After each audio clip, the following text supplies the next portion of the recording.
Welcome in, everybody, to your regularly scheduled LPL unofficial English broadcast for another night, day, no matter what time it is for you there, of LPL action. This time, taking a look over at Group B as we try and square away which teams are going to be eliminated from Split 1 and which teams are going to be moving on to that playoff bracket. And as we jump in here, let's get right to these groups and see what all the action's about and make sure everyone knows what the format is if they're getting here a little bit later than the rest of us. Yeah, if anybody, for some reason, you've been living under a rock, you've missed out on the last week and a half of LPL, first of all, welcome to the show. And for all of these, we've got 4 groups of 4. Top 2 make it into playoffs. Bottom 2 are done for the entirety of this split. They'll have to wait until after the First Strike International Tournament happening this year. And like you were saying, we are in Group B right now with JDG's second game of the season alongside OMG. OMG, a team that actually helped open up the season going up against Weibo and fortunately taking a loss there. But we've got a lot of games that have been going on. Obviously, it's been back-to-back. Every single day we've had best of 5s. And I don't know how you feel about this, but we have not seen an entire full 5-game series here in the LPL. We're kind of waiting for that first one to come through. I don't know if we're going to get it tonight, but, you know, anything can happen. I would be shocked if we get it tonight. Interesting fact, personally, is I have yet to see a series on broadcast that hasn't gone 4 games.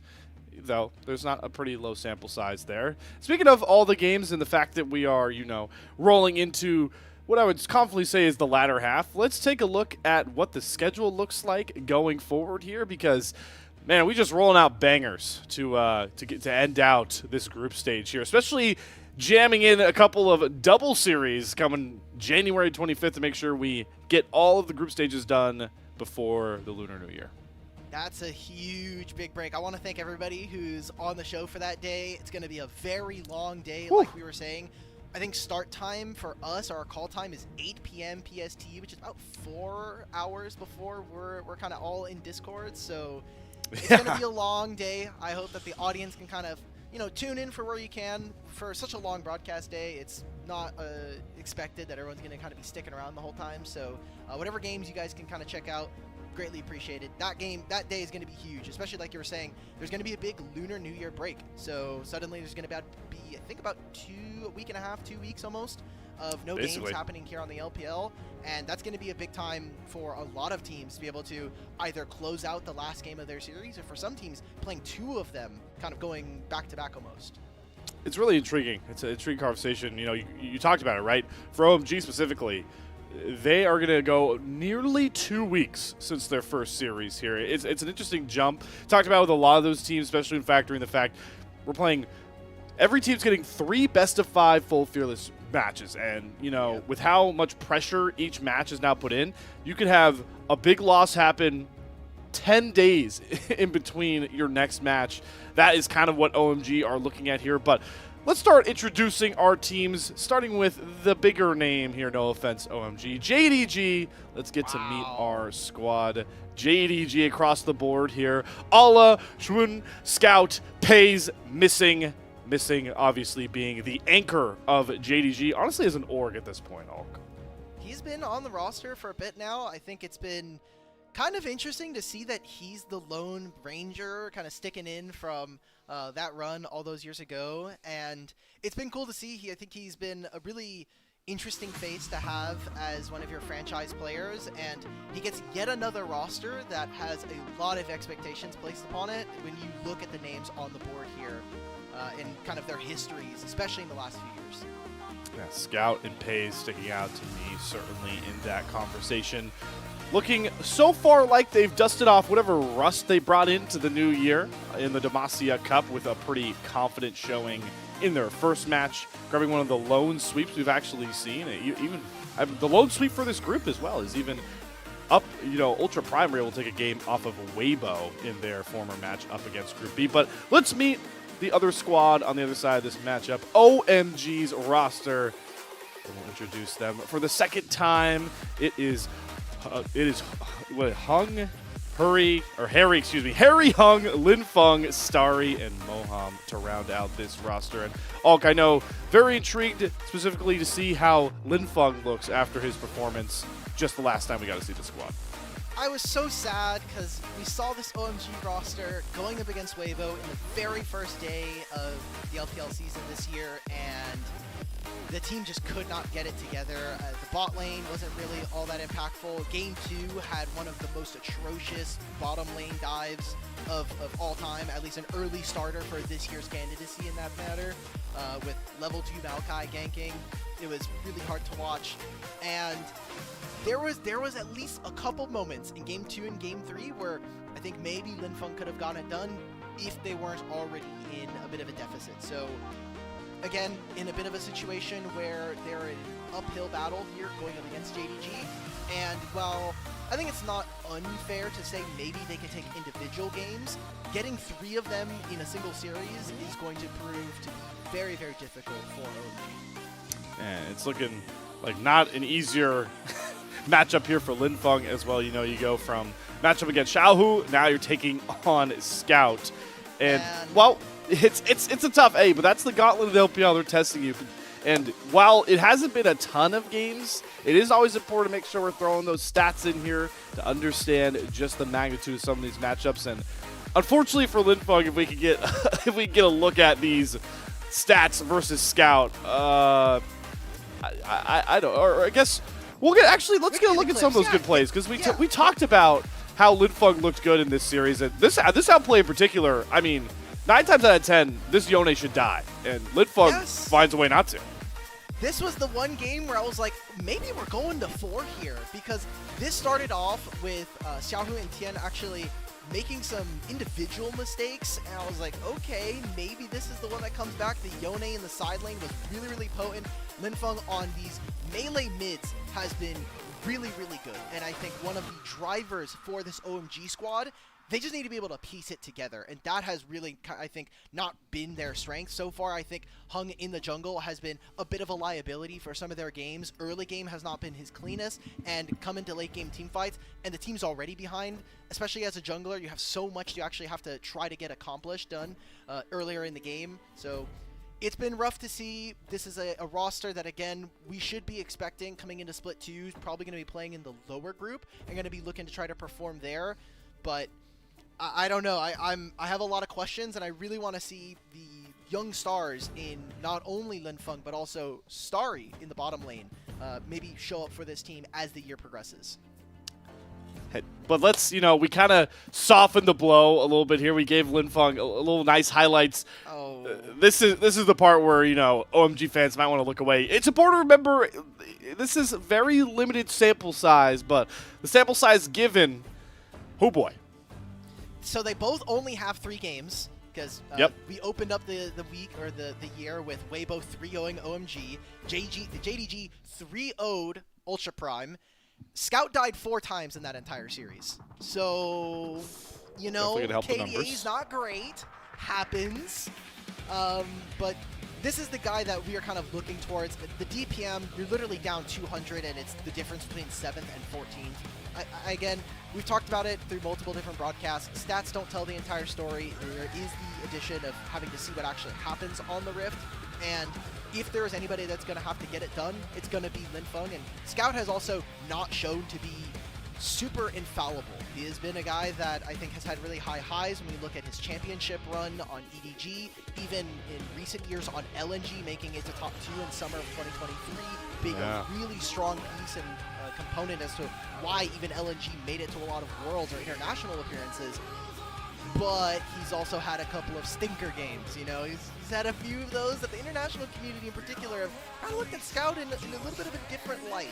So maybe that kind of upset day is going to be what we see if OMG are going to be able to take a series tonight. I think the most intriguing part about this matchup as well, again, with that smaller sample size we're seeing on this new patch that I'm sure we're going to get into that same discussion about, all you waiting for that. But Scout's champ pool so far through the 3 games we've seen from him, very drastically different to Linfeng, so I'm very intrigued to see the matchup. We talked about how Linfeng was going for the Ambessa mid, we saw the Yone come out, and then Scout a little more reserved, still leaning towards those control mages like the Victor that he always likes to pull out. So we'll see exactly how champion-wise they both match up, but I heard you mention a very specific stat about Scout. Only 4 deaths in that 3-0 win for JDG. there's a player on JDG that has an even better number on that one, and that is Pays, only dying twice in that 3-0 win over Ultra Prime. Pays was the GOAT that series. People were wondering whether or not, little baby Pays got carried on that Gen G roster last year. He's showing up, man. He was one of their, we have a couple of clips both from their Demacia Cup performance, where unfortunately they didn't get out of groups, and their kind of performance up against Ultra Prime. And I think while Demacia Cup was definitely one where we saw some questionable drafts and also some individual plays, I think this was not missing or Scouts tournament whatsoever. They came into LPL ready to play. Pays has looked really, really incredible on a bunch of different styles so far. He's played the Callista. We've seen him on his Ziggs in the very first game against Ultra Prime. He's had such an incredible start to this LPL. He has a really fun stat line. I know we were kind of just hinting towards it. 22, 2, and 22. The guy is just insane here, and the team sets him up so well. I love that we're seeing him with Missing playing some of these aggressive bottom lanes, and I think we only should be expecting a lot more from what has been kind of one of the prodigal Korean AD carries coming over to the LPL. Especially this game in particular, you pointed out the Callista combos. I've seen a ton of the Callista Nico. I think has been one of the most consistent bottom lanes and the consistent Callista pairing so JDG far in the LPL, but got a little missing.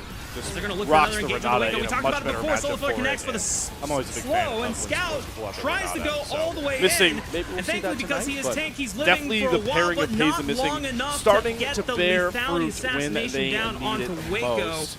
And It's Ultra important Prime. to talk about, as we keep it at the top of this broadcast all Mega Inferno. we How are Ultra Prime get towards the off back of half now of Junhao, these can he group get games. into And the Junhao, the yes! stakes here are simple for both these teams, but pretty integral into what the future could look like for them in Split 1.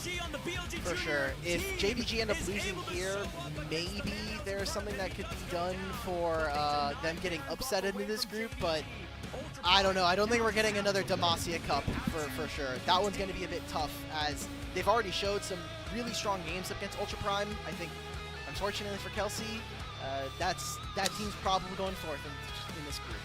Maybe with a battle between OMG, we get something a little wacky there, but I don't know. This is going to be one where we are expecting JDG to finish out and look for a top 2 finish here in Group B. The important thing to remember as well is they are the only ones sporting a 3-0 currently in the group. If they repeat that up against OMG, they will barely for the time being sneak past Weibo for that top seed. Obviously, if they get that win, knocks Ultra Prime down, or excuse me, OMG down to 0-2. Ultra Prime can't really contest for it as well by this point, as already getting swept out by JDG, and leaves the Weibo JDG matchup that you saw on that schedule graphic really just going to be for seeding, which will be obviously super fun, as that's going to be a test for 2 rosters, all that I know you certainly feel like are on a similar level, especially as the JDG stand that you are, and a test, a matchup for what a potential playoff matchup could really look like between 2 of the storied, successful orgs currently in the LPL.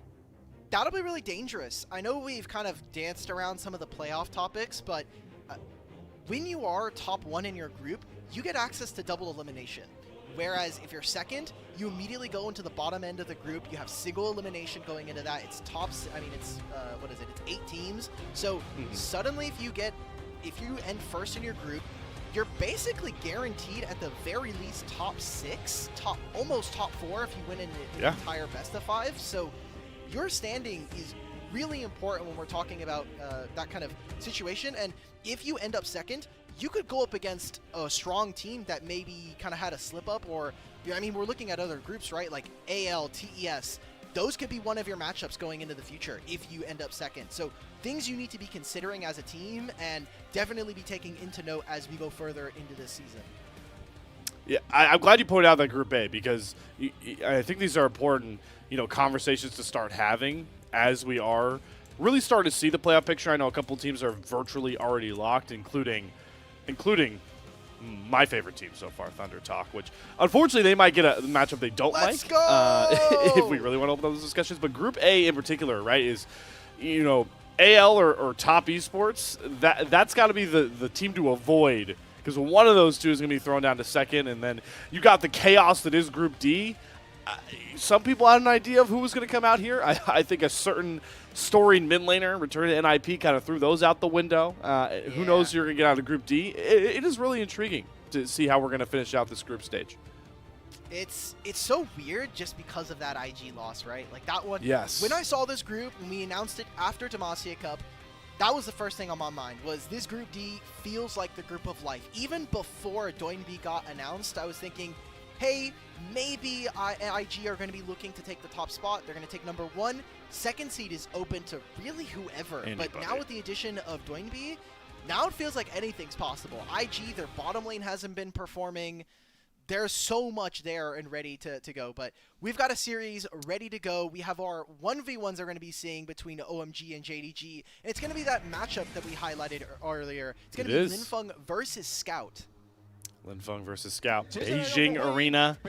Not any too flashy walkouts. I did, in the last series I got to watch between Thunder Talk and EDG.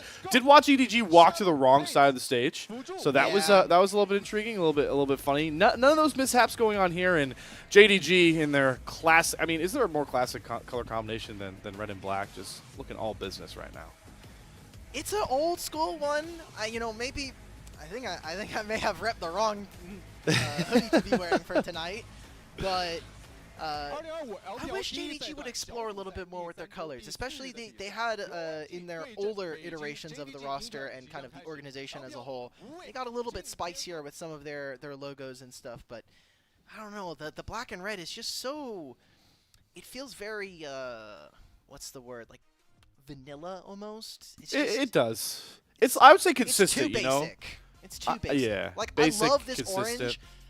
I think This orange LNG last year, or I forgot what team it was. It was the team with Tarzan. So it may have been Weibo. They had like a beautiful green yet last year that was really cool to see. And it's so different because so many orgs are picking very, very basic colors and tones. So I can't wait to see the oh, now I'm realizing the OMG Ultra Prime matchup's going to be Fashion City, because that orange, that like creamsicle orange we're getting from OMG is nice, but Ultra Prime rocked this like full royal purple setup. So you're going to get like the royal purple versus like the creamsicle orange. That's going to be, that matchup might not have a lot of stakes if we're expecting this series we have in front of us to go the way many expect, but hey, at least they'll kill it in the fashion department and unfortunately not in the standings department.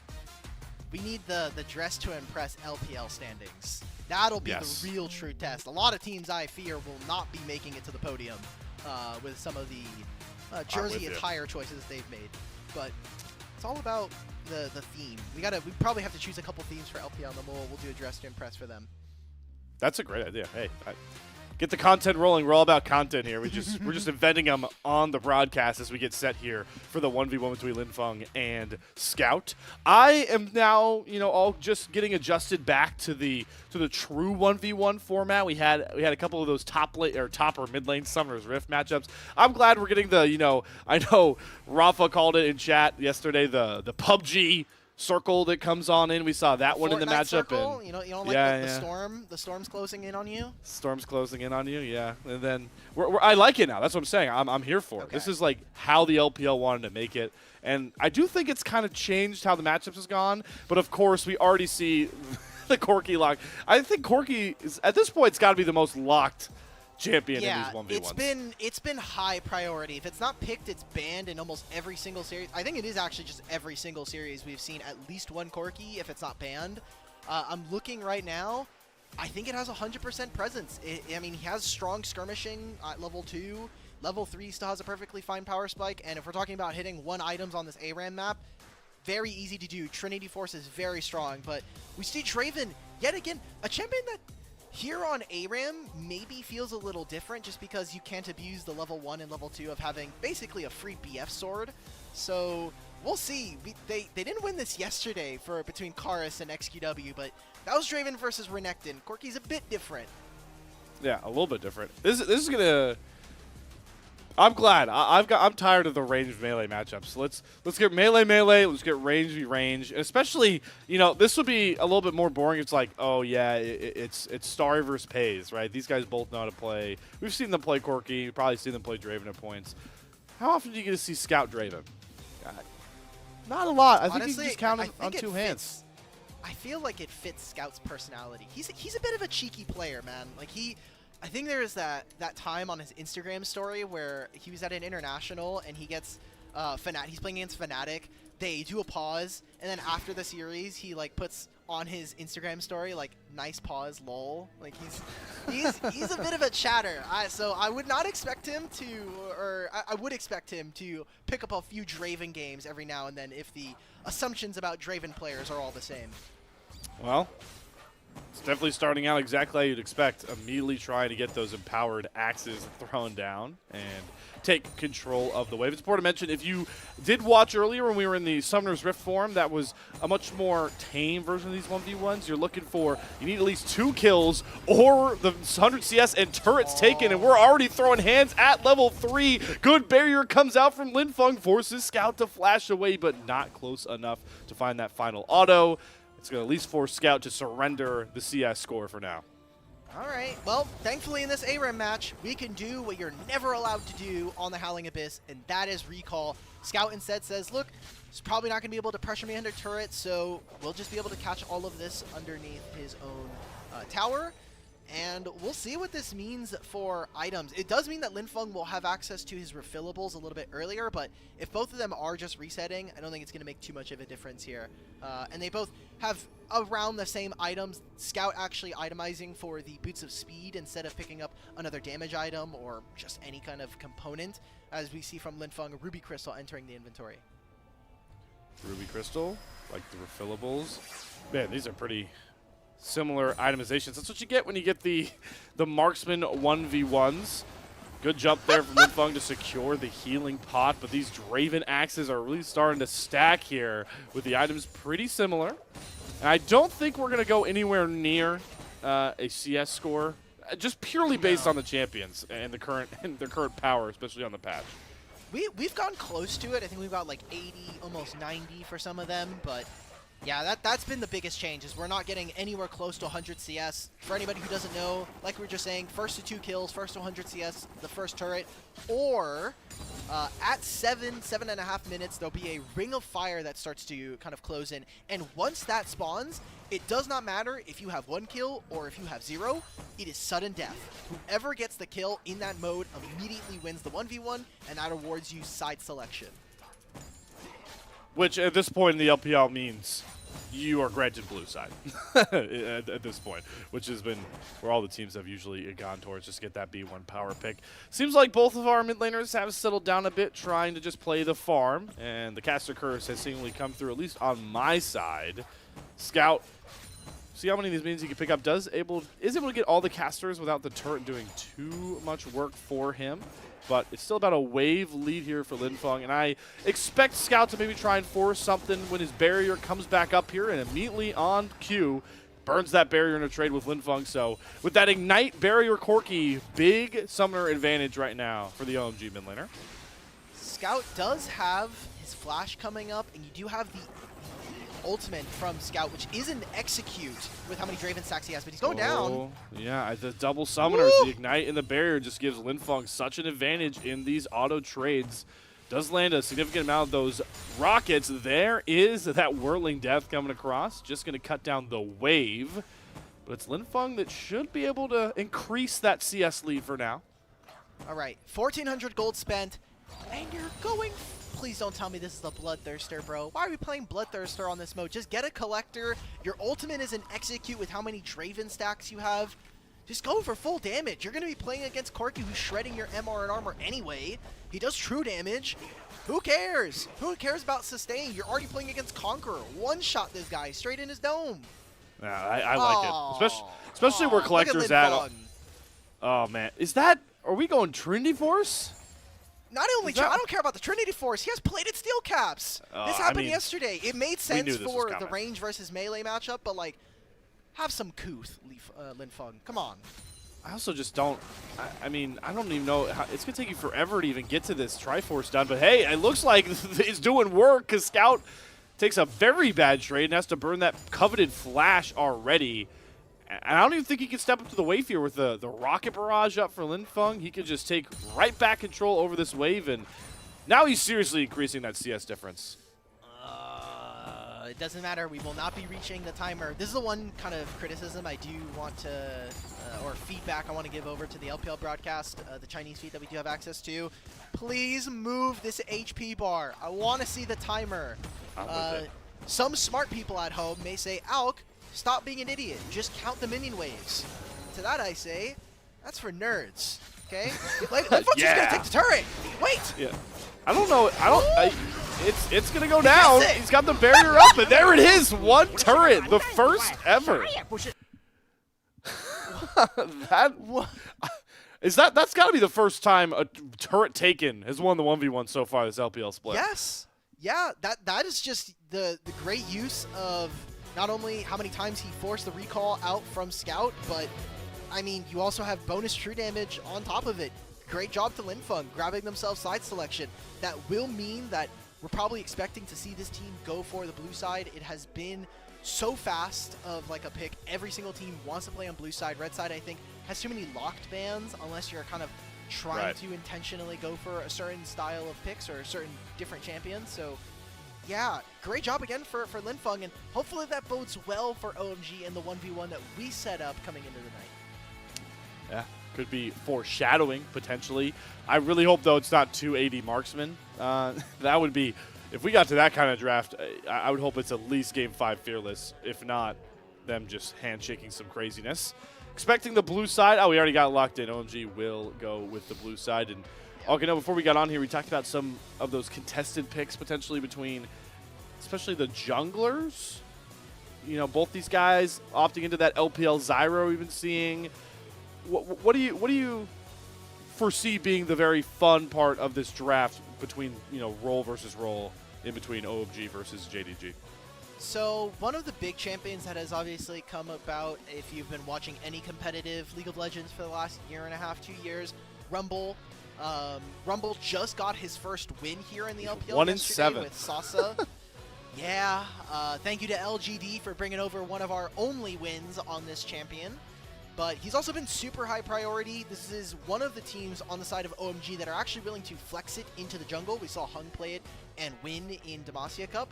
But that champion usually doesn't get through, especially for blue side, unless there is a specific matchup that they're trying to go for from the side of JDG. It has started to slip a little bit in priority, so I wonder if that's going to continue to hold the same, or if we're going to just keep going with same old, same old.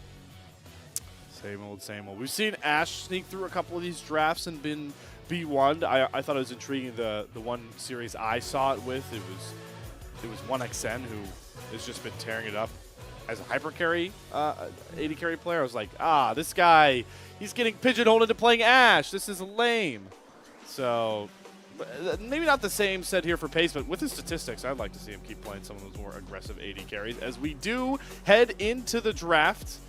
Victor, Leona, the two bans from OMG, and the 100% ban rate Skarner continues his adventure here, JDG. I mean, if you're on red side, you just got to ban this. He's got such a high presence. Everybody, this is basically Skarner waiting room for when this champion gets nerfed. Gameplay is not particularly fun. Champion, in terms of pro play, has been basically eating up at least one slot in pick ban every single game. Not to be, to be expected. Thankfully, we do have full Fearless. So, like we were saying, once a champion is picked, it is no longer able to be played any point during that series.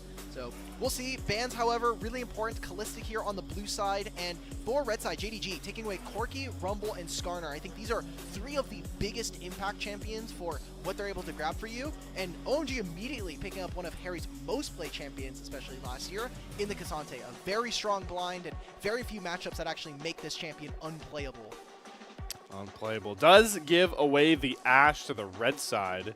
JDG maybe not going to gobble it up just yet. This is a weird feeling, and they're potentially going to be locked in. Oh, we're having a couple different things. We do see the Jace get locked in.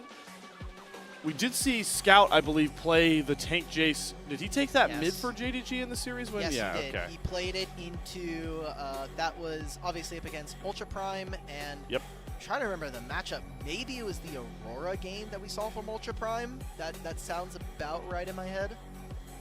But that was also a game that they played with Zig, so I thought that they really did a really fine job of actually kind of playing around this champion. And so we'll see from JDG where this Jace is going. I love the flexibility, especially like you were saying, multiple players on the squad being able to pick up this champion. OMG continuing their skirmishers. 80 skirmishers are really strong. Interesting to me is no Vi priority. Vi has been one of the strongest, if not second most contested junglers, 80 junglers on the patch, aside from something like Wukong. So going for the Xin Sao means that they want a lot more skirmishing, and I want to see what they're pairing alongside with Linfeng, because like we said, those melee mids have been huge. I think Yone starts to come into the conversation, but Ashe Braum is a super potent bot lane duo. You want to be careful picking pretty AD heavy comps into a Braum already showing, especially if you might get that take Jace, if you're afraid of that as well. It could be pretty dangerous the damage profile. I was curious if JDG with that Jace mid, and you talked about the fact that they didn't have the Ziggs bot with Pays, maybe they try and get that Zyra a bit early for Shun, but they are going to go with the Braum Ashe combination. I expect maybe OMG to throw a ban over there. It's interesting, both these teams, I want to see where they decide to try and lean towards that AP damage if they want it, because like you talked about, Linfeng, more melee AD champion so far, and Scout is now, we expect to be off of his mainly AP champion pool, so that's why you're seeing the Nico ban be thrown over there. OMG could supplement that with Moham in the bottom lane. Not anymore. So JDG have a couple of options for their bans. We already see the Nico. I was wondering if they were going to get rid of also the Renata or the Rakan here. Renata for the 2v2 would be nice, and so far what JDG, the only problem is that your ultimate does get eaten up by the Unbreakable, so I think more so looking towards the Rakan as we go further here. And the Zyra ban, this has been really perplexing to me, because I think we're starting to see the different champions or the different kind of scrim bubbles across the LPL. There are some teams and some groups that have zero Zyra presence, but this group alongside something, I think the LGD versus WE series, that was also a ban that stayed throughout all three of the games. We're starting to see what teams have been really practicing against each other and kind of those internal metas that have been developing, and Zyra has been one of them. Obviously into a bunch of melees, I think it would have been great, but you're going to be seeing that from Shun, at least for game one. Yeah, even Beishuan picked it up for the first time in Thunder Talk series, so you saw it going into Group C as well. Nidalee, yeah, they're good. I like this from OMG because they're expecting if there's going to be any AP, it's going to come in the jungle, but this is always a nice pick to land on. R4 Vi for JDG, I mean, Shun is just, he's got to be loving it. He's got full engage practice, and that's what we want to see. When Shun has done so well, it has been when he has keys to the jungle, when he's able to start fights, he can kind of do whatever he wants. He's a little bit of a madman in the jungle in that manner. So what pairing are we getting from Linfeng and Hung here?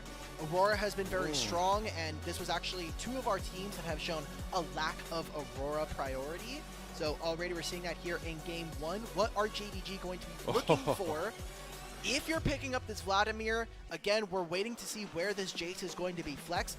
Honestly, I could even see this Vladimir going topside. You're not really worried about playing against Cassante very early on. It is a range versus melee matchup.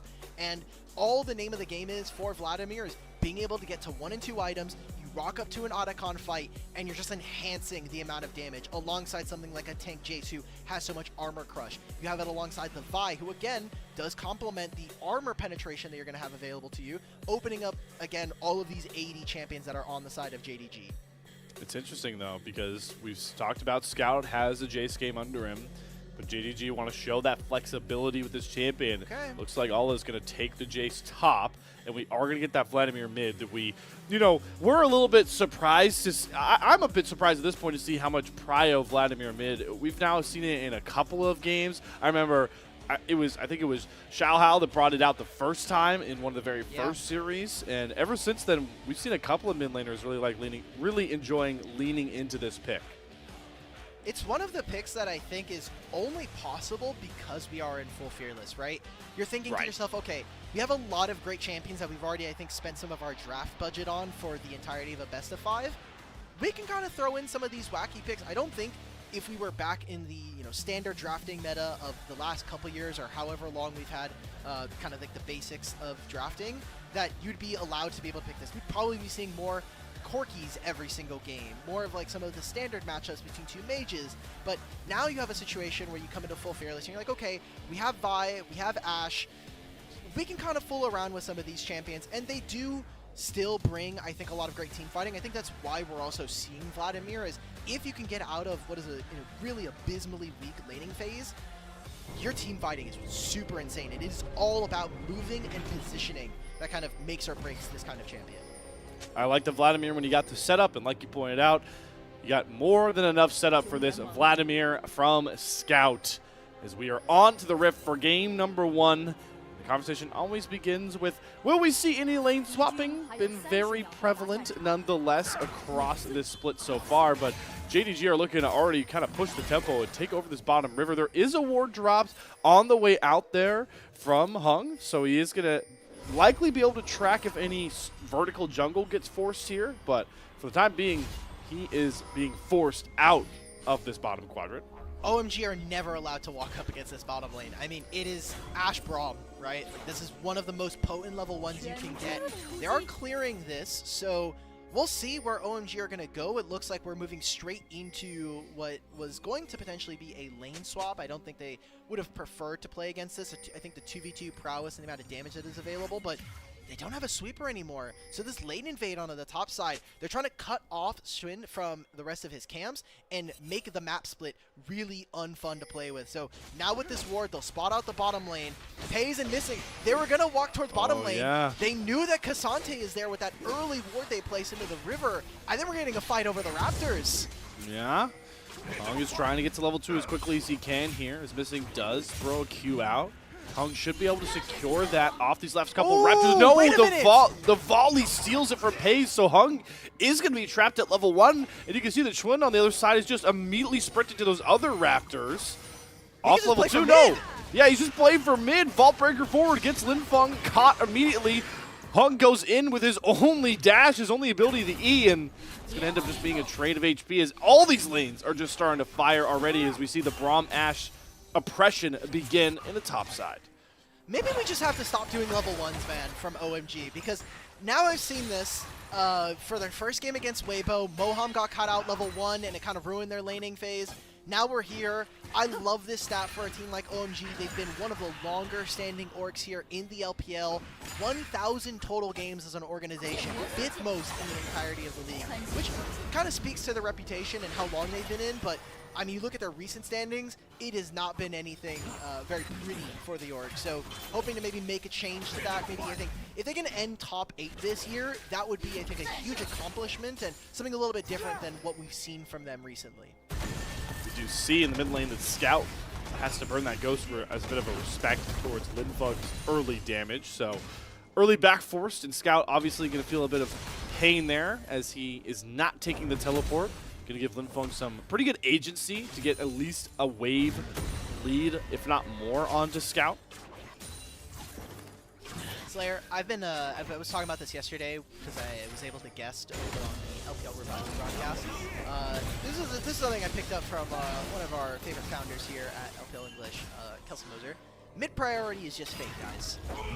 Every year I have to hear about we can push through mid, move to the other side of the map, but then every year, for some reason, especially around Worlds time, mid laners are Akali, Silas, and now we're getting Vladimir.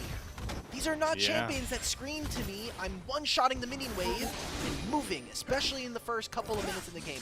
Once Scout finishes an item or two, he can just press QE and the mini wave kind of disappears, but first 15 minutes, I don't think I'm expecting too much from Scout, and we'll see what Shun is able to do as, again, it is up to him to kind of get the ball rolling, make sure that we're playing for these feats of strength that are available. We haven't had the first blood yet, 4 minutes in. We do have Grubs in about a minute and a half, Dragon spawning in 40, and if they want to swap, they can. You already see that the Ashe and Braum are going to be kind of coming back and picking up this wave. It'll be in about a 30-second timer if they want to try to make a move here. Hung trying to see if he can revisit the camp he stole, as Moham also getting a bit aggressive in that top red quadrant. But the wards are going to be cleared out by Missing. They do grab the Scuttle Crab in a pretty timely manner, as those first set of Grubs, like you called out, all will hit the Rift with that up. But you do kind of expect JDG to have potential control over that side of the map. And This is the power of these two lanes that we didn't get to talk too much about in the draft. The range versus melee advantage to Alla should keep Harry under the turret constantly, and then Payson missing with his Ash Braum should be able to get their own prowl on the top side. Really opens up Schwinn to play for whichever neutral he wants to go for first here, barring any positional mistakes and or lack of vision around these buffs. Yeah, the other thing I will add about this topside matchup, or the Harry versus Alla matchup, is as soon as Harry gets like access to a couple more spells, he does actually have a lot more damage, and early on Jace doesn't actually have the amount of DPS to actually take down Desante. So level 6 comes through, and we can actually see a 1v1 go to the side of the OMG now. They're going to get this wave to crash. It's an immediate cleanse here, and Sun has not been spotted yet on any vision. Hung is going to be doing his blue buff during all of this. We already see OMG. They're saying we want to fight for this. We cannot let this wave crash, or they might be looking for a dive.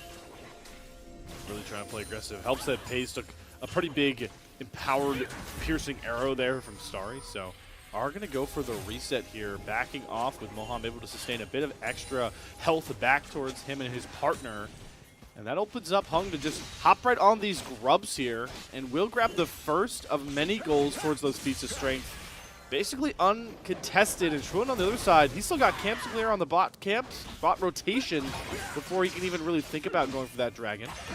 I think that's a Season 25 diff right there. I mean, the minions dealing more damage to each other, having less HP, that's a complete result of JDG not being able to get that wave in time and set up for a dive. They spent so much of their timer there to actually set that up. Now they're late for the objective. They don't get to be able to do this topside objective. Dragon is being started now here for JDG, but only Shun and missing. So by the time that someone like Hung and Moham get here, I think the objective should be gone. But they can fight for this if they want to and try to chase them out. Aurora's here at level 6. Hung, walk over to the objective! Yeah, I was going to say, we don't care about the Vladimir, but he still just drive-by steals it, gets the dragon. All of a sudden, OMG now think they can turn for the fight. Between Worlds thrown down, it's forcing the Sanguine Pool out of Scout, which will provide a bit of distance as Alla and Starry get into their own 1v1. Not enough lethal damage just yet, but still another early game win for OMG. Why does he just get to walk up like that? I mean, missing level 4, right? Doesn't have the same amount of access of crowd control to someone like Moham. And Linfeng the entire time is like, I'm going to go fight Scout. And we're here on the broadcast like, 1,400 HP on the dragon. What are we doing? He's walking on over. He just walks in out over 600. 583 is the last number we see there. And Hung gets it with his smite timer, by the way, being almost like 5 seconds off. His smite was just coming off of cooldown there because he was doing the Raptors right before that. So very tight timer coming in for OMG, and that's going to be 2 of the 3 first epic monsters taken, which will be applied towards the feats of strength. But we don't have a first turret. None of these turrets are particularly low. We're probably going to be seeing first blood around this second grub take in about 2 minutes time. Still so much power for OMG to not necessarily worry about chasing. Maybe a first turret chasing first blood, knowing that they have so much power, but it's maybe Harry that's looking for that first blood with the all-out tons of damage onto Alla. The Tofo strikes barely short as Alla uses his E to get the speed up and get on out of there, but they're stacking this top side. They might just push for a ton of turret damage here. They want to get these plates. Good job from Moham and Hung to walk together as a duo. Most of this is going to be going over to Sun, and he will have level 6, which is a very big ultimate to have. Pays with the arrow now. It's going to have to land onto someone if they want to find any kills here. Oh, just going to go behind his OMG, positioned a bit further ahead of this turret, trying to take command of it. They already got 3 plates out of it, looking for more here. Ultimate's available for Schwinn if he wants to go in with Scout behind. Has the Sanguine Pool, has the ultimate to drop, and here comes the might of JDG. Hung throws down this Crescent Guard, but he is able to pick up the first blood. Schwinn falls first. Starry traded out by Alla. Now Scout and Alla can look for the turn. The Scout's looking for rear up with a big Q damage, heals a bunch back. Alla doesn't get a big punch, and here comes the turn from OMG. Alla swings in for 1, but he wasn't ready for Linfeng on the side. And OMG are able to limp out with the kill advantage and another goal of feats of strength. This was one of the issues that I had with JDG coming into this year. We saw it at Demacia Cup. The team was just not on the same page. Some of their early games were not as crisp as we should be expecting from all of these top-level players, and OMG are taking advantage of that. They are playing well on the map early on. They're winning the trades, and with them getting this turret so low, this means that this next grub fight will turn into the first turret as well. And they need to be so careful if you're on the side of JDG, as with this fight, excellently played from someone like Hung, who we had a lot of criticism coming into this series with. He makes a great ultimate to kind of open up the fight for the rest of the team. And then Linfeng on the back of this. This 2v2 has done such wonders here so far in their second series in LPL.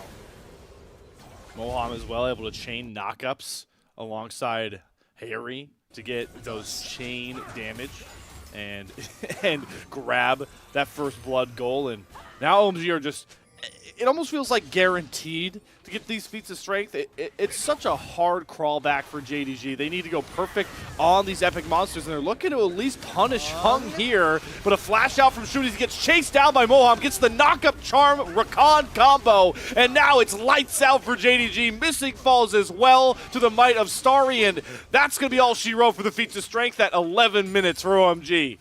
They didn't need to fight this. What are JDG doing? I mean, this is the second engage in a row that Shun goes a little too far and ends up costing his team another objective. So we were like, okay, my worry was as long as JDG get one of the grubs, that stops them from picking up all of the feats of strength immediately. But now they'll get the 6 grubs. Now they'll also have priority on top side, which means this turret is also going to fall. There's a massive gold influx coming in from OMG very early on in the series. Ooh. It was definitely close, though. Pays' volley might have nearly taken, but Hung's looking to get his revenge. Follows Pays over the wall for the flash. Pays has 2 deaths in the LPL so far. Here comes the third to Linfeng and company, knocking down the bottom lane of JDG once more like clockwork. I don't know if we needed to flash for that, Linfeng, but I like the gumption. I like the way that you're thinking about this game of League of Legends here, going up against JDG. Huge advantage, like we were just saying. Now 3,000 gold ahead, Dragon spawning in 5, and it just feels like JDG are not functional right now. They're chaining deaths. This was a bad time for Pays and missing to go down. They're going to have to reset, and I just don't think they're going to be able to contest for this Dragon now. So 2 Dragons early on, feats of strength immediately here for OMG. We can take a look at this fight again, but yeah, we're just going in. I like this, but missing. If he was just a little closer to this, maybe with the 3 of them they could have found it. It's just not enough damage now, and we're just seeing them slowly trickle into some of these fights. Moham's Rakan is certainly a pick that's been impressive here. I like the play from Pays. You know, hey, if I stun up Hung and then steal the grub, yeah, maybe we can save feats of strength, but boy, did it end up biting and costing him at the end of the day. Yeah, I don't know. The Ashe ultimate with 0 setup next to you, you're not even going to be able to really smite contest versus the jungle. I think you look a little desperate, and that's bad to hear so early on. I mean, we saw the level 1, right? Hung got denied level 2 from first Raptor camp thanks to Pays. There are some shenanigans going on with some of the lane allocations, but that hasn't really been, that was kind of the only bad part of the game here for OMG. So they won't contest for this next Dragon, but for OMG, looking to get as much gold in their pockets and fight for this Herald spawning in 2.5 minutes. Once they have this, and with the gold that they'll be gaining from how much turret damage they're putting down, they're in a very strong spot. They already have, across the board, almost all of their first legendary items completed, and that means coming into this Herald fight, they're probably going to be about half an item up on their opponents, which is going to be a really big advantage when we talk about how JDG have been playing some of these fights. What a shock to start off this series. There's so much on the line for both of these teams. And OMG have come out completely swinging so far. And Harry's looking to push the temple here towards Alla. Doesn't get the Tofo strikes back, though, and does open all up for a ton of damage through. Zante's pretty tanky, but we're about to test how tanky, because he just ate 2 entire chase combos, and he's not even at a blinking health bar.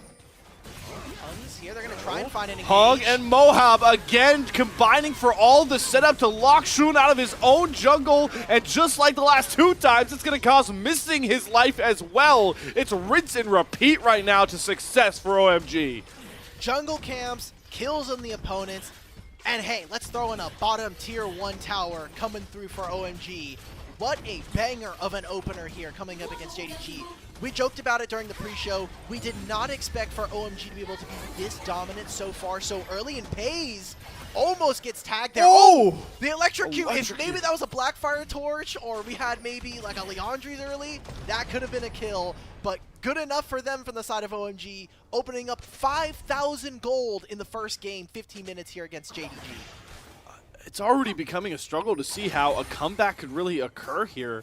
The classic scaling argument, I just don't feel like is enough for JDG either, even with the Vladimir, as we just get another look at what Hung and Mohem have been doing all game long. I've been so impressed with how the support jungle duo is really combined, and it really feels like the difference maker so far, and what maybe has seriously changed in OMG's approach to some of these games, at least in the early phase, with the playmaking ability between these two players. I think maybe that Mohem tweet kind of put the team in order. He's talking a little bit of smack about his teammates to Taeyun. He gets leaked because he's streaming. He has to make an apology, and now OMG rock up against JDG. Hey, look, flaming your teammates works, guys. Just kidding. But we've got, I think, a lot of cool stuff happening in. Whoa! Oh my God! OMG, we're trying to fight here. Yeah, they're flashing after missing, uses the blast cone, then flashes. Glacial Fisher down, missing, buying a lot of time and space here, but it's just not enough at this point in the game. The item difference, the gold difference is too little for JDG to overcome right now. Otacons in 4 minutes coming up. Maybe that'll be how we see them come back from this as a side from JDG. But now it's going to be Herald. You're looking at 6 grubs, so anywhere they drop this Herald, there's going to be a turret going down. Most likely going to be happening in mid lane, as we do have Dragon spawning in 2 minutes. What a great opener from OMG, and we need to see them actually close this out. We've seen tons of teams, especially teams on the lower end of our projected scaling or group stage kind of endings, but we need to see them actually close out games. There's been so many series that have had very close games. I think of LGD versus AL. I think of some of the RNG FPX series as well. Those have been very difficult as Linfeng, and he gets out. Oh, the Between Let's Worlds. Go. Man, nothing can go right for JDG right now. Even that was a perfectly set up pick play, perfectly baited in. It just doesn't matter. Nothing going right.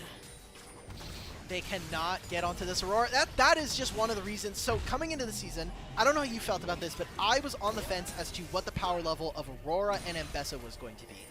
They're new champions to League of Legends. Typically on release, new champions are very, very broken, but I was a little bit lower on Mbessa than a lot of folks. I think that her top lane matchups were particularly difficult. I feel like she maybe would have taken in a fearless spot similar to something like a Yone. Top lane is just too many bruisers, champions that she doesn't particularly deal well with. But Aurora, I thought that this champion was going to do maybe a lot less than what we've seen, but players like Xiaohu, even Linfeng in this game, have really started to show how powerful this champion can be in the right hands, especially with the electrocute combo. So I want to see more from them. 2 items almost completed for some of the members here of OMG coming into this dragon fight.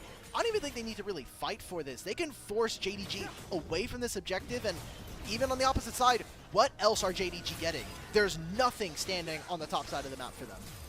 OMG can really just hands check JDG whenever they try and step anywhere near neutrals, turrets by this point. The power of the setup and damage, like you pointed out, from Linfeng and Starry already coming across. I mean, this Varus is already at that first major power spike. The Rage Blade coming through with the Blade of the Ruined King. He's just going to shred health bars whenever JDG even try and engage. It's just becoming too little too late by the second for JDG. And it's even more important to point out, Alk, when we talk about how the group expected to shake out. Remember, Weibo dropped the game to Ultra Prime, so for everybody who's expecting back-to-back sweeps here to give JDG the top spot for now, those are quickly dashing to the wayside. It is a best of 5. It's only 1 game. We've seen TES win game 1 and then lose the series. We've seen who is the other team? It was actually Weibo up against AL in the Demacia Cup. They won game 1, and then they lost 3 games back-to-back. So anything is possible. I did kind of have JDG as a sleeping giant here in the LPL. They seemed particularly very slow in their ability to kind of coordinate team fights. We saw them in Demacia Cup, and we are getting some of that here. And to be fair, their first matchup was against Ultra Prime, one of the weaker teams here in the group, and I think in the total standings of LPL. So I do want to see what this JDG team can do as more time is kind of given to them throughout the season. Tank v tank, who's going to get the reinforcements first? It's going to be JDG as Shooten shows up, commits the cease and desist. But remember, this is Cassante. How much time can this tanky bruiser buy? Not enough for now, and that teleport is coming through for Linfeng. And I don't think this Aurora's got the juice to really find these trade kills. A gift of back-to-back shutdowns and some light at the end of the tunnel for JDG. They're going to grab themselves a turret. They got the teleport as well from Linfeng. Huge mistake coming in from OMG solo laners, but it'll open up a Otacon started this is gonna here cost for them. OMG. Yeah, I don't think they're going to be able to get it on their solo laners. It just takes too much time, and look at how much of the map right now that JDG are getting. Mid-tier 1, bottom tier 2, a massive influx of gold here coming into JDG that opens up so much of the lead that was here from OMG. This is what I was talking about earlier. Great early game. How do you close out? It needs to be strong against a team like JDG. You have so many experienced members on this roster. A sleeping giant that can be easily woken from his slumber is what we're starting to see from JDG. Gotta look at that gold graph already starting to collapse here. And we do have some itemization starting to match up between especially these carries. Pays has done a pretty good job after that one pick trying to save the feats of strength to farm up pretty efficiently, put him on a similar stature to Starry, both at 2 items currently, as we get a look back at that one big mistake we've seen from OMG so far in a nearly flawless match. Okay, so what exactly set this up? It was literally just Harry versus Ala. Kind of what we were talking about earlier was that once Harry kind of picks up some more abilities, the 1v1 is not as cut and dry as I'm playing a ranged champion, so I automatically beat you. And Cassante is a very, very potent duelist. Great interrupt from Shun there. If he doesn't land that, Linfeng maybe gets out. But now we're seeing back to live, 6 grubs. You've got yourself the Otacon respawn on 3 of the members here. Oh, 4 of the members. Wait, so it persists through even if you respawn? That's broken, because you don't get that with Baron, right? You take Baron, and it's only the members that were alive. For Otacon, it doesn't matter if you were dead during it. You still get the respawn. Oh, Riot. How did this make it to Everyone live? get your riots. Yeah, we need to nerf this already, bro. We got rid of Chemtech Drake for less. Oh my god, but JDG still want to fight through to try and claim some of these small bounties, but they're getting cut down under their own turret. Big Crescent Guard through the Aurora damage is nearly enough for Linfeng to be gifted a pair of kills. Good Vault Breaker and Flash from Shun will get him out for now. Aldo's going to try and pick up some of these voracious Otacon revives. Gets 1, gets 2, gets 3, and guess what Aldo gets for all of that? 300 gold. Hey, look. You only got 300 gold. It was a lot of ultimates being used, but look at what was spent from the side of JDG. No flash on Shun, Scout, or Pays. Those are going to be big ticket finds in the next upcoming fights. We've got Baron in 2 minutes, which means those summoner spells will be no longer available, as this is just kind of what you do now when you have this Otacon buff. We've talked about it every single series here in the LPL. There's only been Voracious across all levels of pro play, and you just get to do this. You get to do stupid stuff like diving under their tier 2 turret in mid lane, and you lose 500 gold in total. Everybody has lost their shieldings here, and it's just because of not only them diving, but really great play from Ala. He's so tanky, and this Shock Blast gets both of them. JDG, I know it hurts to give up that tier 2 turret mid lane, and they end up not, but like you called out, key summoners are going to be down, and they'll persistently be down for when this Baron spawns onto the map. So OMG's still in a pretty pivotal spot to find that true gold injection. I know Voracious Otacon is the talk of the town, but don't forget about the Purple Worm and how much it can do for your game state. Oh, there's no Ashe ultimate. Okay, thank you to our observers. Great replay there. Thankfully, we didn't have to do a full screen. LPL has been, they've been a big fan of full screen replays for a long time, but I'm glad we got to see a pip of why exactly Pays is missing his Enchanted Crystal Arrow. So, setting up through mid, you have all of these turrets down. Again, you have 6 grubs, so you can play on the opposite side of the map. Dragon is spawning here, and JDG are a bit split. There's some members in this bottom side jungle. Some of them are kind of corralling around the Tri-Brush. Scout showing, and it's going to be very tricky for Shun here as he is out of vision. And I want to see how they're able to turn this fight for the side of JDG. Sanguine Pool out of scout for now. That one get out of jail free card for the Vladimir. Keep your eye on Shun though in the background, trying to find a flank, but Harry is going to spot him out, and that's a 1v1 that Shun just does not win. And we've got flanks inception going on, but both have been cut out. What a turn from Paze! Doesn't let Linfeng even try and go for the big Aurora combination. And now JDG breathing some light here, stepping up, taking control of this dragon. Flashes be damned. They find the pick, and they should just pick up this dragon. Somehow Shun gets away from Harry on the other side of the lane as well. JDG are just finding ways to force themselves back into this one. Losing their mid laner there opens up the dragon. JDG fight back in this game.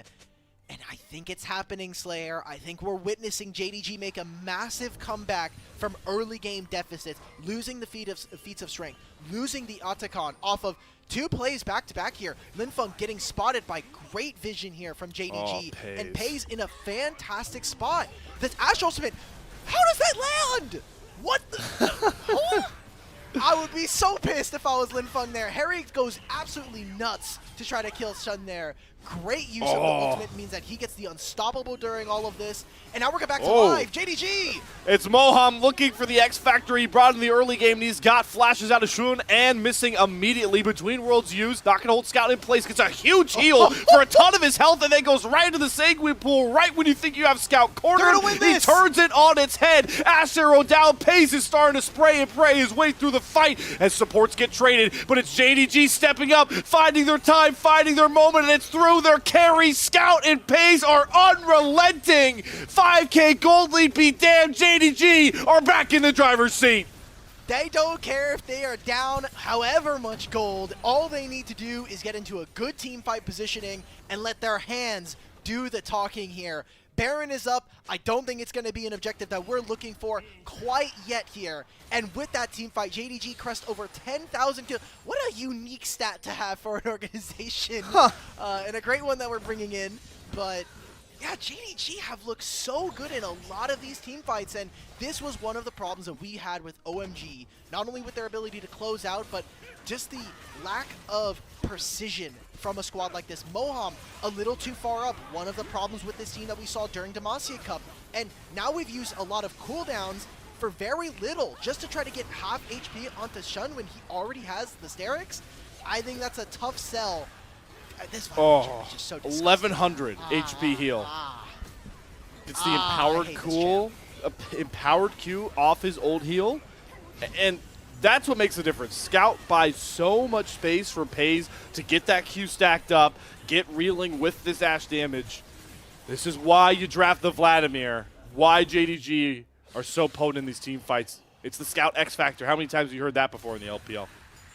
He's had such great games. Obviously a legendary player here coming over from Korea. I was looking at Scout's team history. He is one of the few players that have really stuck with orgs for a very long time. Was one of the players on SKT Telecom 1 when they were kind of playing in Korea. We're just blowing Moham out of the water. That is no problem. He cannot survive. The Crescent Guard through from Hung, trying to at least block out the Paze damage. They do trade Shun out as well, but Ala trying to step up with that tankier Jace. Missing jumps in front of him with the shield. Scout into the backline. Does not heal in time. His ult doesn't bail him out. So how does the fight look now for OMG without the Vladimir to deal with? Hung says it's mine to take down with Starry. This game is wishy-washy as hell, but OMG just broke it open for an ace. We get to see the star carries here of OMG, Linfeng and Starry, come up huge in this fight. Starry finally has his moment. 3-item Varus is able to outglide Paze in a fight, and now they're starting up the Baron. OMG, they are not wanting this game to go anywhere near an end. We're at 28 and 45 right now in this, and Moham, yet again, in a spot by himself, gets caught out by JDG. But the turn on this fight, the chokehold that they have here in this spot, it's bad terrain, Paze can't really walk forward, and Linfeng just jumps over the wall with his between two worlds and rips apart the fight. I mean, even Scout here, he's waiting for that last second heal. He flashes forward to try to get Linfeng, but a flash means he's out. All of the crowd control that's coming in from Hung and from this Cassante. Great job from OMG's front line. And now we just get to all revel in Starry outplaying this fight. It's once again Hung as well, just constantly flashing confidence, playmaking ability. It's the setup and the damage dealers coming together, and it's what OMG needs. They need that synergy to continue with the way this game is just flip-flopped like a seesaw. But you could see the difference that you have to keep a mind on as this game goes forward. How much impact and space does Scout buy? How much power and a punch does Linfeng and Starry bring? These carries the damage dealers needed. And how important is it for Hung now? They've got the purple banner, but this Xin Zhao that's so hard to knock down. I kind of love this early GA rush with how much space the Crescent Guard can buy OMG. Yeah.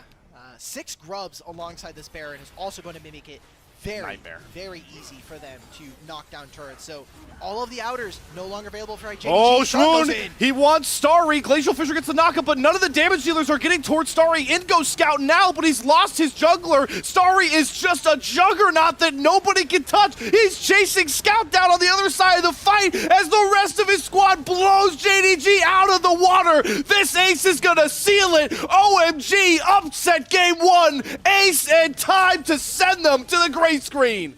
Oh boy, we've got a series on our hands. We thought this was going to be a JDG 3-0. If I looked at the talent predictions, everybody's got this going at Definitely least me. for JDG. And they've just taken it in convincing fashion. A great early game, maybe a suspect mid-game there, but they close it out in 31 minutes, 23-10 versus JDG. Wow. That is an electric way to start out a series that I'm sure many people, like you called out, Allcat is a bit of an LPL snoozer. And 3-0s be damned. That is exactly the recipe we were looking for. This young roster from OMG to step up and perform.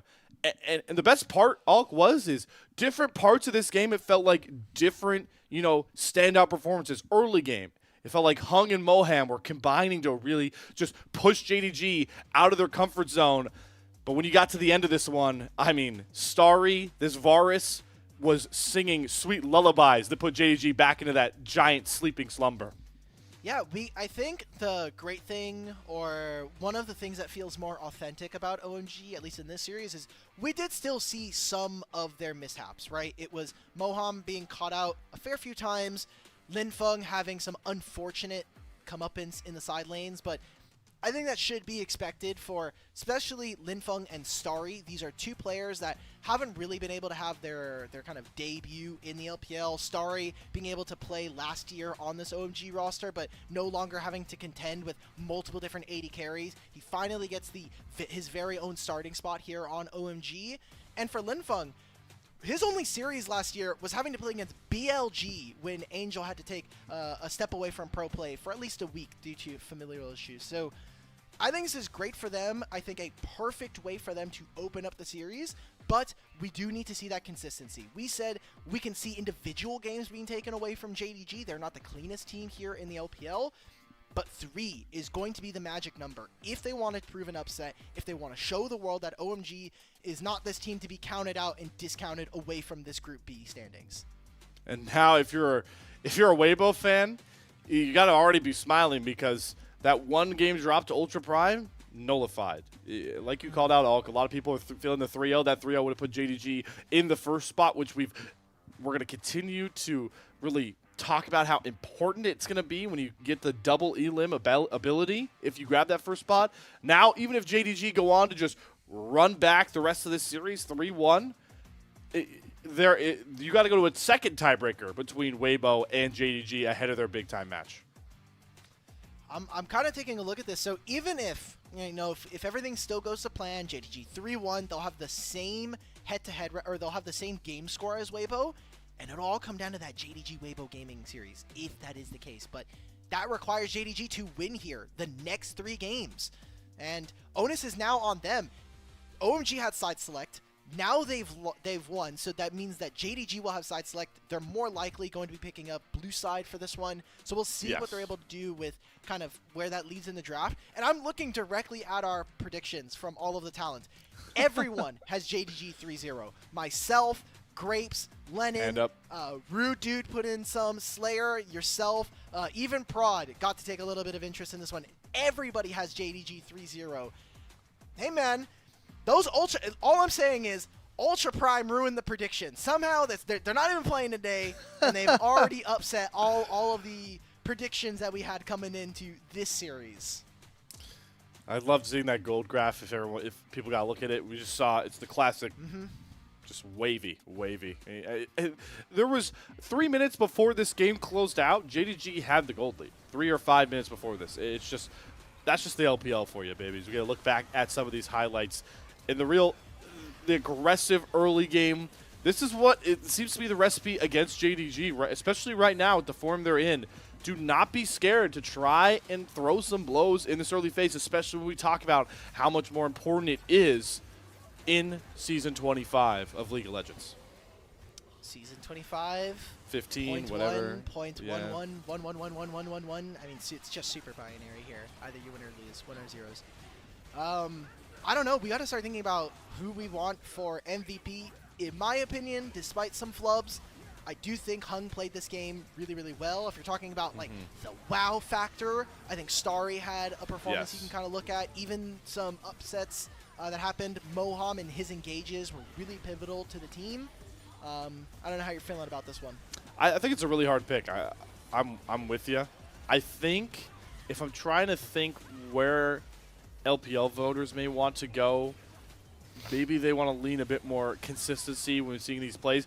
Maybe if you want to go for Lin Feng, a lot of these between worlds towards the end of this game were really important, but he did get picked in that side lane that really started the run back for JDG.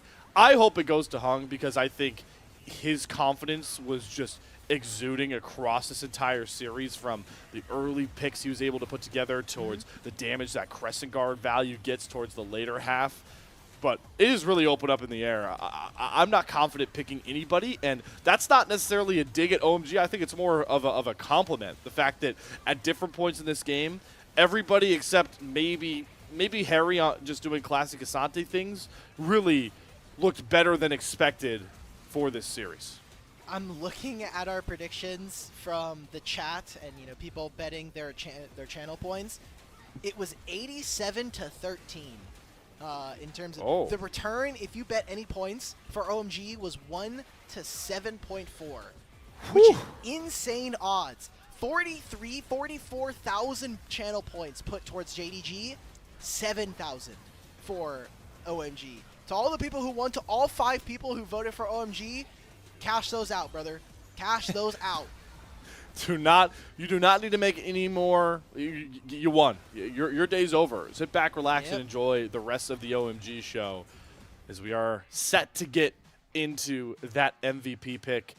This is honestly my favorite time before the MVP pick is can somebody let me know where you get these suit tops? The 2 buttons, I'm kind of just loving it. I love the fashion angle we're leading into. All we talked about the players. So it's like so there's a couple of shirts that have like button stays that are right here. Right. And then you just like put ornaments over top, which makes sense. I think it's kind of cool, but flashy indeed. I like the color combo, right?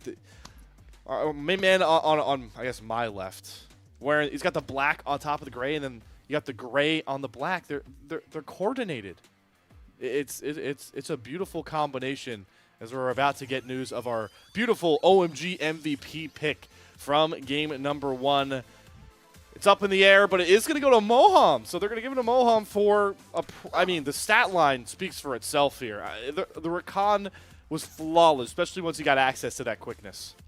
Wow. Wards placed per minute 2. Damage taken 15%. This is as close to support CSV at 15 as we're going to get, guys. The systems are working. The systems are working. The systems are firing for OMG at this current point as we get a look back at why Moham. I mean, this guy whenever you're getting multi-man knockups on Rakan, you're doing something right, especially without access to your charm. It just feels good. I mean, this is the one that really sold it for me. This turn from Moham, able to just catch multiple members with this knockup. Listen, you don't get that flashy Varus damage, that nice Aurora pullback without some setup. Just remember that even in your solo queue games. And we also kind of didn't get to mention just because of how fast this game has been, and also we had some other things that we're talking about during draft, but This is a huge takeaway for the side of JDG.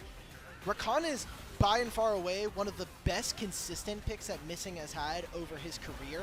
He's like 44 and like 9 on this champion all time. Whoa. It is ridiculous what he's able to do. Yeah, I'm checking Missing all.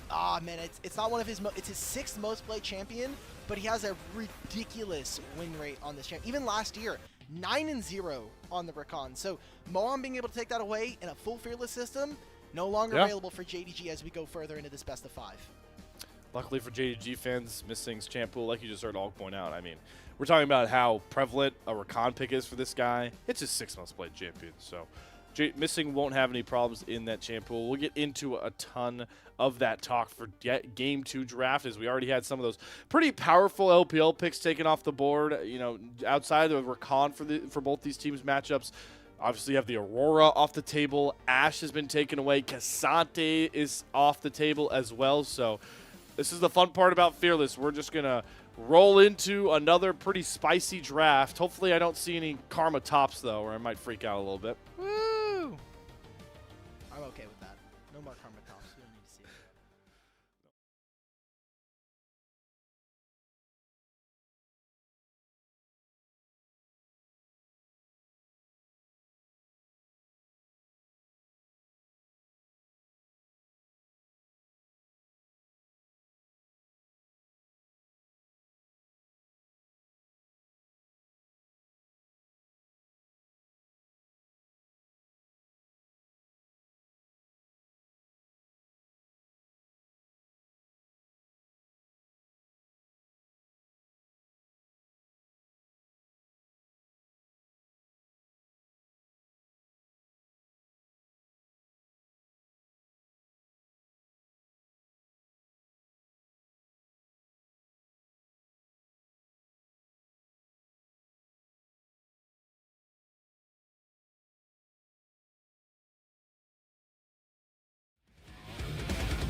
Welcome back, everybody, to the unofficial LPL English broadcast. As some of you watching may know, it's the middle of the night for myself and all gear casting from North America, so sometimes it can be hard to stay high energy for these broadcasts. Luckily, thanks to our support from our coffee supporters, fans have donated 69 coffees. Nice. To keep us wired and ready, since this is a fan-run broadcast, we rely on subscribers from Coffee, YouTube, and Twitch to support the stream. If you subscribe, you can also unlock perks like early access to content and access to exclusive channels in our Discord. Join whenever you want to on that one. We thank you all for the support that's been coming so far, and we'll enjoy every single second of continued support as we run through the LPL. But back to the main feed here, Alk. I mean, what a way to start. I wanted to give them a small taste of what's coming up for content, by the way. Ooh, our Discord is open to anybody. Anybody can join. That link should either be on our Twitter in our link tree, or there's also just a command that you can use in chat if you're on Twitch chat. The early access channels, that is specifically for content, so you can also make recommendations. We are currently in the process of getting some interviews on site with some of the players. So if you want to ask questions to players like Scout and Moham, if you get into the Discord, if you're part of our subscription services across Twitch, YouTube, and Coffee, you get access to great stuff like that. And you can also see our early story of videos that are going to be coming out very, very soon. But we're here in draft for game 2 here. JDG have chosen blue side after losing that first game, and already changing up a lot of the bans here. Akali and Leona this time here for the JDG. I wonder if there's going to be a higher focus on trying to ban out a player like Moham, as he has really been kind of a one-note engage player, especially coming from DK. On top of that, maybe some more melee respect being thrown over towards Linfeng. Obviously, talked about coming into this, likes the Ambessa mid, like the Yone mid in a small sample size, but if you can play those two champions mid, you better be able to play the Akali. So I like that ban a lot as well. Pretty stock standard on the OMG side, though. Kalista, you got to give respect over to Skarner on that red side. Curious if a pick like Corki may sneak through now. Maybe we'll get a Rumble sneaking through. Two pretty pivotal picks in the LPL so far. Rumble, like we said at the top of show, hasn't been doing well. He's 1-7 all time here, at least for the year. And he is banned this time around. Rumble, Kalista, Skarner felt like the champions that when we saw from Demacia Cup, that was going to be like the red side staple. Red side was going to be stuck with those 3 bans, and then you kind of got to see what the rest of the series is going to look like. Now that Ashe and Varus are gone, it does open up some more of the different AD carries. When these two are gone, we have mostly seen some more of the team fighters. I think specifically Misfortune climbs up in priority, especially against someone like this Corki. But, I mean, we've been seeing Xayah. Jinx usually comes out around 3 and 4, usually as a lot of the tanks are, a lot of the champions, such as Vi, are already gone. But we'll see. Ezreal's I see a lot of game 2s in. That's good, well. especially into a Corki. I think that's fine. Misfortune, though, looking like could be the trade here for Starry. It's important to mention, this is where we expect Pays. Every AD carry player, not even in the LPL region, knows all about Ashe duty. It was an unfortunate game for Pays. Really hard to step up and help GG push through some of their struggles in the early game. Now, this is where Pays can get back into that groove. We saw him against Ultra Prime on a pick like Corki, as we do see the Zyra come through, and we know that Bolshun and Hung have taken this into the jungle already, so you got to expect that to be Hung's pick here. Ooh, here we go. AP on AP. Lock-in. So another game of Shun hooking up the Nidalee. We got to see it in their first game against Ultra Prime. I think he did pretty well. He was one of the drivers, again, for that game, and really, really aggressive. Although, into a Zyra, I think you're going to have the same level of success here. So what I want to see from JDG is going to be some really beefy frontliners. You already have this Nidalee. There's one. You do have the Corki.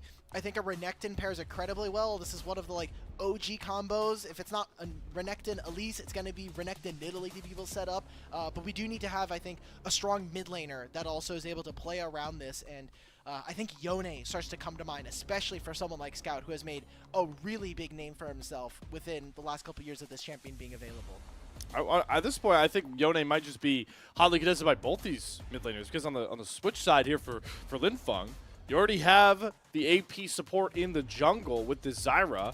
And Linfeng has shown a proficiency on the Yone as well. So if you have the you take the usual damage archetype arguments, it's an open pick here for OMG. We do see the Rel clean out that last phase of picks here, as we're going to try to put Moham, our MVP of game number 1, back in a similar spot, trying to get these multi-man lockdown engages. And if you thought they were easy for him on Rakan, wait till you see what Rel's kit allows you to do. It's his most play champion in his career, one of his best champions all time that he can be able to pick up. So Rel here is great. You also have it into someone like this this Renekton. I think you're setting up really well for someone like Misfortune, but to get on the back end of this, JDG are the ones to take away the Yone. Very, very interesting to me. So probably going for double mages in the mid lane. I'm thinking of other AD mid laners that we could get from something from Scout. I mean, Mbessa is available, and that was actually the pairing that we did see come out from JDG. So maybe that's something that they're going to be looking towards. Hey, all I'm saying is, set tab over on Thunder Talk pulled out a game for Yasuo, but true. He did also have, technically, he had all 4 of his other champions could create knockups for him. That is not really a reality in this game. Nope, not whatsoever. I will say, if Scout wants to get real spicy with it, you can block a lot of Misfortune damage, if not all of it, in team fights if you throw up that wind wall at the right time. So that's a little bit of a gotcha. But we actually see the Yasuo get a respect ban. So they were worried about Linfeng playing it into this, you know, lower ranged comp, which I do actually like a lot as a bit of a respect play. Ooh, blind Ornn here. Corki You're already mid? playing into the Renekton. Does fine. Yeah, Corki has been a flex. Wouldn't be surprised to see it go towards the mid lane, especially for someone like Scout, who in this last year I think really started to pick up this champion. 8-5 last year for this champion, and does allow for Pays to play a little bit more poke. So now your support needs to be extra tanky. It needs to be someone that's going to be able to sit in the front line. Braum is no longer available. I think either Poppy or Alistar are going to be very big finds here for JDG. Can't pick that. Nope. Get away from that, low bro. Get away from that, low bro. Could not lock that. All right, the Poppy is going to be the pick here. Lot of early game agency. Oh, I'm speaking too soon here. The Alistar. We'll see. Missing's toying with our hearts, so that so the big bowl gets locked in here. That does provide the front line you need. But on the other side, OMG, man, we are just leaning into team fight and scaling. This, if you can combo the Zyra and Misfortune damage together alone, that's already scary enough. And if we lock a Smolder, man, it's GG at 35 minutes. I don't care how much of gold lead JDG's holding. Unironically, Linfeng on Aurelia would have slapped here. I think he would have had a huge game to play. The only problem is maybe you're playing into Alistar, but the rest of this JDG team, I think, would have not been able to stand up to you. It's going to be that Smolder, so great front line for Linfeng this time around. And this would be such a big game for OMG to win, because everybody, I think, can say, okay, you won game 1, you had a really strong early game, JDG weren't really awake, they hadn't had that, like, you know, maybe their first cup of coffee. That happens. Can you really take a game 2? You know, they can say 1 game is a fluke, 2 games is maybe a pattern, and 3 games on a best of 5 just means that you're just straight up better than this team, at least on the day. So I want to see what they can do. I think that their team composition is a little bit more easy when it comes to execution, but it is very, very simple in what it wants to do. So I want to see how they're able to execute on this, and it's up to JDG to prove that they can actually beat this team composition. Because like we were saying, scaling is on their side. You have this execute that's going to happen, the eventuality of a Smolder. Zyra scaling is also not to be toyed with. I mean, the plants, the stacking burns and slows that you can go with specific build paths. What I am most excited to see here, though, is the JDG not backing down from the fact that they had probably their I mean, there's a small sample size again, but their worst early game of the split so far. So they're leaning into Shun to play this Nidalee to unlock them, and you've got the power of the Moramana stacking bros, Corki and Ezreal, to come through as well into that mid-game stage. But this is a classic time bomb ticking through for OMG the second they get onto the Rift. Very different vibe switch, though, because OMG, as nice as this comp is going to look for team fighting and scaling, they definitely have to, I feel, play a bit cautious in the early game in multiple lanes, if not really all of them. Yeah, so there's a lot of strong 2v2 potential from the bottom side here. I mean, from JDG. Misfortune Rel, Misfortune having one of the more broken kits, especially for a level 1 champion. And JDG, yet again, gets spotted early on here for this level 1 invade. Great ward coming in from the side of what I'm going to assume is Linfeng, since the only one really here in this bottom side of the jungle.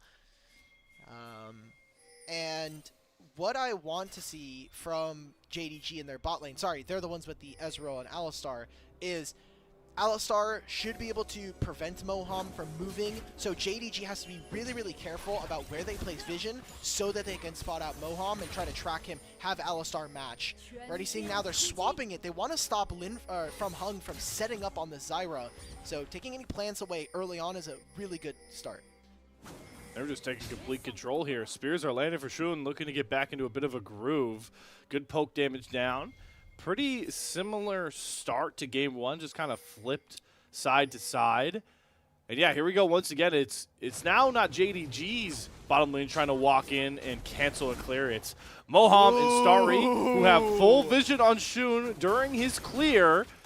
This thing's not too far behind. Moham will spot him and Pace coming across. Starry's got to be careful with how much forward he wants to go. But Shun is far too low. Ignite, one more flash, and Moham's at it again. First blood over to OMG, and Shun is in complete disaster mode. Oh, remount comes across from Moham, and Mystic's flash goes down. Next target is going to be Pace. He's got his flash available, does immediately burn it, does not have the arcane shift. Moham does not get the crash down to set up that second kill, but it's another great start for OMG. Wow, just fantastic. I love the patience that they showed there. They know that they don't have to immediately go to lane. JDG, their bottom lane was kind of playing in a weird spot. They were sitting in Tribe Rush. They were waiting for them to show on the wave. But as soon as Shun gets caught off guard by someone like Starry, it turns into a great start. So not only did Hung get the advantage, he took his wolves, immediately moved towards the top side. He gets all of his camps here as well. I was like, okay, I actually would have been fine with a map split there. Yes, you're leaving Misfortune and Rel to the woes of a Nidalee, but it would have been fine because Hung gets to start on his blue buff. And as a Zyra, this is one of the camps you really need, especially early on. It gives you ability haste, it gives you cooldown, or it gives you mana regen, especially in the jungle early on. You're going to need that for someone like Zyra with no items. Starting this Nidalee off behind, she is going to be a great power farmer, but it is going to take a few seconds off. And you do not want to try to get into a race versus Zyra if she's able to get it back before you do. And even further, Nidalee for Shun is supposed to be the big playmaker to try and unlock this early to mid-game power spiking for JDG's comp, and now it's looking, that's at least 2 camps behind this power farming Zyra. I mean, Hung is going to immediately, he's skipping his scuttle. He doesn't want it. They're looking for more blood here onto Allah. Will not be spotted Hung just yet. Allah, if he picks a very unfortunate time to place a ward, he's going to get rooted, but not enough damage like you called out. Yeah, I mean, he has that timer, right? Because he knows that Shun is behind, so why not just go for the bottom side scuttle? It is very hard for him to contest on the top side. His bottom lane is getting pushed in, or I guess the Australian bottom lane is getting pushed in favor of JDG. They have them stuck under their turret. You see that right now, Scout has been a very big nuisance for Linfeng to deal with. This is just kind of the nature of the matchup. Also, you don't see it because it is covered by the Smolder Stacks, but Linfeng has elected to go for the Grasp of the Undying. That, I think, is completely normal. We've seen that been kind of the adaptation ever since they really nerfed fleet footwork, especially for ranged champions. Shun makes his appearance back towards the side of the map that burned him most. Is Linfeng taking pretty big trade there from Scout. Both these marksmen pretty low on mana, though. No real Hey, Linfeng, come on, bro! -2? Missed? Oh. Those are missed Smolder Stacks, too. I mean, that just compounds the problem. Ah, man. If we lose the game due to one missed Smolder Stack, then whatever. Hey. The game's over anyway. You should have just lost the game either way. It's not that big of a deal, but these things add up. And usually if you miss one, at least in my case, especially if you're in call with the homies, you're gonna start missing a few of them back to back. You got all the pressure. Everyone's going -1. That's one of the most fun things you can do when you're hanging out with the homies. Most fun things? Just knock them down? This sounds like a good way to attribute to a negative win rate in Flex. So good to see that Harry's still watching himself there, not looking across the map where he eats another. Shun is just like, no back for you. Instead, we're bringing the dive. There's the first stun. We're going to land. Knockup comes through for Harry, though. Forces the dominance out of Ola. And he's not able to get the kill. He flashes just to make it safe. That's classic Orange Gaming at its finest. That's incredible. I mean, it forces out the ult from Ala. He'll be able to back this wave. He's probably going to be able to catch most of it. Ala's just going to immediately shove it in. The teleport changes also do mean that it does take a little bit longer for him to get there. I think he probably misses out on half the wave now, actually, because he didn't instantly teleport from when he got back to base. So he just miss a fair portion of this wave. But you know that now Shun was on the bottom side of the map. Renekton has now committed the teleport. As we can take a look back at this replay, I thought this was a little bit risky, as Harry does not have very much mana. He obviously didn't have a lot of HP, but Shun does not have the damage or the items in his inventory. Almost goes down to the heated up turrets, which is one of the changes coming into this season. Buffed up. And now that they know Nidalee is there, guess what? That's a full grub take here coming in from OMG on the first take. You gotta wonder if that level 1 was a little bit nicer to Shun. Does he have enough damage for that dive? It's the, you know, hypothetical scenario starting to really compound as OMG are back in that early game groove. Grab the first Monster Slayer, stacking towards feats of strength, and remember, they've got first blood. So once again, it's OMG in control of the feats of strength, with JDG kind of scrambling, especially with their jungler being the one so far behind to get back going. I think before the grub spawn, so 3.5 minutes, JDG are looking to try to take first turret. I mean, we've seen them constantly have priority in all of these lanes. They're getting a lot of turret plates early on, so that'll be something that they should be looking for if they're trying to contest for feats of strength.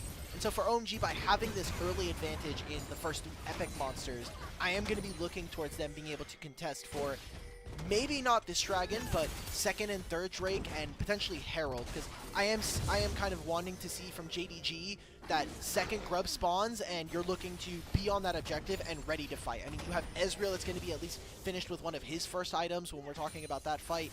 Scout should be on the same thing.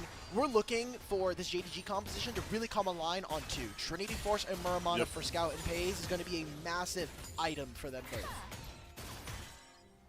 Real first bump up for both of these champions. It'll be fun for everyone that likes the symmetry of these build paths. You're going to get it from Pays and Scout likely for a bit of these items. Sorry, Moham able to buy a bit of space here, but that nice ward from Missing does spot Hung, so they know not to try for any of these engages and wrestle back control. Shun is opted to takes the scuttle and then does not opt to go for that first dragon. He's stealing away camps to, or not stealing, excuse me, just catching camps. He's stealing his own camps. That's a jungler right there. Camps. Good for him. Yeah. That's what they did with the buffs, right? When they made that blue buff and red buff for both global, that's what they were looking for. Okay, we're going for a dive here on Harry. We're going back to this well. Harry does get a good knockup, but does need a max range spear, and this time Shun's got more than enough damage. So nice, had to try it twice, and they get the job done this time. Right, but top lane, this dive has to go. It doesn't look like they're going for a dive. It looks mostly like they want to try to crash this turret and get as many turret plates, get this really low so they can set up for the Herald or for the grubs that are spawning in a minute and a half. That's a Zyra ult and a Misfortune ult. These will both be available for the objective fight. They're going to just chase down Pays. He's dead. He has flash. He commits it just a little bit too late. The disrespect from JDG in these early games is now continued over. It spilled over to game 2, and OMG are happy to just gobble up more gold. Maybe Shun was just not confident to take the dragon there because it is Mountain Dragon, and Mountain Dragon is one of the more resilient drakes. It would take him a really long time, and like we said, I want to see JDG contesting for this grub on the top side in a minute's time. You still have Sun and Scout that are in good positions. While a death is going to feel pretty bad for someone like Pays, you are still playing Ezreal, so missing out on your flash is not as big of a deal as playing one of the many other different AD carries that don't have a mobility spell. As you take a look back at this replay, that ultimate doesn't hit the entire wave, so they can't really thin it all that well. This ultimate also means that Missing can no longer be that big frontliner for Pays, and just too much chip damage has kind of landed onto him. Like you said, the flash was just too late. It does get both flash from Moham and Starry, so if there was ever a fight where we're going to see the solo laners of JDG really step up, I think it is going to have to come within the next 3 minutes before that summoner spell is back up and available. Bit of foreshadowing for OMG for the potential big teamfight combo they're looking for. The Strangle Thorns and the Bullet Time. going to rip through any and everybody except maybe missing with that Unbreakable will. Unbreakable has been OMG's will at playing towards these grubs as they do see the second spawn hit the river, and Hung immediately looking to clear out this vision. Really hard for Shun to try and match at this point. Pays missing, all swinging over. Got a walk-up coming from Ulla in the background. First scrub's going to go down for Hung, so they at least deny JDG from getting the next Monster Slayer goal. But none of the other grubs are near death for Shun to try and grab themselves. Scout is teleporting into mid lane, and as long as JDG steal one of these, that will stop them from being able to take the Feat of Strength. Harry's taking a ton of damage. Moham's going to go in. Bullet time comes across, gets canceled because Ulla flies into the background, soaring like a croc from the river, looking for his treat, and he's going to knock down OMG. There's the X factor JDG needed to break this game back open and get into a groove.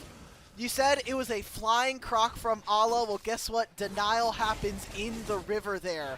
They take some more of these cams. Shun will be able to get at least 2 of the grubs, and that's going to be the stoppage of play from OMG. They're not going to be able to get all of the grubs here for that second part of the Epic Monsters for Feat of Strength. As we take a look back at this fight, I mean, look at where Moham is. Half HP, the damage dealers, they're starting to get that bullet time, but Ulla in this backline. Harry even summoned the Call of the Forge God, but misses it at the very end there. So gets 2 kills over to Ulla.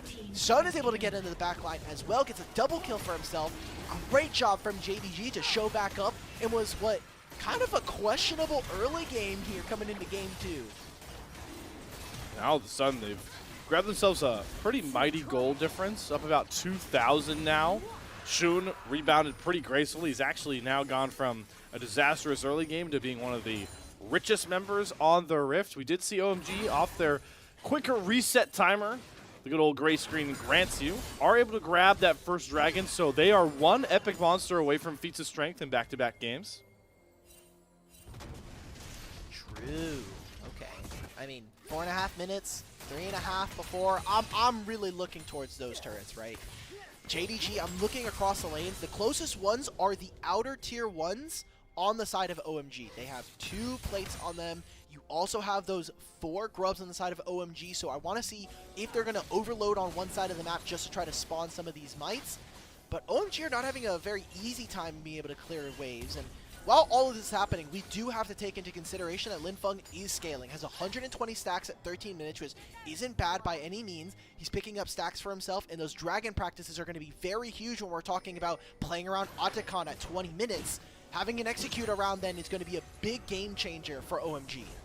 Especially when you factor in the burst ability of their ultimate combinations as well.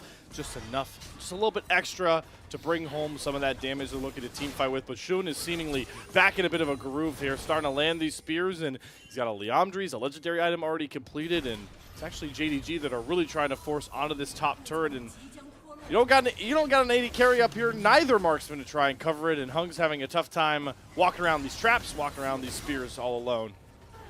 Starry, I don't know what happened in mid lane, but Paze is able to get priority versus this. They're going to make a dive under this turret. Paze is here, missing.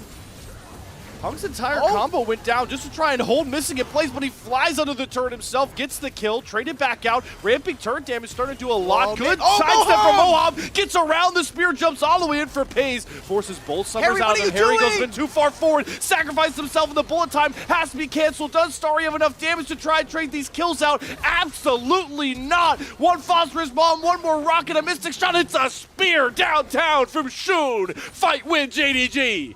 Starry cannot get the love taps reset. He's trying to get it on a different target so he can apply that damage, but there's no one in range for him to hit. And Linfeng, he's going to walk up to Ulla here. There's no turret. He still has flash. He's going to flash over the wall. He's out. Okay, all right, nice. Good job. But that's a turret going over. That's going to be a feat of strength confirmed here for JDG. And now it's all about, can they get this last epic monster minute before the Rift Herald spawns, 2 minutes before the dragon is here. Either one of those objectives going over to OMG is going to give them boot upgrades, but I'll be honest, I don't think it matters. We've been talking a lot about feats, but it's 5,000 gold here for JDG. Specifically, the solo laners are really starting to expound a massive gold differential. Shun is just making these spears land. Really seeing the power of this poke comp now. You got spears, mystic shots, and rockets to worry about. I love the golfer missing, though. He's like, Hung is too low to be anywhere near a turret. Mohab with the fancy feet gets around that spear, but here's the real blow, Harry. You're not tanky enough for this kind of work, man. Oh, man. After that, like, as soon as the play is over, should have just called it, walk back to your side of the map, and just be thankful that Scout and the rest of JDG don't run your entire map. But with that charge, they give multiple resets over to JDG, set up for more kills, and they eventually take that tier 1 for that first feat of strength. So great job from JDG to play that off of a misplay coming in from Harry and OMG. We'll see what they're able to do now, as they're putting a lot of pressure and a lot of their vision right now towards the bottom side of the map. I think they want to try to protect Linfeng, maybe willing to give up this Herald, as it's not that much of an objective. They really want to make sure that Linfeng can get this turret, get some more stacks, and hey, set up our Smolder for success, which was something that we did touch upon. We were looking at this in draft. And you could trade this Herald for the Dragon that's not going to spawn too much further after, especially every second that goes by that JDG don't hop on the Herald. I do see, I believe Scout is just soloing it on his own at this point to try and take it down and deny that last Epic Monster Slayer task for those feats that OMG are in pretty good position for. Starry's eating spears and mystic shots, does dodge out on the next 2 bouts. Spotting missing, maybe coming up for a dive here, but they're just going to back off and take their free Epic Monster. Okay, so they get the Herald. Big takeaway.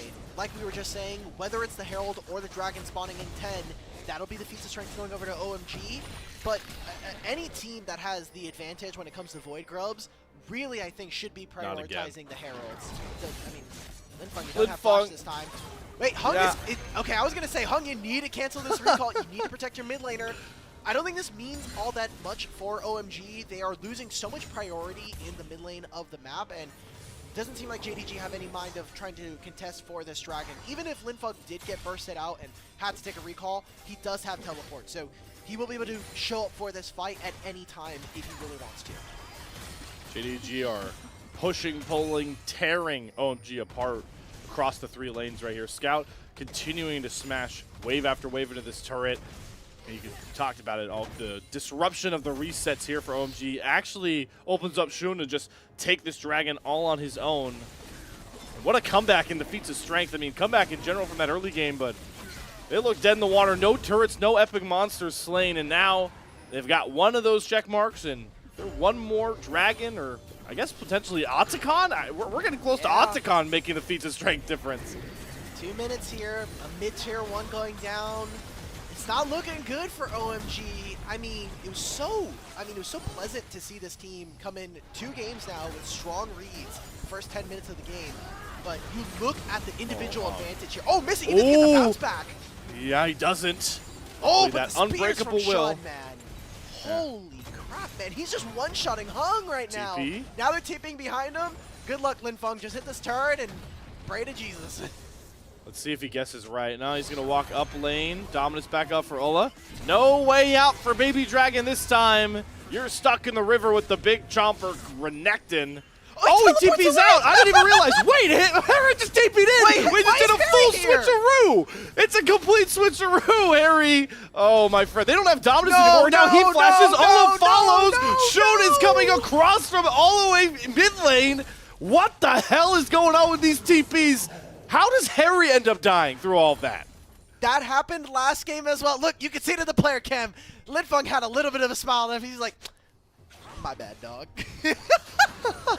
This happened literally last game with the Aurora, right? He looked for the teleport, so they know that he went for this. They can obviously see him traveling. It's so weird that, at least on Spectator Clive, we don't see the teleport. He knows, hey, you don't have a stun anymore. Once that comes down, he uses the ultimate to give him heal. He also has the grasp. Oh, the teleport change is so different. Oh, okay. The animation isn't as like super in your face. It's not as obvious, yeah. This is part of the miscommunication. We saw this in game 1 with the Aurora, where they were like, okay, we're gonna help Harry in this play. They give over some shutdowns, and we're like, oh, maybe JDG are really back in this game. But that time around, now Harry dies, loses his TP, loses his flash. Everything is just going from bad to worse here in OMG in the second game, and making game 1 feel like a mirage in what was supposed to be a JDG 3-0. Just remember, their mid-game last game was pretty rough, and They were able to catapult themselves back in when they got to the later stages. Granted, it was a much easier climb back. You weren't staring down, nearly 7,000 gold difference. Look at the difference in the jungle and top side right now. I mean, Scout had 1,000 over his opponent, but Linfeng has really been, I think, kind of smart about where he's picking up waves. But almost 6,000 between the two of them for Ala and Shun. And now we get a new thing. Don't see it too often. Haven't seen the LPL. Otacon will not only grant a revive to likely JDG with the way the pings are going, but will grant feats of strength to whatever team grabs it up, as JDG are the first to start it up. Okay. Missing, doesn't seem like OMG have the greatest way of entering. Harry is going to have to do it the old-fashioned way and hoof his way over, but we're halfway through the HP here, and I mean, this Otacon, the thing that's the most powerful is the fact that, like Baron, it shreds your armor and magic resist. So right now, Shun is very, very squishy, and more stacks for Linfeng. He's at 215. Oh, Harry, that's not the dash in again, my friend. You went face first into both marksmen. Harry sacrifices himself. We see Call the Forge God go for nothing. Linfeng uses Mom for virtually nothing, and that is all the way back from the grave. JDG with Otacon. And now, feats of strength boot upgrades. Voracious Otacon. Actually, no, they don't get the feats of strength here because they didn't get the full camp. You have to get all 3 from one camp of the Krubs. I think they have them. Grubs. Do they No, not they only have 2. I see the indicator under JDG. They got Herald. That's right. They got Herald, yeah. The Dragon, and the Otacon. Those are their 3. Okay, that's right. My bad, everybody. I'm griefing. But Otacon respawn, getting a flash from Linfeng like that, just raw dog, is crazy to me. He has the execute now. If there's ever a time that OMG can come back, it has to be at this point because you're 8,000 gold in the hole, and now there's a GA buff on 4 of the members of JDG. You got one off of Scout, and he immediately TP's back up the same place he's been for the last 10 minutes, and shoves another wave into that tier 2 turret. Gotta love the dedication here from Scout, as the gold lead has only ballooned a bit more here for JDG. I'm curious how much they're going to push the tempo with this Ruinous Otacon. There's not a lot of areas for themselves to like kind of force the issue. Looks like they might just gobble up whatever free monsters they have on the Rift, which, you know, is camps, waves, and likely this just third Drake of the game, first Infernal. Cool, man. It sucks for OMG because we had so much hope. Again, we said at the top of the show that taking individual games will be kind of fun to see for OMG, but a whole series is going to be a completely different matter, and JDG are showing off a little bit, I think. They are kind of putting hands on the opponents and doing it in a style that I feel is... They're doing it in a way, like I was going to say, that feels very in tune with the champions and the players that have on their team. You're having Pays on this Ezreal. He's kind of able to freely do what he wants in fights. You have Missing on Engage, Shun on a kind of a psychopath jungler that also likes to farm. I think he's most well known for his Kindred, but Nidalee, obviously, he's doing really, really well in the games we've seen so far here in Season 25. About another 20-ish seconds left on Ruinous Otacon's revive for everybody but Scout. JG trying to min-max it into getting an inhibitor turret down as Missing flies into the base with Unbreakable Will. Gonna target Linfeng, who does not have the flash. Here comes the turn, the bullet time down. The dominance from Ala is gonna get him at least Moham. But those Ruinous revives, or excuse me, Voracious revives, gonna make sure it doesn't cost as much in the bank. I mean, Ala and Missing are now, they come back to base. You get this third dragon of the game. It's an Infernal Dragon. It'll feel nice, but I don't think we're seeing a soul. I think we're looking at that Baron spawning in 30 seconds for JDG to potentially put the finishing touches on a game 2. Linfeng does have the execute over the stacks threshold. You got 2 pretty powerful items on Starry, expensive ones, but IE and Bloodthirster are just maxing on the pure damage this Misfortune can bring. It's really Hung that's a bit far behind where you want the Zyra to be by this point. Obviously, down a ton of gold. It's not the most gold. The gap for Ola versus Harry is the biggest one, but I feel like the Hung versus Shun gap is the one that actually hurts the most, knowing how Ornn doesn't care about those items too much. Yeah. Also, Harry has been a bit starved in terms of experience.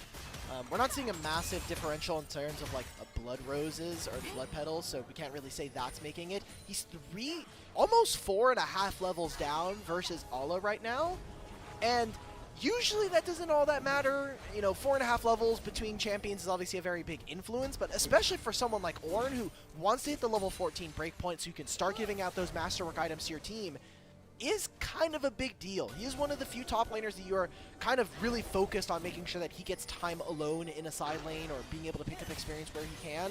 And by overgrouping with his team, he's far behind. Moam is taking way too much poke right now. Baron is being started by Scout. He's just soloing this. Now he's going to be able to do this with Shun, and looks like they want to try to at least bait the rest of OMG to just walk into the poke. Hung. That felt like a stake to the heart almost, maybe a couple inches off. One spear. He's half HP at this point, and this is exactly what JDG drafted for. If you are walking anywhere near a part of the map you don't have vision, thank you, observers. You can see JDG are dark in the darkness so many ways. You got to worry about spears, mystic shots, rockets. JDG are going to turn onto that Baron, but how do you walk in here for your OMG? There's just so many projectiles to worry about. They at least do force a reset off the Baron, but Allah's going for the flank of a century. Yeah, Allah has the flank, and Starry did lose his strut passive during all of this, so JDG are going to turn now. Ooh, Allah's taking a lot of time to get here. Missing's trying to find Timeless Unbreakable Will. Mom comes down. Allah's in the background. Shun finds a snipe onto Starry, and now the marksman can sing their praises and step up. Scouts flashing forward. Allah is untouched. Can win this, though. Cannot find any trades. Will finally drop, but Pays is untouched off to the side. Linfeng is just going to fall a bit too flat with his baby dragon. Ace over to JDG. They're not even going to need Baron. What a response after the disastrous game one. We said that they were sleeping giants. Their Demacia Cup was disappointing, but so far here in the start of LPL, they're slowly making their way through this group. They're making it not look super clean, but a win is a win at the end of the day, and it looks like we're going to be taking it to a Game 4 at the very least between JDG and OMG. Just the formalities of the Nexus turrets and the final Crystal Gem broken open. It still was a bit rocky there, Alk, but JDG looked a lot more polished once we got out of those opening 8 minutes. I was so dangerous. I was like, okay, maybe we get 2 games from OMG. And like I always say, if you can take 1 game, you can take 3, right? If you've done it once, you can try to replicate that as many times across the series. There's 140 champions. You can kind of do it in any style that you want, but regardless, good game from JDG. I don't want to say it's the cleanest, and especially for what we expect from these players. We haven't really dove too much into it, but when you have a roster with Allah, Shun, Scout Pays, and Missing, we expect better from you. You should not be struggling against an OMG roster that hasn't really made very big splashes when it comes to their roster. I mean, they had Angel last year, but still, I don't think really kind of hit the stride that they really wanted to, and you have so many players that have been to internationals multiple times, that have even lifted international trophies in the likes of someone like Scout and Pays. We should be looking for this team to, similar to like a Weibo, 3-0 this team, you're looking at another matchup and you're kind of looking towards top 2. I want to see them cleanly close out the series if we want to have high hopes for this squad as we move throughout the rest of the year, because as much as 3 best-of-5s gives us as much data as that does, this first split is supposed to be a preview for what is to come for the rest of the year. And also, you got to remember that as fun as some of these Fearless drafts are going to be, we're going to see maybe a bit more shift back into the old memes of, oh, yep, Zeri, not the champions, I mean, but Zeri Yumi versus whatever, just handshook every draft. So this is why Fearless can be fun. I'm glad that as rusty as it can be for some of these more, super team or higher level LPL squads can be, it allows for OMG to kind of come in and punch people in the mouth. So, and this isn't even a bad loss for OMG. I think they did kind of make similar mistakes that we saw in the mid game from game number 1, but I still love the confidence that they're playing with in these early games, and that's the start you need. And if you could keep that up, mid games can't go as bad as this one did, I would hope. Yeah, probably, but I don't think OMG have really shown that level of resiliency, especially against a top caliber team like we're expecting. For OMG, that felt very much like some of the other games where I think that their solo laners get a little bit lost, particularly Harry, despite him being someone who I think is more of a journeyman here in the LPL. He's been playing for a couple years, but I think hasn't really found his footing yet in the league, and has, for the most part, been kind of a weak side top laner. Usually he's playing those tanks up in the top lane. That is why we're seeing stuff like the Udyr really get banned away from him almost every single game. The Cassante is a champion we got to see him kind of make his name on in Game 1, but it's these glimpses, these flashes in the pans of performances from this bottom lane duo and Hung that are really kind of inspiring so far, at least through their series here in the LPL. And like you mentioned, this series wasn't clean at all. You get the replay back in here. This was the real, you know, get the gunk out of the gears moment, I felt like, for JDG, was just Ola finding this awesome jumping flash dominance play, really opened things up, and from there, it's always nice to see the JDG lean back into this draft execution. The poke, the projectiles flying through. It's just so oppressive for OMG to really go for. And I got to give more credit over this draft compared to what they were staring down, right? Because they were looking at a comp that was designed to blow them up with a lot of ultimates that will just scale infinitively. And once those ultimates start chaining, they only become more problematic. And the fact that you just drafted Corki, Nidalee, and Ezreal to force really a lot of dysfunction in that combo. You can see in these replays, OMG never, after that, you know, that river fight around the second grubs, were ever allowed to set up for this combo at any point because JDG's range and threat of Ola on the background was just so oppressive. I'm glad we only have to see one game of Harry on Ornn. Just knows a horror. It was rough. Which is unfortunate. Happens. Like you were kind of noting towards draft, I will say that with the Zyra pickup very early on, remember their first picks on red side were Misfortune and Zyra. I think at that point, you're not allowed to really pick a scaling mid laner like Smolder. You really have to kind of double down on this identity and pick some more tanks, pick some bruisers that are going to allow you. That's why I think maybe seeing something like an Mbessa would have been nice to really kind of at least distract the front line, be annoying, buy space, and grab attention from the side of JDG. And they just didn't have the front line. So either you have to replace the Zyra or you have to replace the Smolder. But, I mean, because of how early it was, I just think you have to be able to change it up. You don't have the requisite tanks. And Alistar Misfortune has been a terrible combo for the last, like, 2 years. I don't know why we keep picking this. I get it. Like, you're able to do the perfect headbutt Alistar pulverize combo into 4 Rel members Misfortune? the entire time. Yeah, oh, I guess it was Rel. I still don't like Rel. I want a Leona for this.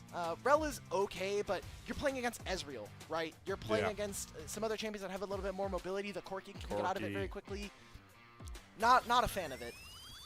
What I am a fan of, and what everyone should be expecting here, I know we didn't really tee this one up, easiest MVP pick ever, it is Ola. I mean, this Renekton broke open the game, was absolutely disgusting from there on out, so Ola earns his first MVP of the LPL season. Well-deserved, my friend, and our reward to you on the unofficial English LPL broadcast is soaking in that MVP pick for Ola as we head to a break here. JDG got back into a bit more of a groove. We'll see if they can continue it towards maybe a cleaner early game, or if OMG has more excitement in store for us here from Group B. We'll be back in a flash. Stay tuned.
We've settled back into some regularly scheduled or regularly predicted from our caster talent and production for the series. JDG commanding, or at least a little bit more commanding of a game there to take game one.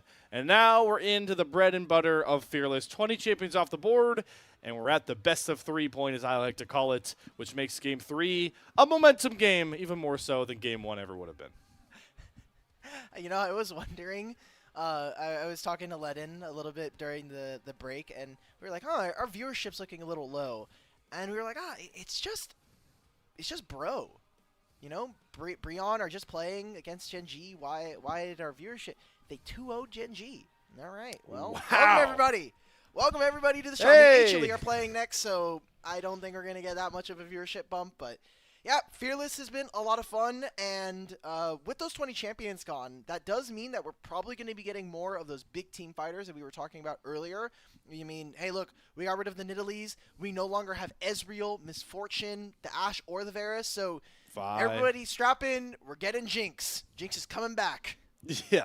Jinx is coming flying in. Maybe we'll get some Sejuani's in the jungle with Vi, Xin off the board. We're leaning into team fighting, and if that's the case, maybe we'll get out of here pretty quick now if JDG continue to fight the way that they've seemingly gotten into a groove with. Sure. I'm just looking to see how cleanly JDG can clean this out, because they obviously had a really dominant series against Ultra Prime. Unfortunately, Saber kind of was a really big black hole of pressure for the team, and so that ended up happening. We got to see Scout take really big advantage of him in that matchup. But here against Starry, I think Starry and Moham are kind of showing up, pays, and missing in the 2v2, especially early on. So this is going to be a little bit interesting, especially when we talk about Weibo on the opposite side of the group here, just because you look at their team. I mean, Light and Hung are not the most devilish in the laning phase. So I want to see what that matchup looks like, and especially against, I think, Xiaohu, who has been performing up against Scout, would be really exciting. But that's for another series. We've got at least 2 weeks before that matchup happens, and that could completely be out of the window if OMG decide to make a universal banger of an upset. And if you remember, even to continue some of the, nice to see step-ups from OMG, we haven't seen Scout kind of body Linfeng, like the stats we threw up at the start of this were kind of going to be indicative of. Remember, this guy, Linfeng, he came in dead last, the worst KDA of any mid laner. Let's bring up those stats. We got to wait for draft anyway, right? So might as well. Yeah. Well, if we can tee him up. I mean, it's been anything but that, but these stats of the series. I mean, game 2 was, kind of even. They were playing scaling Corki versus scaling Smolder, but if anything, Linfeng has outperformed every one of these metrics in this series so far. Linfeng has been doing really, really well. I think he's holding his own against Scout, but that Corki versus Smolder matchup did not look particularly fun to play with. I mean, you're playing against the lane bully, someone that also can outrange you with the rockets, so let's see what's going to be coming in the second phase of draft, because we still have Mbessa and Yone available. 2 big melee mid-champions that have proven to be very, very game-changing for both of these mid laners so far in 2025. And don't forget about that Akali, too. They got a respect ban in Phase 1 from JDG on their blue side. Got to think that Linfeng, if he's adept on the AD melee mid laners, definitely going to be pretty powerful on the Akali as well. And I want to see Linfeng get one of those games, right? It's everybody can play the scaling Smolder mid. It's kind of a snooze fest in the early game, and then it's not much different once you get later in, besides positioning-wise. Let's get the Linfeng that we saw in those nice highlights, the Yone plays, or the Mbessa, to really solidify what we know OMG is kind of capable of, as we are back on stage here with both of our squads. And as expected, the team off the loss is going to select blue once more. But the fun part is tracking how the bans evolve outside of the Skarner ban that JDG will be forced to push out. LPL feed, bring us back that fan sign. That was beautiful. I've always loved the crowds over in the LPL. They have so much, similar to the LCK fans, who I think really show out in Lowell Park.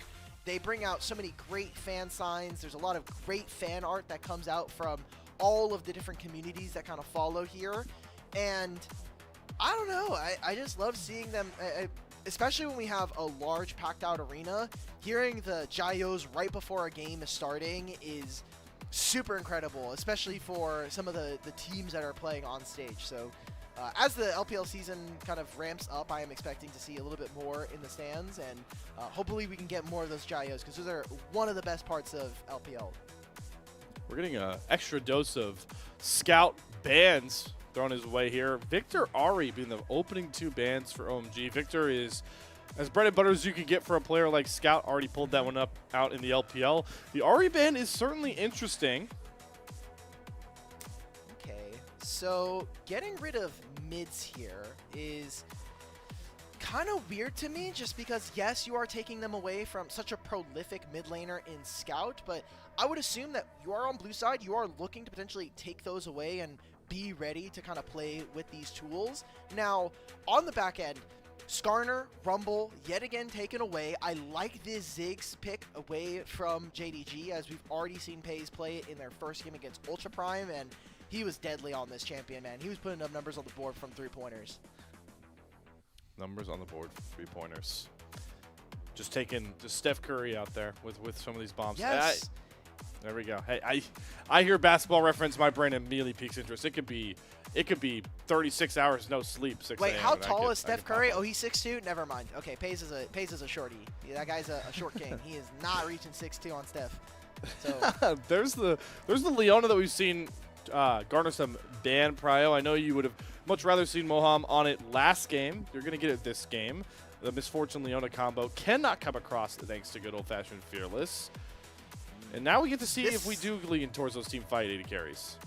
Most people might be like, and myself included, are going to be seeing like, oh, first pick Leona, why is this happening? Well, you look at the support pool right now. Braum, Alistar, Rel, and Rakan are gone. So all of your engaged supports, sans maybe like a Nautilus that we've been seeing in Tier 1 for so long, are already gone. And those are the champions that you're looking for to kind of say, hey, look, like, in a full Fearless, the economy of engaged support is incredibly pinched. All of these champions are not available, guys. I was going to say, you can't pick any of these. You can play Nautilus, you can play Renata. I think Poppy is still great. You have that flex pick for jungle and top. I think that would actually be a great pick, but instead going for the Nautilus Jinx, which isn't a great pairing, but can definitely set up for some dives if we're going to be seeing them.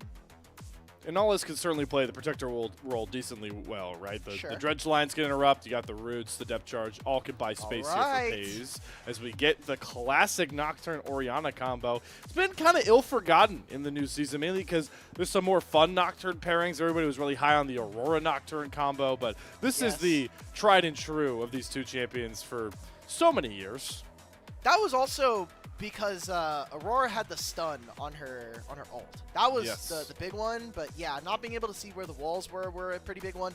We've seen some really terrible Nocturne combos in the league so far, so glad to see we're pairing it up with the old Boo in Orianna. So JDG now picking up the Mbessa, which in the early game shouldn't be able to gain mid priority, but as we get further into a game, in the side lane, I think is going to be particularly potent here. So we'll see what JDG is able to do. Also, Mbessa a flex between our two solo laners here. So on the back end of this draft, 80 carries that I'm going to be looking for are going to be some of the stronger laners, someone that can deal with something like a Jinx. You still have Caitlyn that is available. I wonder if we're going to try and match scaling for scaling. We haven't seen a Felios in a long time, but one of Starry's most played. Also, Xayah still up and ready to go for either of these teams, or for the OMG. I'm interested to see how aggressive Scout gets on this Mbessa pick. Could see him kind of just try and hands diff Linfeng with his own sauce once he has access to all of his spells. Yone ban still being thrown over, so OMG definitely are worried that Ala might take the Mbessa top, but doubling down on that much damage and potent AD damage specifically in the lanes, it would be really aggressive. As we see the Kindred ban. Wow, that's just raw damage bans coming through for OMG. All 5 of their bans. They do not want Chun to pick up this Kindred game. Against Nocturne, it is a very tough matchup very early on. She can kind of, Kindred can jump in between the walls. It's very difficult to find the 2v2. Xin Zhao's no longer available, so man, we're just hovering. I love these hovers. It was so funny. Wukong, the champion that we talked at the very beginning of game 1, like, where is this champion? Why are we not seeing more of him? His skirmishing is incredibly strong. Obviously, we know all about his team fighting. So to see him all the way dropped to game 3 is, I think, very surprising. And now JDG are going to need a very big burst mage from the AP department. And so I wonder what they're going to be looking towards from the side of, I mean, there's not many top tanks that are going to be playing AP. Maybe you can go for AP Gragas, but yeah, I don't know. Luckily, not too many punishing tanks on the side of OMG, so I don't hate it. Even if the Nocturne goes like a bit more bruiser, he's not building really any armor, and Leona needs a lot of time to be very tanky. The Maokai pick might be pretty pivotal. We know that Harry has turned to this before, or is it Ulla that's played this? One of these two top players have played this in their last series This prior. is going to be Harry and Hung. Both of them have actually been able to pick this up. So what is the top lane tank here? Please don't say it's Galio. You have no... So, okay, in all fairness, OMG will not have... I mean, they can build a bunch of armor, but, I mean, really, it's going to be on Leona and Moham. JDG, what is your pick here? You're picking Galio, so Scout magic Galio? damage is pretty low. So, yeah, Scout Galio into the mid. Orianna. Yeah, okay. It's not perfect, I'll be honest, Slayer. I mean, there's a few redeeming factors. Wukong has Armor Crush, so that is a thing to be able to help, but yeah, I'm looking at this. Linfeng can pick up Azonias, you're feeling good about that. Harry can build every single tank item under the sun, and you are mad chilling. I think a Frozen Heart actually is a bit of a banger here for someone like Moham if you can afford it. We'll see. I think this is a tough draft for JDG, but they can all really clump on top of this Jinx and protect her from a Nocturne Orianna combo. Lot of onus on this Ambessa for Ulla and Shun's Wukong to try and get towards this Xayah as well. The Nocturne and the Orianna, even after she throws her ball out, because like you called out, Leona and Maokai are going to do a pretty good job at denying a ton of damage. And it's important to mention that we are playing a reset comp here. There's a lot of flashy picks with the Ambessa, the Wukong, but you are still setting up pays. Whenever you pick Jinx, your comp is relying around getting a reset and then just running the fight. And if this Jinx doesn't get any damage towards that backline to help, it's going to take a long time to burn through the tree, burn through the Sun Goddess Leona herself. So there are pressure points for honestly both these teams to cause problems once we get to those fights that we hyped up. We're coming once we got this deep into the Fearless draft.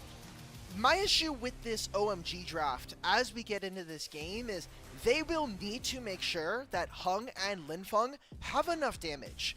Because suddenly now with the Nocturne Orianna, they're going to be diving into this backline. So is Maokai. So is Leona. Where is Xayah?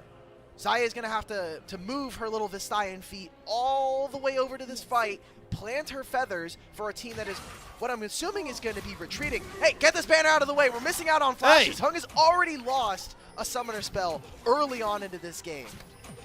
Level 1 shenanigans continue for a third game.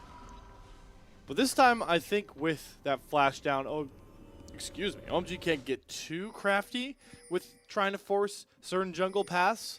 This may be one of the, if not the most normal start we'll really get here. The question becomes now, are we going to get lane swaps? The answer seems to be yes, with Starry and Moham opting towards the top side. They just want to... We're doing another level 1 invade. We've been seeing it every single game here. I spoke too JDG soon. are a little more aware since it's been happening, but I think it's tough. No flash on this Nocturne means that it's a bit of a difficult ask. Shun will start this up, even getting a Winds of War and an auto attack from Pays. So, I mean, look, Allah's just going to have to use the teleport to get back into that bottom lane. Wants to make sure that he's there for the minions. Oh, he misses one, so he won't hit level 2 at the same time, but you're playing against Maokai. You don't think you have much threat in the 1v1. Nope. It's kind of a dream for an Ambessa lane. Gotta think that Allah is pretty happy that he doesn't land in the 2v1, because I feel like that was just such a potent option for OMG. Obviously, that's what they were going for, and they get the summoner out for it, but does allow Allah to not fall too far behind. this is going to be a big change here. The level 2 here, Missing was able to soak experience. Pays was not, Oh! so that's a flash.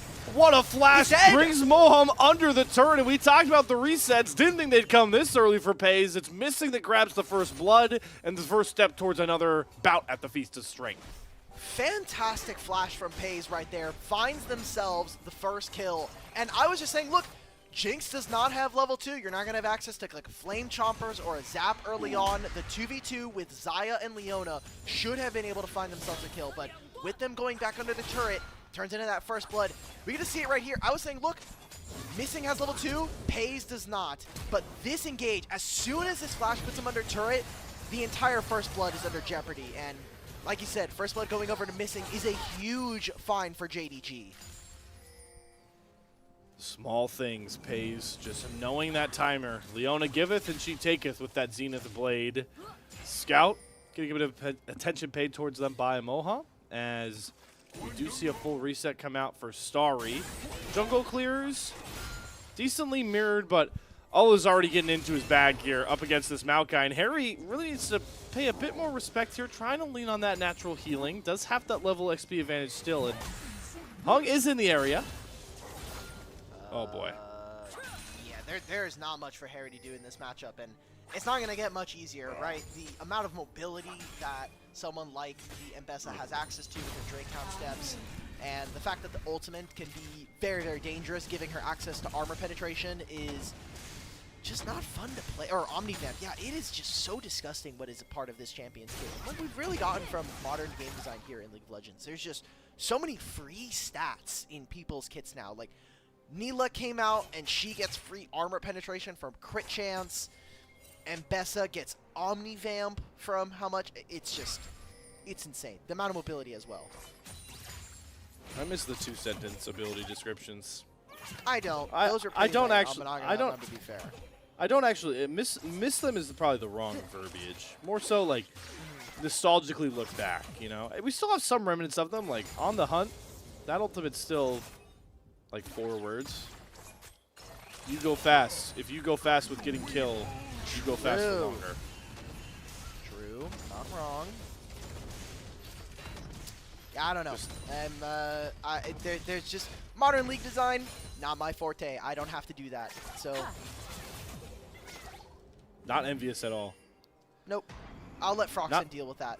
The amount of Riot devs that get so much hate on Twitter, just not for me. It's almost a twofold job at this point. Just like Harry has his hands full in this M.B.E.S.A matchup. And it's important to remember for everybody watching at home, especially now that JDG have dropped game number 1 here.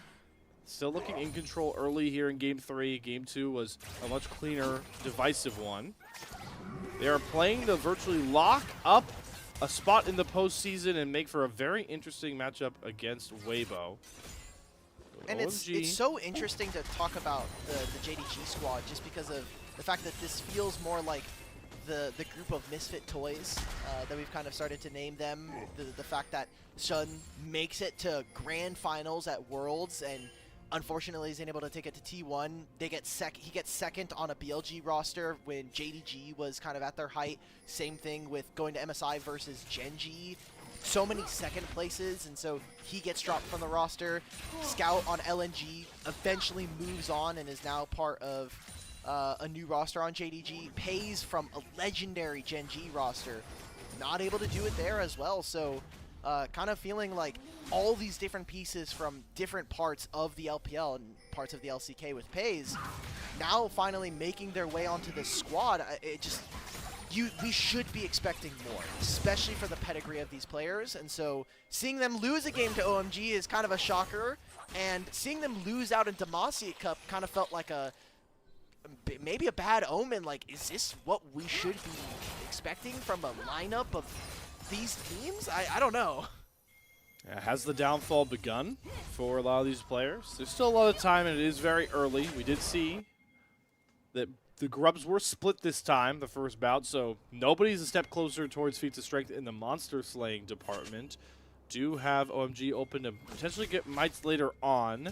Seeing some pings over towards Shun, who is spotted towards that bot side. Curious if he'll just jump on this first Drake, though. He does have the option with Hung clearing his top side. Okay, does it work though? I mean, look, we're talking about early objectives here for JDG. They already have that first blood. We've missed out on the early grubs because it was a split objective take, so feats of strength don't seem like they're going to be as important in this game. They're mostly kind of like a secondary, tertiary objective in most games, but the focus has been, I think, pretty different from team to team. We've seen some of these teams really try to hammer away at making sure you get those boot upgrades, and then you're coming into maybe like a 35-minute fight with tier 3 boots, but aside from that, it's not been, I think, as game-warping. There's the first Paranoia ball delivery, followed, even though missing flash is over, Cyclone Hero's entrance. Here comes the response to JDG. They only get the knockup and the chompers on a Moham, but they can't close the gap, so that big ult combo for OMG is 1 for 1 in this one. All right, that's what we wanted to see, though. You have this combo with this Nocturne and Orianna. You need to be finding picks. And despite the fact that we saw him lose his flash very early on, it feels good for the time being. Pace has to be careful, has the flash, has to use it now. Just respecting the feather pullback there from Starry. So both bottom laners for JDG going to be without their flash for any potential dragon skirmishes or this next set of grubs. It's going to force Pace to play pretty conservative. Okay, all right, so we're getting into this. This game's a lot slower. We're not getting like explosive early game from OMG where they're stomping a 2v2 or looking for dives. And now we get a replay of something that happened about a minute and a half ago. Great timing on this Nocturne Ori. No flash from missing might be important as we walk up to some of the objectives in 3 minutes time. But I don't know. They also used the Gallia ult during all of that, so a lot of resources to simply give over a single kill to OMG, and it doesn't mean that the first dragon here for JDG is going to be the plan. I wonder how many turret plates they're looking to grab from OMG. I mean, you have the Demolish here with Moham, but he's getting nowhere near this turret. Man, if you got this objective, you gotta walk up, guys. You gotta move in. But nope, minion wave fizzles on out. Hayes survives another wave here. Good perspective over to Moham, and the ult's now available for both Starry and company. And the Jinx just needs to buy time for Pace. JDG, it really is, I feel like the early game being slow really just powers them up a bit more here. They still have to be careful in the mid game with this Nocturne Orianna, but Olo's been able to farm his way up. Pace has been relatively untouched, and if you can get towards, you know, big 2-item power spikes for particularly the two champions we already talked about, only down minimal 1,000-ish gold, JDG are going to be in a pretty comfortable spot, especially how we saw them able to synergize their team fighting compared to OMG in that last game. And what this does mean for JDG is as long as we can hit 2-3 items on someone like Pace, I think we're in a really great spot. We talked about it from draft that if Hung and Linfeng are not having enough damage, this burst combo is not going to be enough. Again, they have so many tanks in top and support that I think that the damage profile for this team is a bit lacking. It's all about that one great punch to start it off. You cut off someone like Pace, you get rid of a frontliner like maybe Shun or Missing, and then you can start to play from a numbers advantage and kind of play off of cooldowns. But if they don't reach that breakpoint, if they're not able to find a first kill, you're diving straight into a Wukong, straight into a Jinx that should be looking to kind of find those resets and get more kills. So it's going to be 3 grubs here for OMG. As long, again, as JDG can get one of these, it's good for them, but they're pincing.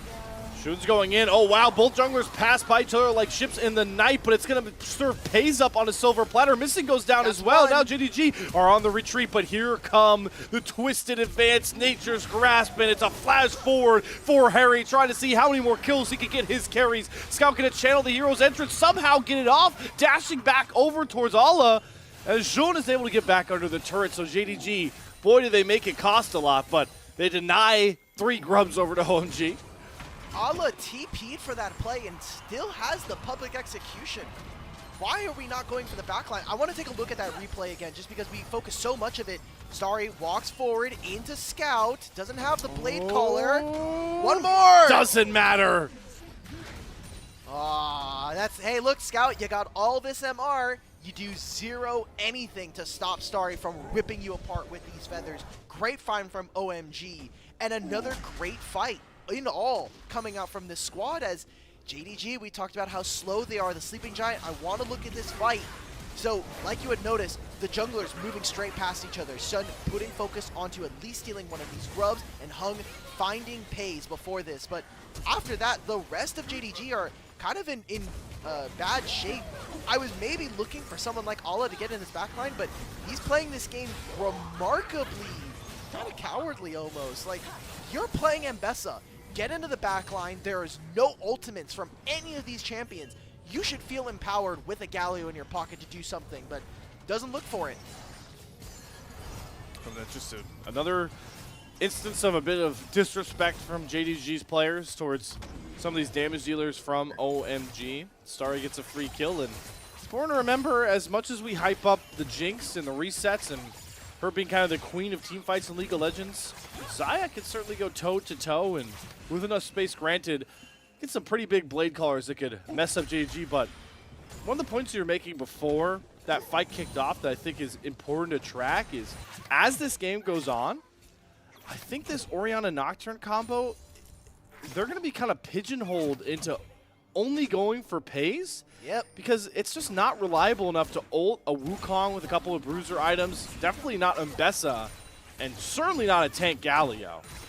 That's what I was saying, right? Is like, you are so basic in your composition and what it wants to do that you cannot be behind at any point. If you do fall behind, you're already super predictable, so you're kind of, now you're out of luck. You're like, okay, well, they know that I'm going for Pays.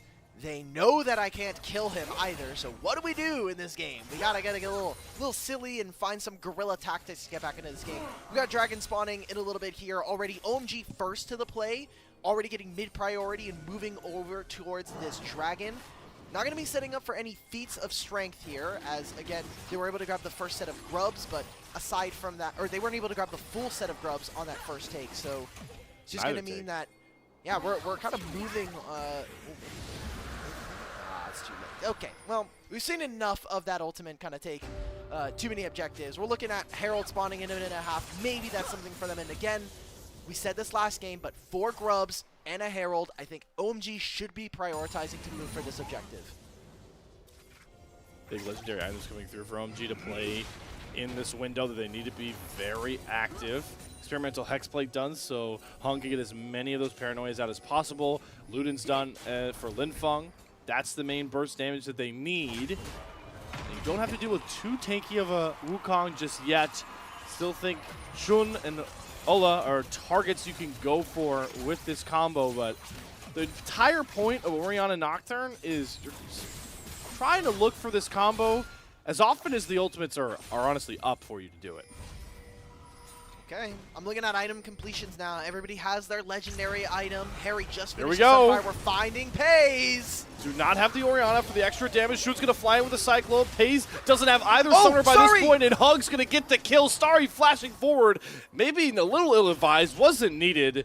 But another pick found on the Pays. Back-to-back for OMG. Starry walked into the Wukong Cyclone, so he's like, oh, crap, I actually have to flash for this kill. We're not going to find Pays. Flash cleanse down for the 80 carry of JDG. And there's no real objective. I mean, yes, the Herald is spawning, but now OMG, they're on a recall timer. There's no flash from their 80 carry. They no longer have the Nocturne ultimate. Even with the experimental Hexplate, it's still going to take a little bit before this objective or this cooldown is back up. Linfeng takes the top tier 1. We're TPing for this play.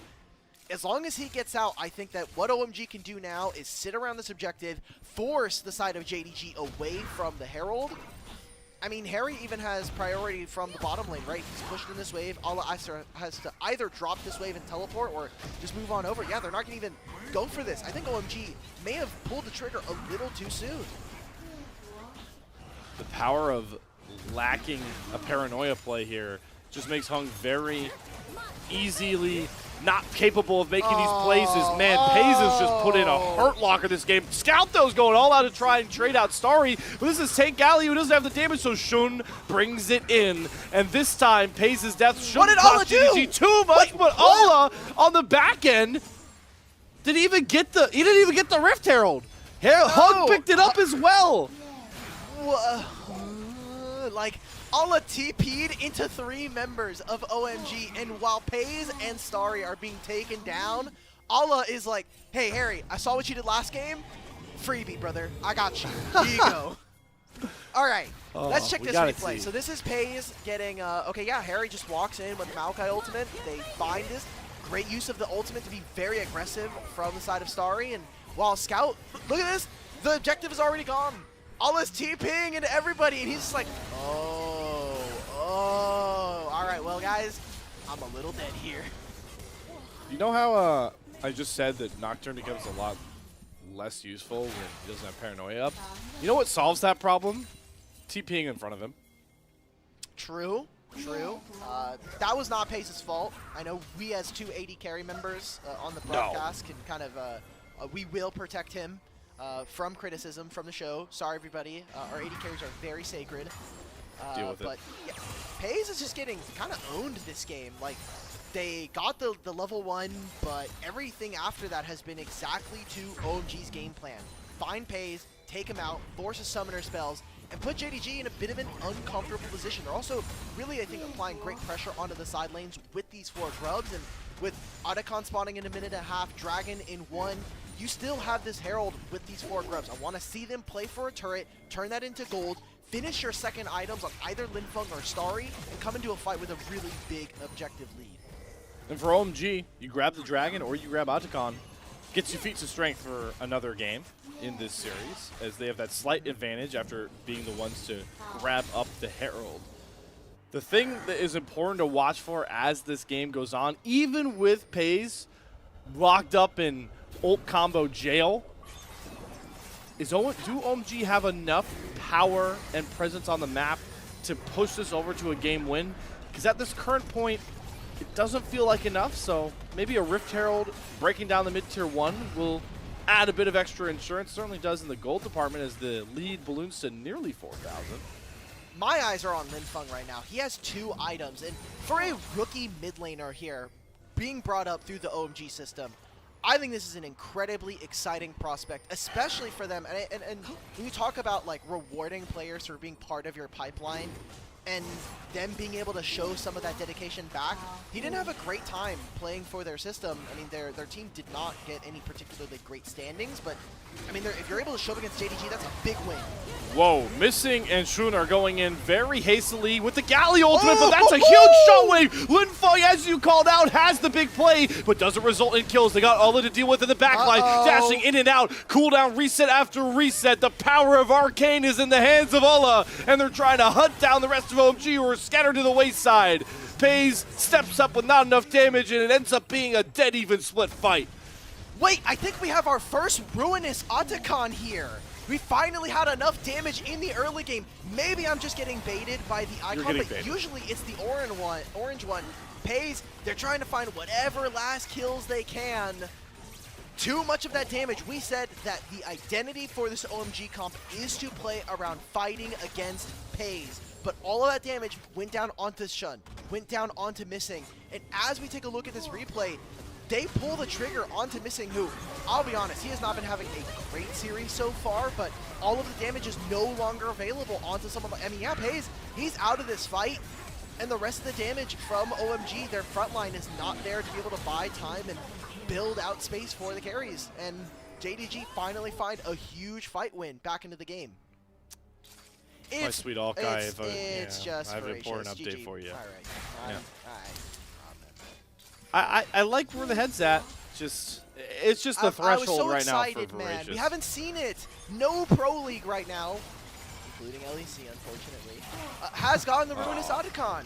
We've had games where there's like 18 kills plus in the early game, and it's still voracious. I'm like, okay, guys, come on. A little early there, Pays. Second game in a row, by the way, where Otacon could decide the feats of strength. Shun, that's way too early to fly in with the Cyclone. And there's Ruinous Otacon. Now OMG, why not keep fighting? You just got revives on top of revives. There they all go back to their base. Scout's going to try and clean up the last bit of them, so at least JDG are going to make sure the revive doesn't grant a ton of power over to OMG, but that's a huge amount of gold that you nerf from JDG grabbing back.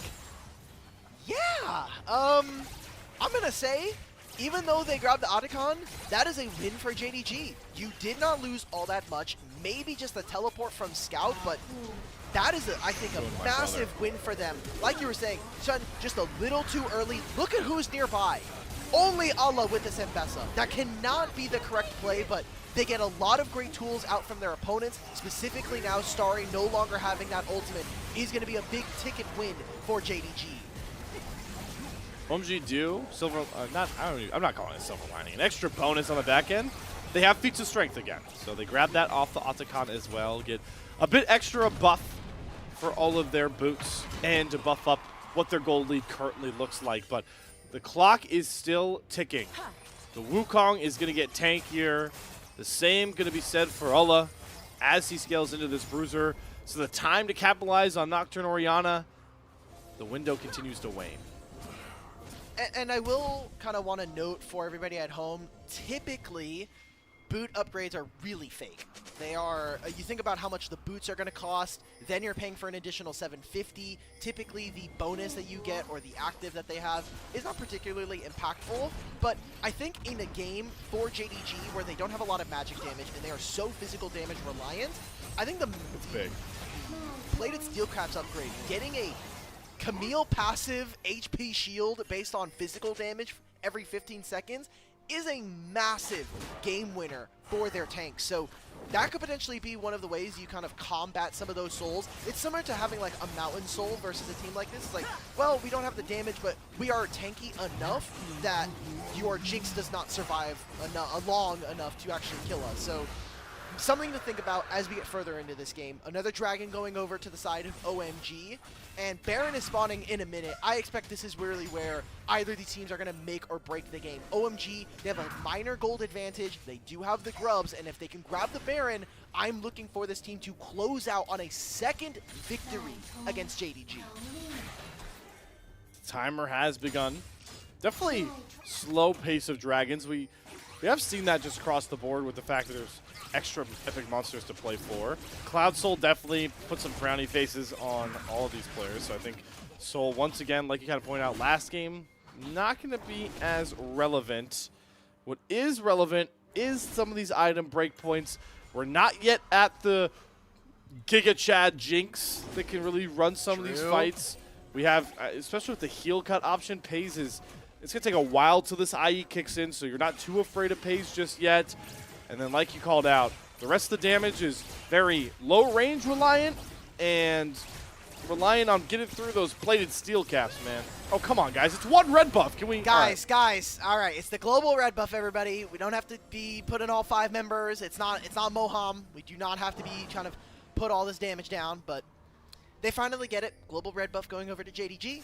And for the time being, I think it's going to be them posturing around this top side, waiting for Scout to have his teleport back, because once that's up and available, he should be able to match any play that happens on this top side of the map. And really what I want to see from JDG is how they're playing around Fog of War with this Galio. He should be looking to catch waves on bottom side, go into Fog of War on this side of the map, and really make sure that there's no one crossing along the river. And if he really needs to match, you do have the hero's entrance. But I think for JDG, you want to wait to level 16s for your solo laners here. I mean, Scout is about a third of the way through his level 15. Alla's probably going to have to pick up a few more waves before we even get close to level 16. But rank 3 in some of these ultimates is a pretty big game changer. Not too far away for Lin Feng as well. OMG using their wave control mid lane to set up around this Baron.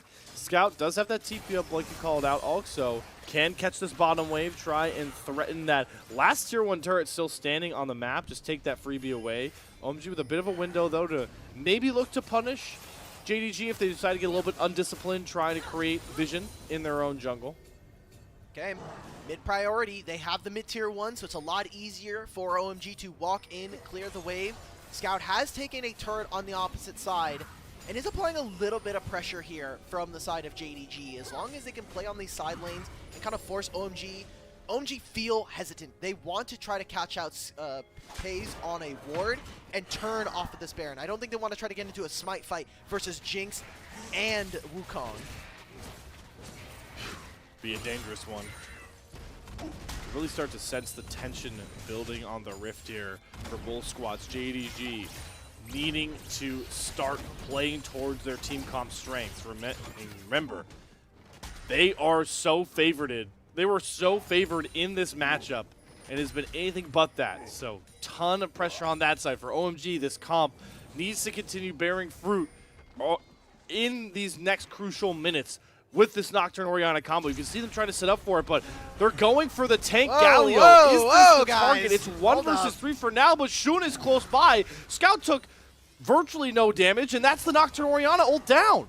Also, Linfeng just straight up missed the ultimate. So those are 2 tools they will no longer have available probably for the next minute. Already we're seeing those ultimates really start to burn through their cooldowns. Remember, Hung has access to a lot of ability haste here, not only with the Sterix gauge, but now with this experimental hex plate.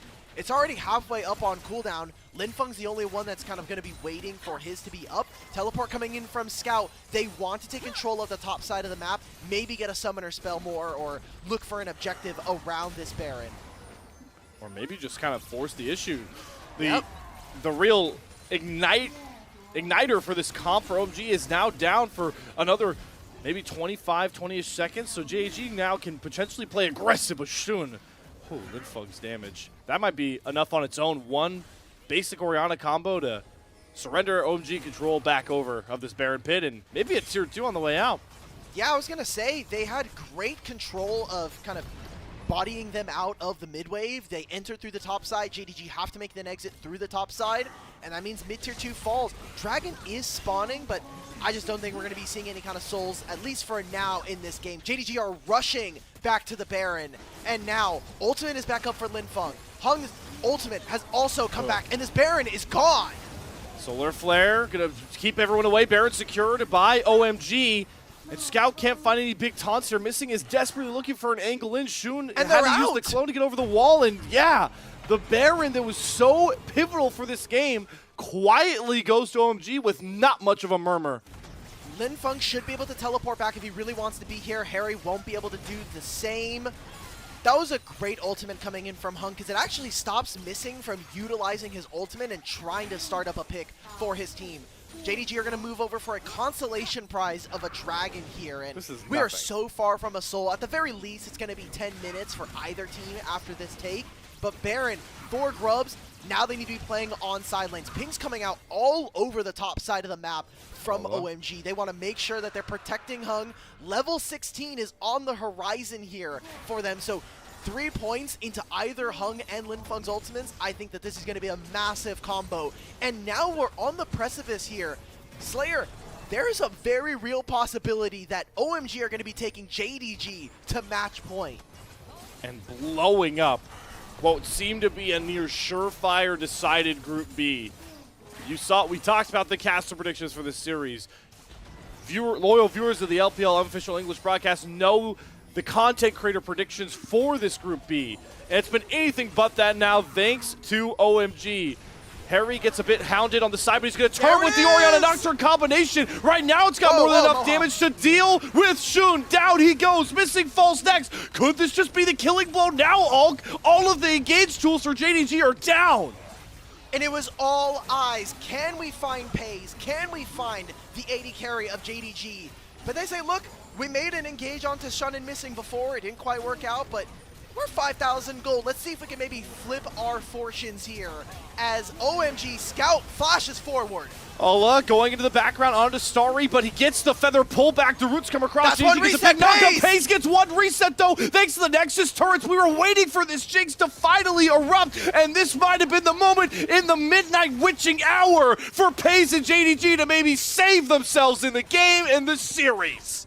But the base is in complete tatters. It is 2 inhibitors down, a Nexus turret that is almost down and ready to go. But Pays makes the defense happen, and OMG are not able to end, at least on this one. Great war to spot out Shun on this play, and it's just a turn straight onto Harry. He's not able to kind of find a spot. This is actually the start of the play. They make this huge turn, and look at how much damage this Orianna Shockwave does alongside Hung. Moham with the ult of a lifetime there, just really kind of showing off and making sure that no one actually from JDG saw that ultimate. So I don't know if they know that Leona ult is not up. They might not. They straight up might not. They're like, damn, why did Moham ult us there? Like, just not have the... low. Ola surviving in the middle of both damage dealers for all that time, once again, is what really gets the space bot. We saw it in Game 2 with the Renekton. You don't get that pace reset if Ola doesn't demand all that attention. Ola has, so far in this series, I think, been kind of a, for my MMO players, he has been a great tank. He is one of the off tanks. You know, if you play something like Final Fantasy 14, think of like the Gunzerker tanks. You're thinking of all of the Dark Knights as well. They just have so much aggro that he's pulling from his opponents that you are taking away some of the DPS from OMG, but it's not quite enough. He needs to be, you need to be able to, if you're a tank, you need to do two things. Either you have to have enough damage to kind of say, okay, look, as a damage dealer from the opponents, you have to be able to take me down or stop me from killing your backline. Or you need to be someone like Scout, who is so resilient, so tanky, and has so much crowd control that he actually stops your backline from doing anything. So Maokai ult is here, setting up for Missing just sends himself into his own demise with one dredge line. That's going to grant this turn for free to OMG, and now they can threaten a potential killer triple inhibitor take. But Jun, he's looking for the big Cyclone. He goes to the background, the public execution as well. They get towards the carries, but a great stasis from Linfeng. Shockwaves to the face of Scout. Pace gets his reset. Here comes All Out. JDG's turn. Can they get it this time? Sure damn can. Gets the taunts, gets the damage. They survive at their base once more. Another setup from JDG means that they cannot lose the fight, cannot lose the game yet here at 24 minutes. Scout with a triple kill in that last fight, and it is all about the tanks here. Missing, he hasn't had the best game, but he is delaying the amount of damage, and this was another combo that we did not see from Hung and from Linfeng. After your ultimates are down, you cannot walk up here. Great find from Chun, and the Mbessa, the public execution, comes up huge. Look at how much crowd control. Look where Starry is. He's just hitting this front line and doing no damage all of this fight. And Pays once again survives the targeted attack on him. Moham desperately just jumping on top of him under the turret to buy time before the resets can come through. But like you talked about, the tanks, the bruisers, gaslighting his tanks right now for JDG are making the difference.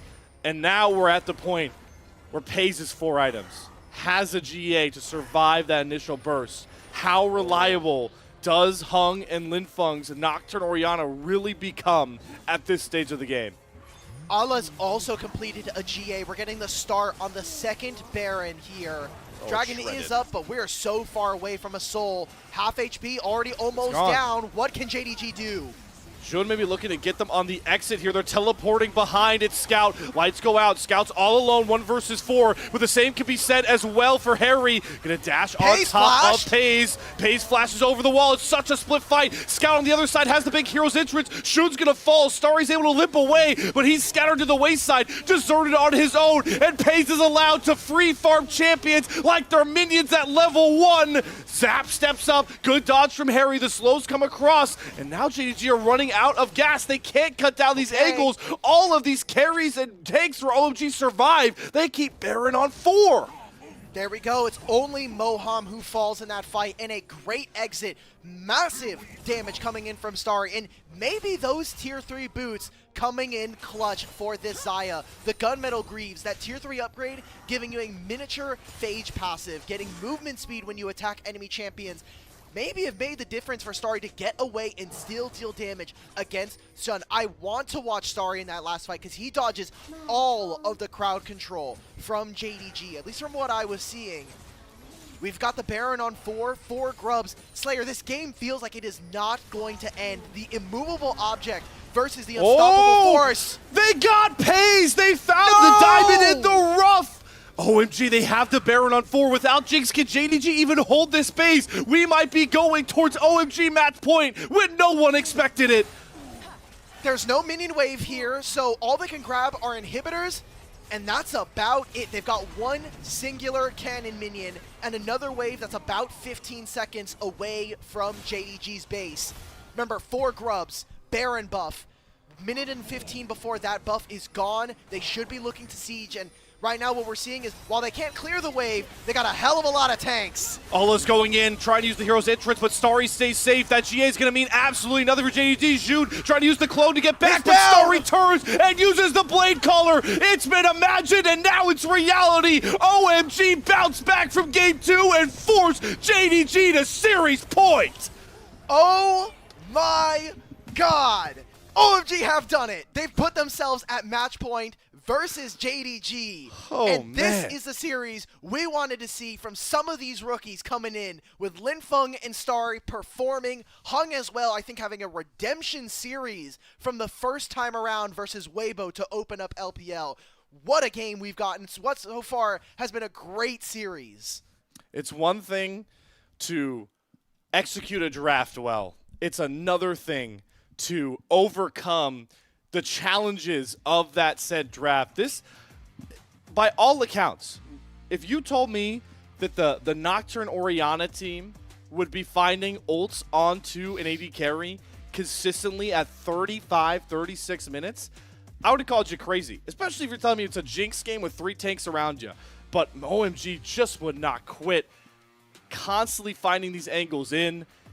It's just so impressive. This blows game 1's win out of the water for me. For sure. This felt more like a, hey, we didn't just straight up blow them out of the water in levels like 1 through 8 and the game kind of felt like it was over. They had to fight tooth and nail. It wasn't clean, but nothing about this series has been perfect. It has been, I think, a knocked out, dragged out fight every single game for a Nexus. And while JDG, I think, in their win, it felt easier. It felt more of like a, okay, this is what we should expect from JDG. OMG are looking scrappy. They're looking to take every single win. And honestly, they made the Nocturne Orianna work despite how one note and how simple it can be. I think JDG with their draft did no favors for themselves coming in. They kept it. I didn't like how they wanted to play as the aggressor so much here. We never saw them kind of like sit back and wait for that big blow to come through, try and protect Pays. You constantly saw June and Ola, and especially Scout, try and use this hero's entrance as like an offensive weapon. When you designed a comp that can protect so well, it's just what we've been talking about with JDG all the way back to the Demacia Cup. They are not in sync sometimes, and on the stage as big as the LPL split against teams that are hungry to prove themselves, it's just not cutting it. I need to go check our predictions again, because there's no way after game 2 that I had any people in chat being like, yeah, you know what, OMG can win a second game. And we've been saying it, I know it's been kind of a meme, but if you can win 1 game, you can win 2. And as long as you can win 2, 3's looking free right now for OMG. If you can win 2 games, you can win 1. I mean, like, you've gone over the hump. You're playing with house money for OMG, because not only now, this is where Fearless just another reason why I love full Fearless is because it amps up the underdogs. Right now, you don't need to worry about staple meta comps that JDG can lean into and just try and suffocate you. This series only gets more chaotic, and what you point out so well, Ulk, it's been messy, but it's been chaotic messy. And OMG have proven that they like to play in that style of series. So if it's only going to get crazier with some of these picks, if we go to a game 4, but now potentially a game 5, if JDG want to make sure they don't get upset, OMG can really start pulling off some things that only they know how to execute. It's just a situation nobody expected, like you said, and we're all reeling to figure out what the rest of the series can look like. But for now, let's marvel in what OMG were able to do in this game 3. Just, again, this game was not clean, but we're getting individual mistakes from so many players. I feel like Allah on this Mbessa did not pilot it in the best way that we could. I don't think that we got to see very much of like that backline in threat, which is what this champion is supposed to do. Pays, I think, got a lot of focus in this game, and again, that was kind of the identity. But Scout, on this Galio, he made some plays happen, but there's only so much you can do on this champion, right? Like, you're playing Galio, you have some AP, he went for the Riftmaker into Zonia's, so he has some damage, but it's not quite all that. And yeah, again, this was some of the moments that we were talking about from draft, which was I think you're lacking some of that DPS to allow for the reset comps to really pop on through. And for OMG, I mean, Moham played this game about as well as I think we should expect from a player of his caliber. We saw Harry actually on these low utility kind of tanks really provide a lot for the team. And just the 3 carries, right? Hung, Linfeng, and Starry. It feels like it's hot and cold with these guys sometimes, but when it's hot, it's ripping. They are really performing, and I think Linfeng especially has been playing so well 3 games now. I'm glad you gave some love over to Harry as well, because the way you play Maokai is pretty similar to how you play Ornn, and that Ornn game was just gross. So to play a similar style, champion and still perform well, got to give him his flowers. But this is what I'm talking about. I know this is a winning fight, but I'm all about, all diving backline, Shun as well. But we're going to get to some of these later fights towards the end of this game, and I just think it makes a world of difference if Scout, instead of diving with his solo lane, his topside buddies, like this hero's entrance, just stay back and use your taunt to protect your Jinx. You are not winning this game if Paze is constantly having to deal with somebody annoying him before he can get that reset. And you're going to see it in these last 2 fights that really decided the game for OMG. Yeah, part of also this game, I will say, we were kind of hyping up at the very, very top of the show. Missing has not had a great series so far, and honestly hasn't had a great start to the LPL in general. We look at his Demacia Cup, I think it was one of his weaker performances, and now here, no fault of his own, I think Nautilus is incredibly useless in this game when you are behind. We saw that, hey man, there's a Nocturne Orianna, and I cannot stop this guy when he's mid-air. He's flying by, and I can't even see him. Even if so, like usually, hey, like you can kind of sometimes see a plane in the sky or a helicopter flying by. The lights are out. You can't see him. Yeah. So it's not like even he has really a choice. But his positioning, this game, yeah, exactly what you're doing. It's a tough game to watch, and we get our MVP of the game here. I'm just wondering, are we gonna give it to Starry or Hung? All right, well we're giving it to Hung. Okay. I would have given it to Starry personally. 80 carry bias, I don't care. You can flame all you want. That Xayah was the difference in those ending fights, because as nice as the finds were with the Orianna Nocturne, you don't win out the rest of those fights if Starry isn't just min-maxing position constantly in this one. But regardless, MVP I think is a little bit undersold in this one, because the prevailing thought is that OMG have found themselves on a match point in a series that nobody expected them to be in, and nobody expected them to be able to rock Group B the way they can. We'll go to Game 4 with OMG on the cusp of leveling expectations for Group B. You won't want to miss it. We'll be live with that draft after a short break.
matter if it's day or night, I hope you're locked into this series by this point because, as we preach so many times, unexpected new territory we're in here. OMG on match point. 4 games in, JDG on the back burner. And the question now becomes, what medicine do they need to get rid of this ailment that may just plague their entire split here if you're JDG? Look, we've got 40 champion bans now. We're going into game 4. Sorry, we have 30 champion bans from previous games, and then the 10 that we're still going to have coming into this game 4. So what I want to kind of maybe take note of is what AD champions are going to be left. I mean, we have no longer the Jinx, the Misfortune. Kallista's been a prio ban for the entire series, so I'm not expecting her to come off the table. We also have still some AD mid laners, or some melee mid laners, I should say. Akali and Yone are 2 very big ones for Linfeng and for Scout, so I want to see if they come off the table and we kind of get a no holds bar coming into game 4, because JDG really need to ball out in this game. Otherwise, their playoffs are in jeopardy. Yeah, I mean, the scenarios they're looking at, right? We have some time before getting to draft. I mean, first of all, if you're a Weibo fan, I mean, you're just giddy. This puts you in a spot just so comfortable to try and potentially lock yourself on that really pivotal 1 seed like we talked about that is so powerful because you get double elimination versus the two seeds that really have to play single elimination. But holistically, JDG, a 3-2 wins needed. The game score is what defines the tiebreakers first, so really helps Weibo out and really just having to win their match. And then on the flip side, if you're OMG and you get this 3-1 or even a 3-2, you open up the doors to be one of the most improbable teams to the playoffs the LPL will likely see in this split. And it's so funny. I mean, you say improbable, but TT are making a run right now. I think obviously with the backdrop of seeing Demacia Cup, everyone's like, that's what I'm. Yeah, this team is pretty real, like a pretty legit team. But I think when you think about Thunder Talk and even OMG in this case, their track record has not really shown, at least in recent years, much dominance or kind of showing anything here in the LPL. So to see these upstart teams and to see some of the balance of LPL be shifted, I think is partially due to Fearless, is partially due to a new format, but also the level of performance that we're getting cannot be denied. I think that Linfeng, Hung, and Starry are all performing incredibly well. JDG are not having the best day right now. No, and while all of that's true, you know, about the new split in the Fearless, what really brings a lot of love, there's not a lot of love lost for me, is that it's not like we're playing like best of 3s with Fearless or there are any best of 1s where you can just like catch somebody on upset. Like best of 5s, the best part of them is most of the time you could say on the day, but on the day the better team's going to win, even if you have Fearless and Factor. So that's why, like you mentioned, Thunder Talk is so impressive what they've been able to do, and now OMG. And why I think OMG would be the most improbable one is what you mentioned with Demacia Cup, right? Like OMG was one of the roughest looking teams in Demacia Cup. Thunder Talk, Thunder Talk made it to. Were they top 4? So they made top 6? Yeah, they made top 4. They made top 4. They yeah. ended up getting smashed by TES. So. TES, yeah. So at least they had that backing, right? Like, and they end up being the same team that the big upset they had was them being the same team they upset in Demacia Cup. OMG, this is completely out of the woodwork. This was not expected. We talked about it after game 1, but like all of the talent predictions were going 3-0 JDG. I'm going to assume that a lot of the people in chat were also thinking this was going to be a quick series, and we're on the precipice of potentially making history here, right? One, if OMG win, massive upset already in this group, and then we need to see what they're looking like up against the likes of AL in this, or not AL, sorry, this is Ultra Prime. And if they win there, that could be a ticket into the playoffs. But on the other side, if we see JDG win this game, we get our first 5-game series here in LPL, even with Demacia Cup included. So much on the line here for 2025, and I think that's just incredibly exciting. We've been waiting for a match like this, I think, without any of the big-ticket names. Like, we haven't gotten, like, a BLG versus a TES so far, and that really is going to be more of a playoff match. getting it here and now, getting OMG upset, that ruins so many, not only this group, but even playoffs going forward. Yeah, because now you have a way different second seed that likely comes and plays in to some of those bigger ones. We already talked about how the fact that Group A, you're expecting AL or TES to come out. Like, it's a little bit unfortunate for a potential playoff matchup that, you know, TES or AL might match up with with like OMG if these. Dude, you're sitting there, you're like, okay, look, like OMG's a second seed. We're playing against either AL or TES. Great, man. Is that what a reward, guys. Thanks, LPL. Really nice. Look, really nice. But look, first of all, if you're going to win any split in any competitive sense, you got to be willing to beat every single team in the league. Sure. Some brackets and some formats are easier than others. Looking at UT1 in LCK, you got a lot of easy brackets for many years now. But look, if JDG can't perform against an OMG, we need a certain level of performance from JDG at all times. We've talked about it throughout this entire series, and even in prior shows. JDG are a team that we are expecting to be a top 4 contender here in LPL throughout the entire year. Not making it into playoffs or even struggling against OMG, that's not the look that we should be setting as an audience and as a broadcast for these guys. And as we have some more time before we get into this draft, it's important to remind everybody how Game 5, if we get it, could be a bit of a different scenario. If I'm not mistaken, do we 1v1 again for side selection Game 5, or is that? Nah. Okay. Or was that Demacia Cup? Am I just making, or am I just making I think you're stuff tweaking, bro. Look, it's Game it is 4 in the morning. It's 4 in the morning, so I get it. I understand, but no, there's no extra spicy rules here. We're straight into Game 4 draft as bans have not all changed too much. I think the Poppy being an addition there is a great one here for both sides, but red side's still locked into that Rumble, Skarner, and Callista.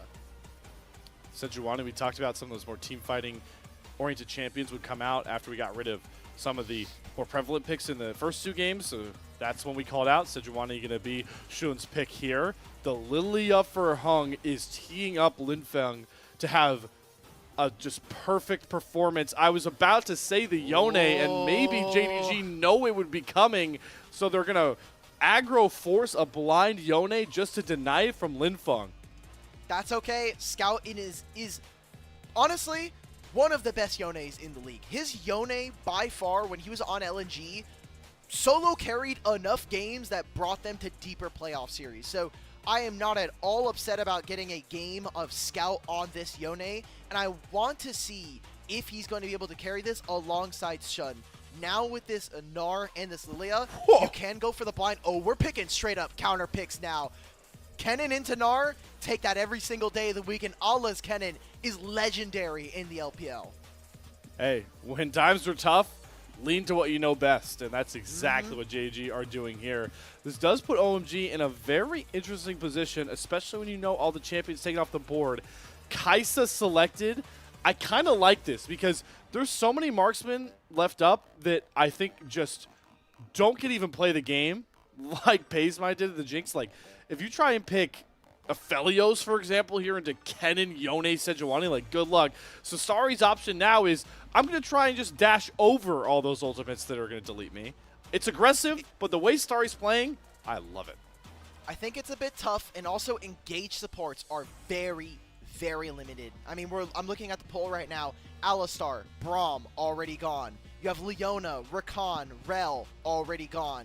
So what are we thinking from this bottom lane 2v2? I mean, typically we would love to see crowd control paired with the Kaisa.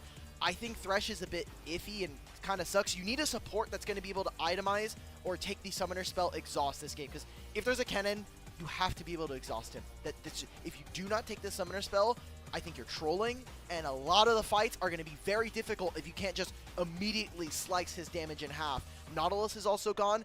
I think we might get a really cursed pair bottom lane here. I think Kaisa Melio is something that they could look towards. Oh, that hurt. Melio is really, really good for OMG's composition right now from what JDG are showing. You know what?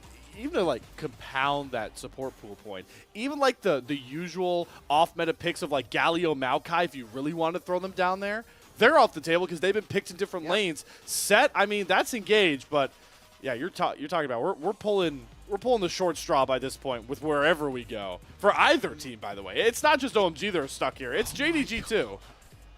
We're doing the set. So now JDG have to pick their bottom lane up. And what are the AD carries we're going to be seeing from FaZe? I mean, Ezreal's already gone. You said that the Aphelios was something that maybe they can lean towards. Jhin is up. There is no Braum, so we won't be getting Kog'Maw Braum, but maybe a Kog'Maw Lulu here. Lulu? Kog'Maw Lulu would actually be so deadly for what OMG have already shown. It's just going to put all the pressure on Hung, Harry, and now Moham to continue being really good setup pieces, because this is a lot to worry about. You're worried about the slicing Maelstrom, Fate Sealed flying through, but you also, yep, the Lulu going to come through here. The LPL may be allergic to enchanters, but the Fearless makes you fight through it. And we got the Lulu for missing. So now, Ulk, you got to worry about a Kennen and Yone flying in on you, and you got to make sure that you don't let a Kog'Maw just free fire. That is a lot for OMG to overcome. Yeah, I think this, I already like what JDG What? is showing. We're getting Elise. So who's the mid laner? Oh, this is set mid. This is set mid, and we're playing it with Elise, so we're getting a massive damage combo. We didn't even like think about the fact that this could be Yone versus the set.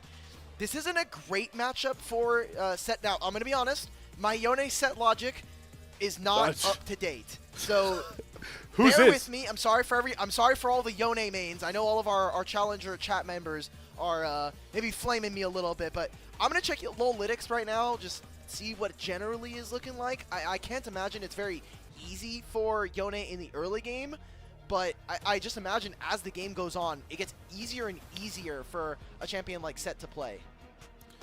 OMG, a team full of rookies that have struggled to find their footing at this level, are leaning on some crazy lanes, some crazy picks to do the unthinkable.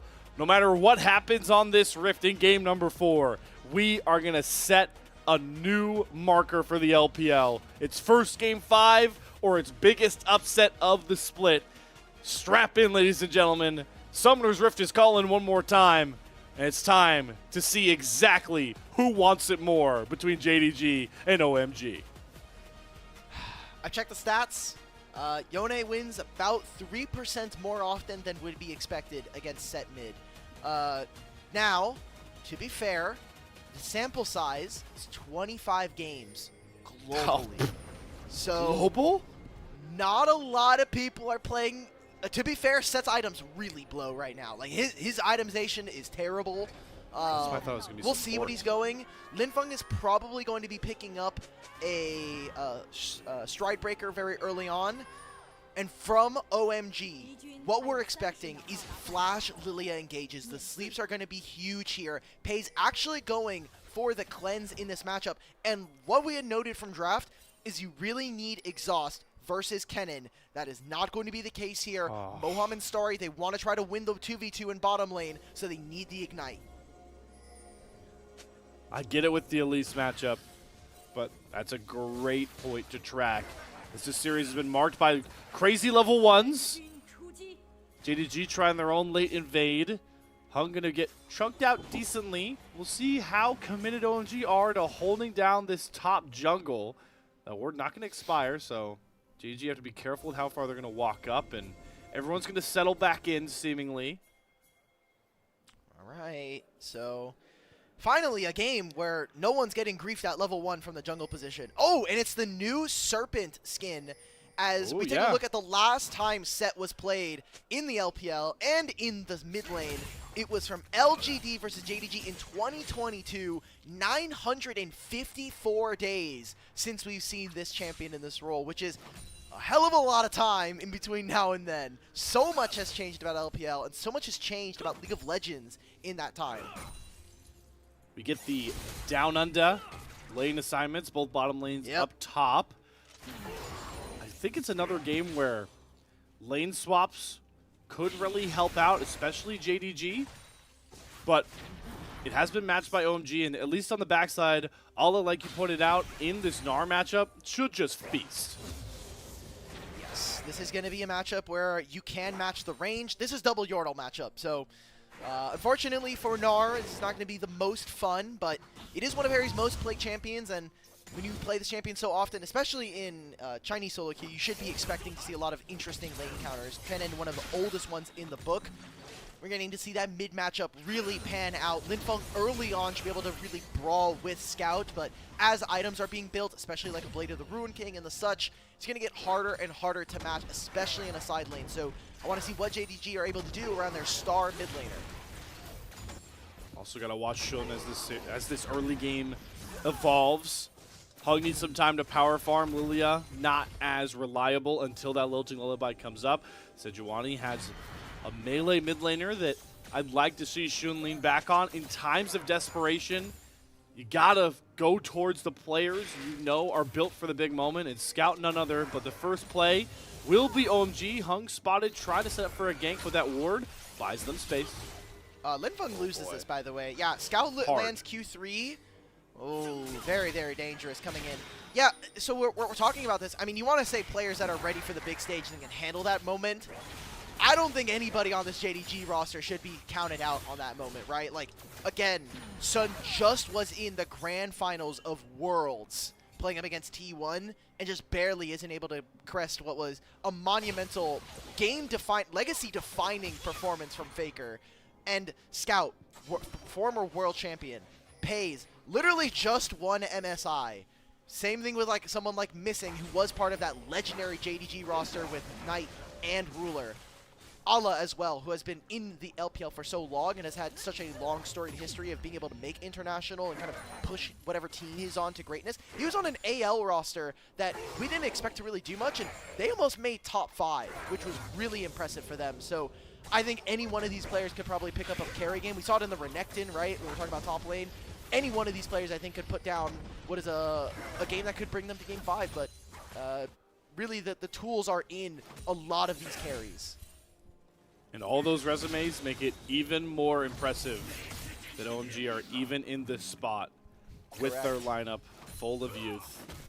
For the time being, you can feel how slow the game is really paced down. Obviously, part of that due to the fact you've got some nullifying lanes like the Kog'Maw Lulu who really just prevent interaction. You've got range v range top, but gotta remember the stakes of this as every single play evolves.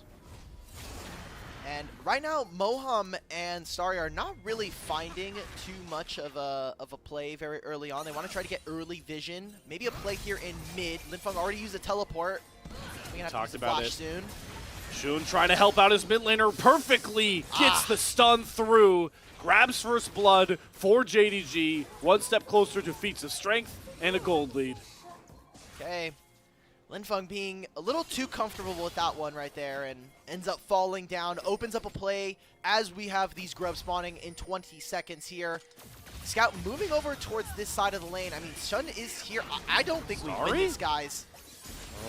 Good cocoon there. Wow. Moham gets to get the cocoon out, but yeah, the flash still down for Starry. The pressure starting to build for OMG. Oh, man. This is tough, right? Because we talked about this bot. We didn't get to talk too much about this bottom lane, but Kog'Maw outranges everything that Kai'Sa wants to be able to do, especially in the laning phase. You have stronger dueling potential around shorter timers, and Lulu, I think, nullifies everything that someone like Elise wants to do, at least in the 2v2.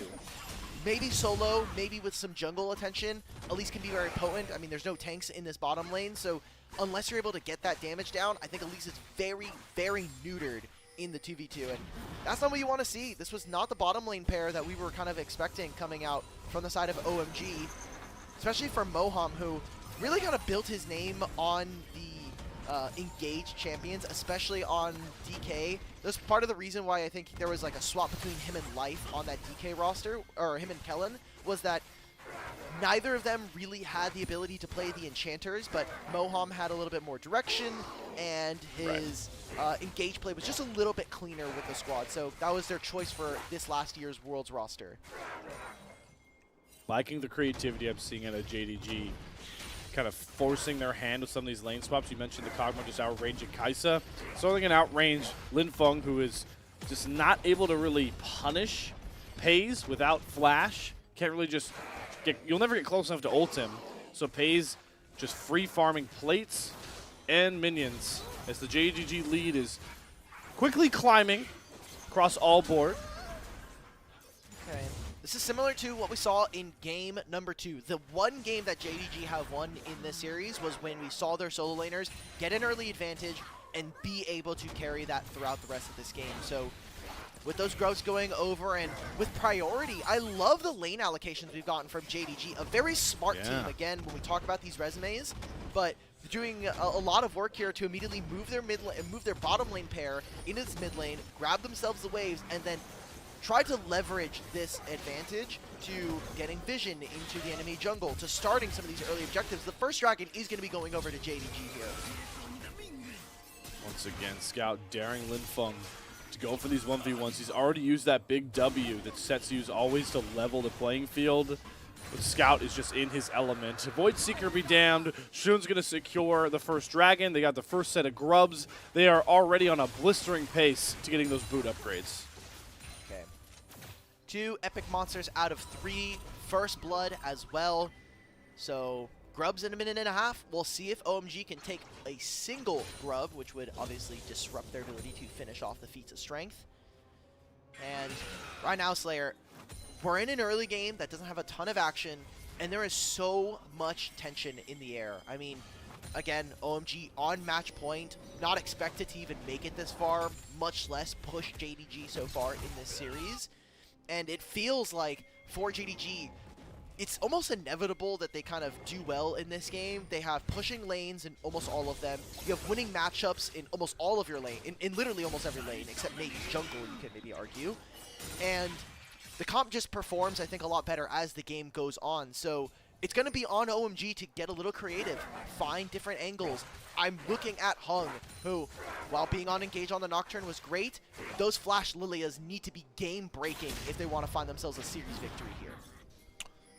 OMG do have a lot of champions, like you're pointing out, that early games can kind of be damned when you have those one big clutch ult.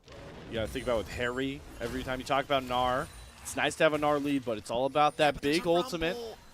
There's a big rumble on the other side. Or not a rumble, there's a cannon, right? Yeah, like, it's rough, but tough. if you can find the showstopper, you can find the Gnar ult with those ulting lullabies like you're talking about, it's possible for OMG to just fight their way out. But like you point out so many times, both these comps are kind of designed to do that, as Linfeng is just in such a tough spot.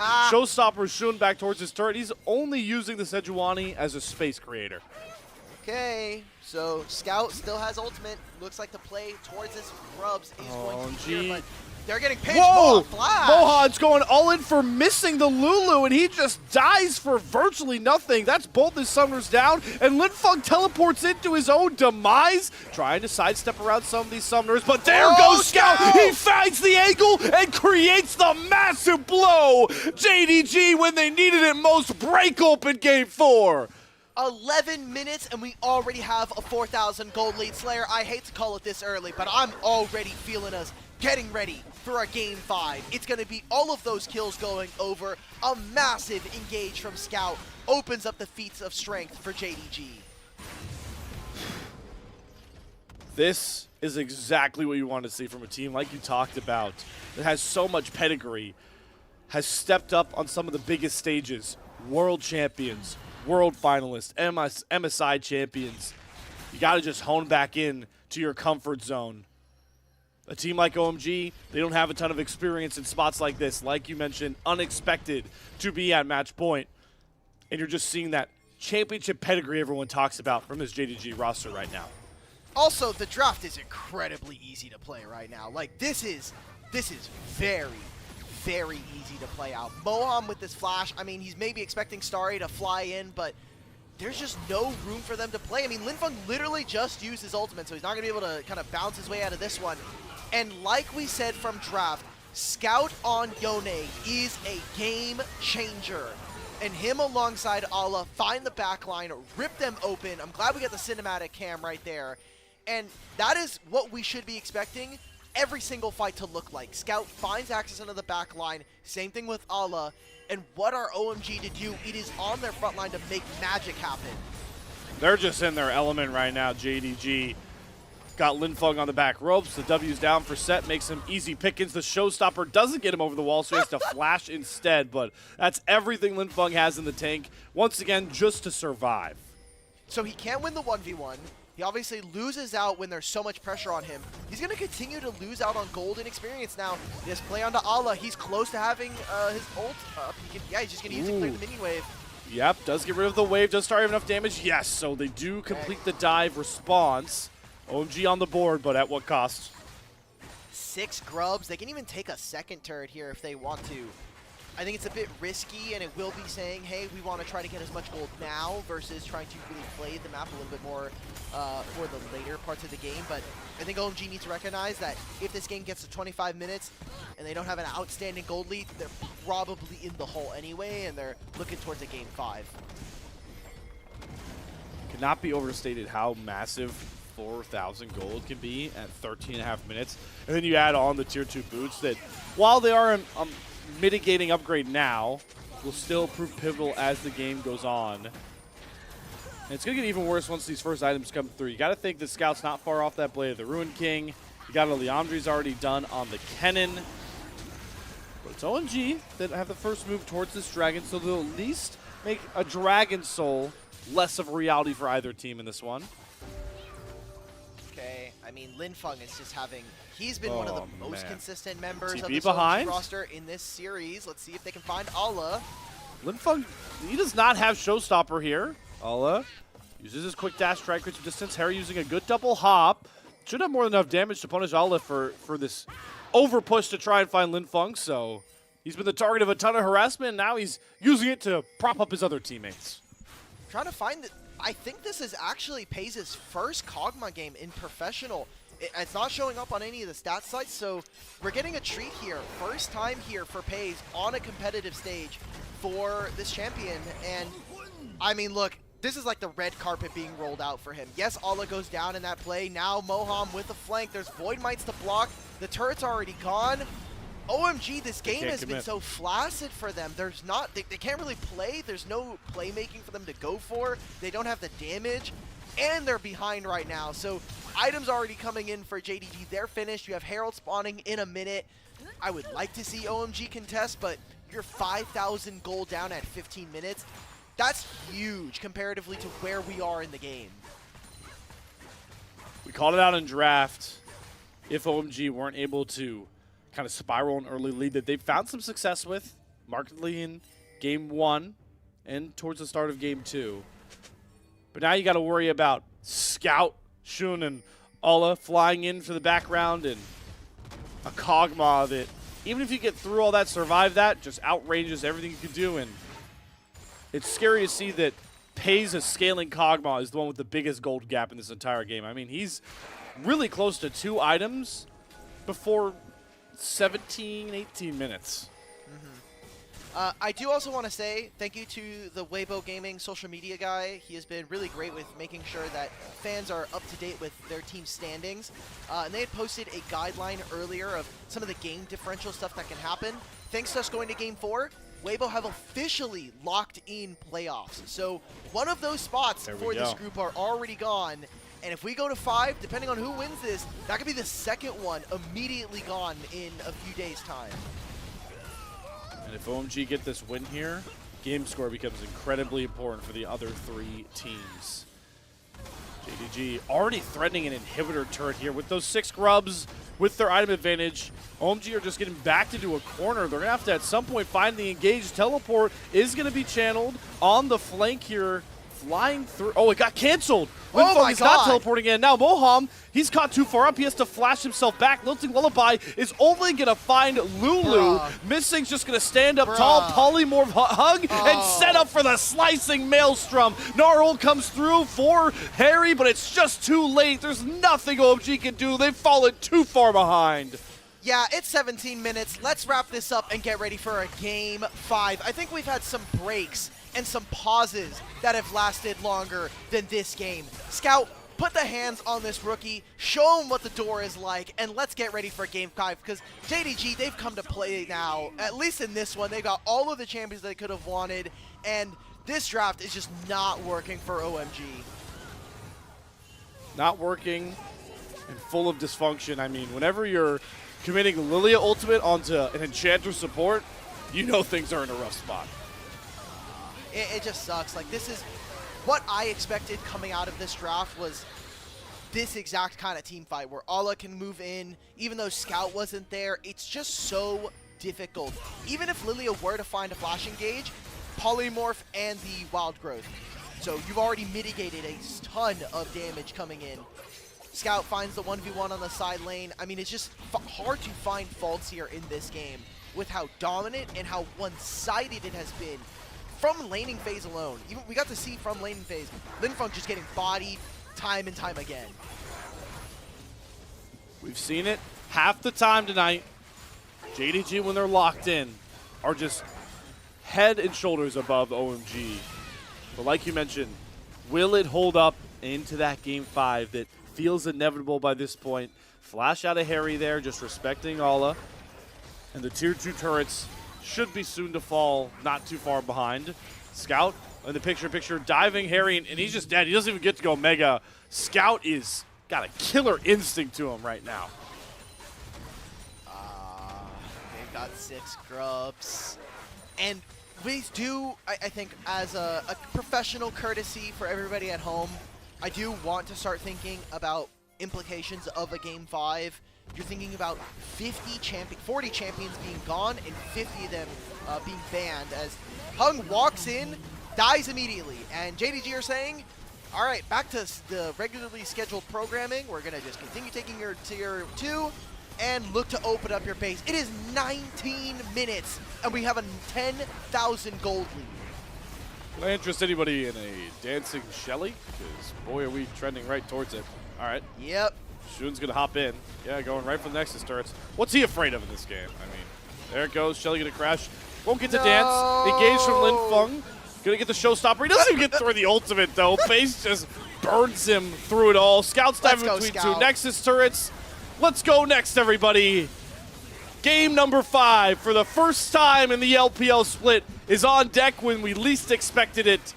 And the JDG Masterclass Game 4 saves them for one more bout onto Summoner's Rift in the quickest fashion the series has seen. Bring on Silver Scrapes. Otacon just spawned, and we're hitting their Nexus turrets. Look, masterful gambit from OMG. They've secured a Game 5 where there's no Yone for Scout, there's no Lulu for missing.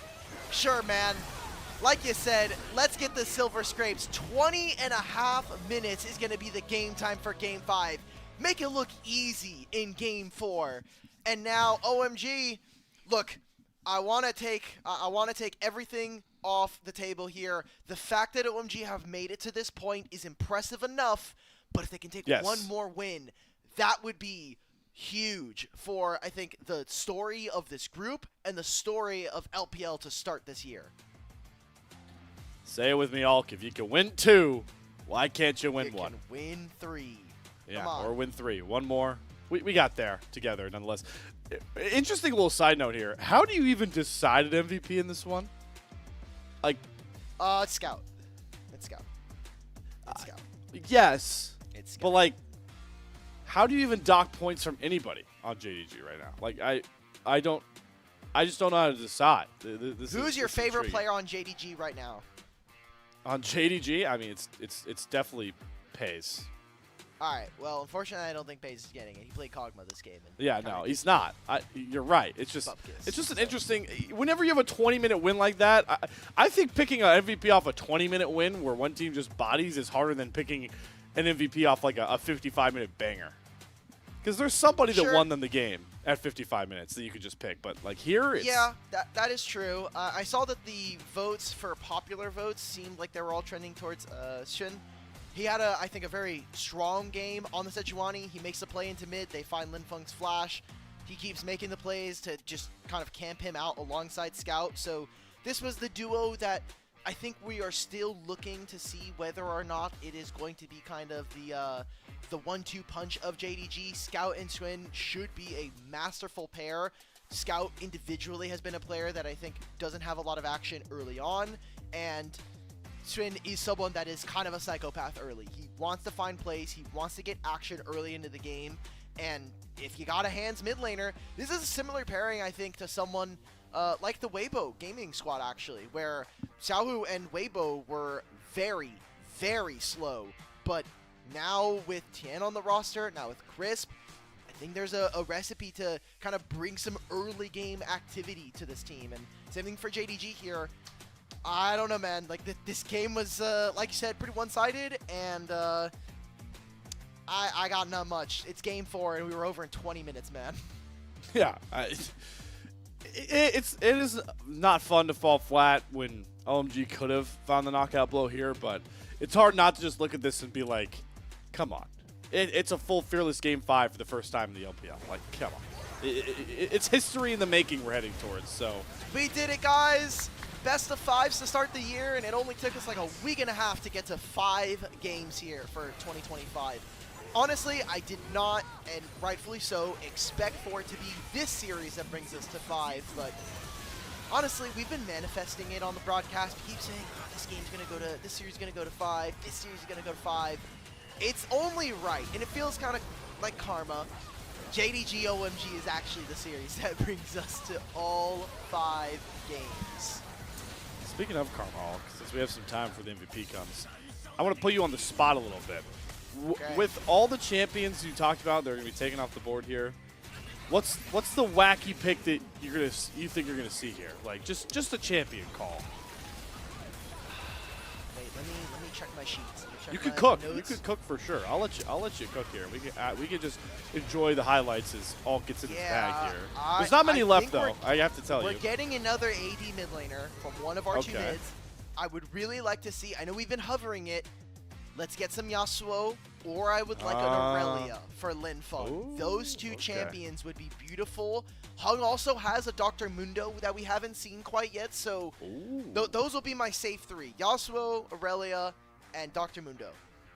Aurelia would be the fun one for me, for sure. Sure. Going through the motions here, we'll see exactly where LPL voters wanted to land with this MVP.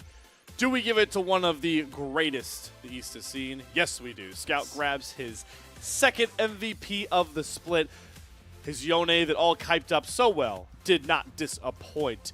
JDG did not disappoint against the wall, down 2-1. They have forced us to new territory in the LPL.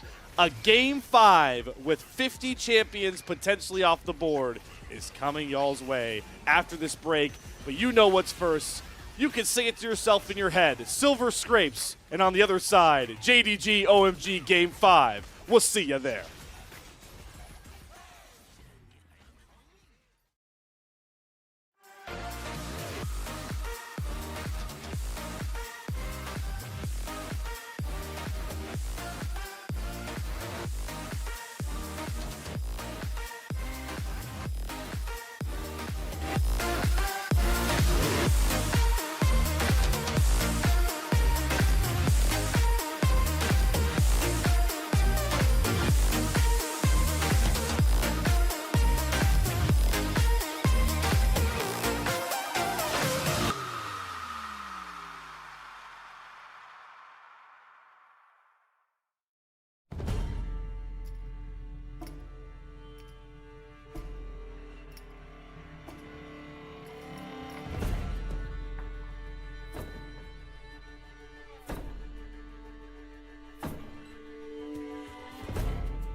The iconic Silver Scrapes has passed, and we arrive at a new pasture for the LPL. It was not expected in this series, but we're here. Game 5, full Fearless. OMG on the precipice of blowing Group B into complete smithereens, and I couldn't be more excited, and I hope you are at home as well. Oh, man. Such cool storylines coming in. No one thought OMG would be able to do it. JDG were the expected favorites. They come in with two amazing games in Game 1 and Game 3. But, hey, man, it's all about who can get blue side, and guess who lost in that last game?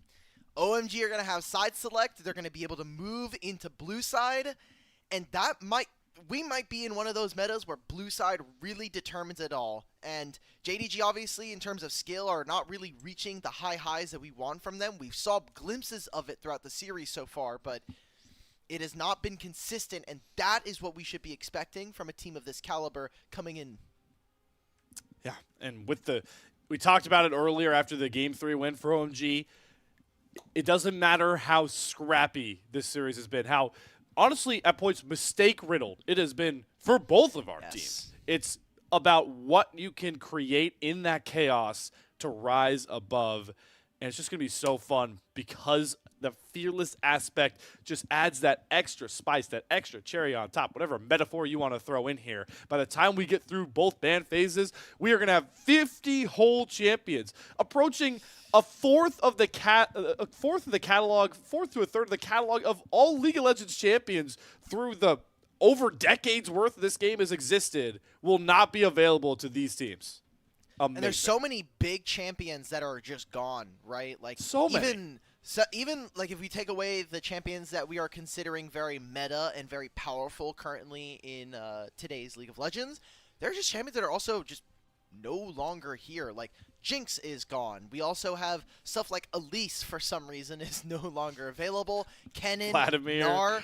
There are so many champions that are no longer available, and there are still, I think, some really niche ones. We haven't been able to see Ahri this set. We haven't been able to see Akali in this series either. So many different champions and different niches. I think one of the biggest pools that gets pinched, especially in a Fearless, is Marksman. There are so many AD carries that kind of fill specific roles, but they're all almost gone. I mean, I'm looking at the Marksman tab right now. I feel really bad because for some reason League of Legends likes to classify Azir as a Marksman. But you've got Aphelios, Draven, Jhin, Kalista, Lucian. Like, these are champions we're just not seeing except for maybe the Kalista. Yeah, and looking back on the series, remember, if you weren't tuned in and you locked in here, first of all, it's okay. We weren't prepared to be here either. We're glad you're here. Second of all, we had a 4 marksman game in here. That's what's really affected this pool. We had it was Corki, Ezreal, Misfortune, and I'm forgetting Smolder. So Smolder, Misfortune, Corki, and Ezreal all got taken away in another game. So Marksman's really pinched. I think in a meta dominated in the support role by engaged supports, especially in the LPL where everyone seems to be so adverse to playing these enchanters, except when they're forced to. Like, hook champions left are like Blitzcrank and Thresh. Like, who's left past there? I will say those are pretty good. Those are some pretty good. But do they survive bans at this point? Like, I feel like they can't. So, Blitzcrank was banned in that last game. It was on the 4-5 from OMG. They banned both the Caitlyn and the Blitzcrank. I just don't know if we have very many Caitlyn players. I know it's been a champion that I've been hinting at, especially as an answer into Corki, but LPL is a region that has been very, very hesitant to pick up this champion. I think the only person that has shown the lean towards it was actually Light when he was playing with Crisp last year. And we did see a little bit of the Light Caitlyn earlier on in Demacia Cup, but it's not been a champion that we've seen all that much of. I know it was picked recently as well, I think in the last couple of days, but it's just so easy to gank. And if you lose out on the early game, the champion just kind of looks useless. There's so many champions we can kind of get into, and they're all gone. And that's why you at home, us here, we are so excited for this Game 5. Get rid of all the narrative stuff about OMG and JDG coming in. This is the first Game 5 that we've had full Fearless here to start off the year. It took us about a week and a half, but this is going to be exactly what this format provides, barring we get teams of much closer skill levels. And what's most fun about it is You guys at home have seen thousands of drafts. Watch them. We have had the pleasure of casting. At this point, between myself and Hulk, I'm confident in saying thousands of drafts. We are all going to figure out what these coaches are thinking together because of the Fearless format, what combos work, what flashy picks, what flashy picks these players want to go to, how comfort they want to go. There's just so many elements, but it's finally time to settle into that draft. You can tell, even on stage, they're still trying to figure out what the plan is here because nobody, even in the Beijing arena, is prepared for this. I don't think anybody, whether you're here with us from a remote broadcast or the people that are in the audience, like you were saying, in Beijing, no one could have expected this series to go to 5. And regardless of who wins, this is just a group stage game, but I think the importance of it being a group stage game, one that decides this group, I think, and has a massive impact. Like we said already, Weibo's already locked a spot in playoffs, and it's only top 2 out of a group. If you're not able to make that cutoff, you're done for the first split, and you're out waiting until after the First Strike International Tournament. So we are now into Game 5 draft between OMG and JDG. OMG have taken the blue side here. Jax, a champion that we haven't been able to talk about too much, hits the ban table for the first time this series. Skarner, no matter what the stakes, even if we are in newfound territory, not going to be allowed by a red side team. Clear JDG first ban. A lot of debate, though, coming on where they potentially want to go next, who they want to target with this pool. Solo lane's been the mark for OMG. They're not going to let Scout get another one of his staple picks with that Victor. Kallista's going to even further pinch that marksman pool. So now, if you want early game champions, they are a dime a dozen. Draven, the only one left that I can think of with Caitlyn and Kallista both off of the board. So what are you preparing if you're getting rid of Caitlyn? I think Jhin starts to rise in priority, especially as a marksman that's going to be able to have a strong enough laning phase and still be able to set up the rest of this team. Although I think putting Starry on a Jhin would be a bit of a disservice to how much this team has relied on him for these carries. Rumble, no longer available. A champion that has stayed on the ban list on both sides here. And we're seeing it, the first pick Lucian coming in for OMG. We've mentioned so many marksmen, Hulk. I don't think we ever mentioned Lucian at a point because he's just been so far out of the meta for a while. Lucian Nami is the callback. By the way, both are available. We used to the idea was that if you could lock Lucian and most teams wouldn't really try and contest you on the Nami, so don't be surprised if Moam just turns around and locks the Nami, but I like what JDG are going for. This Pantheon's very flexible, but you could really punish that Lucian Nami, but instead they'll just use the range to try and neuter this 80 carry matchup. It's hard for Lucian to play into Jhin. Yeah, he will have a little bit of higher trading DPS, but overall the damage from Jhin is just a little bit higher. You can also go for Emilio here when we're talking about Lucian pairing, so we'll see what exactly that's going to be set up for the side of OMG. What are JDG thinking here? I think they wanted a little bit more time to think about the Pantheon pick. That is going to be their choice. Now, Pantheon is a champion that we haven't seen explored outside of the jungle, but he is a champion that can go into support, is something that you can look for solo lanes, and we're getting, finally, Poppy in game 5. I think a big counter into this Pantheon, and we're getting now the Nami. So a huge lane pair coming in for OMG. What I want to see from OMG and from Starry and Moham is take over this bottom lane, make sure that you're applying pressure in the early game, and then that mid game is all about how much can you position, how much can you chip away at your opponents. Saw Karma top not too long ago. This Karma going to be locked in with just a lot of flexibility being shown for JDG. You mentioned it, the Pantheon. You can realistically shift him into every lane if you want. He can play the solo lanes as an aggressive duelist early. He can play the support as a threat early, and then the jungle, like you mentioned, has been the LPL staple. Karma, similarly, I don't think we're getting top Karma, but you could throw her support, you can reliably throw her mid. So a lot not being shown by JDG, maybe trying to catch OMG in a little bit of a draft gap spot, as we do see that Udyr ban being respectfully thrown towards Harry. You talked about it, how he loves those tanks in the top lane just to stabilize. Maybe that's where JDG decided to pitch the pool. So I'm trying to think of what these bans are saying. When you ban Camille, you're obviously preparing for maybe an Aatrox here. Aatrox is one of the remaining fighters that are available in topside. I'm kind of just thinking of like blind top laners you can try. We saw Gangplank get hovered early. Olaf got hovered. But Olaf is, I think, pretty good into Karma and Jhin, so maybe that's something they can look for. Akali is a champion that we did kind of see make it all the way through, and if there's ever a time for someone like Linfeng to pick it up, this would be about that time. Maybe that's what Scout's thinking with this Zoe hover. I think Zoe can be kind of problematic, but no, he steals away the Akali for himself.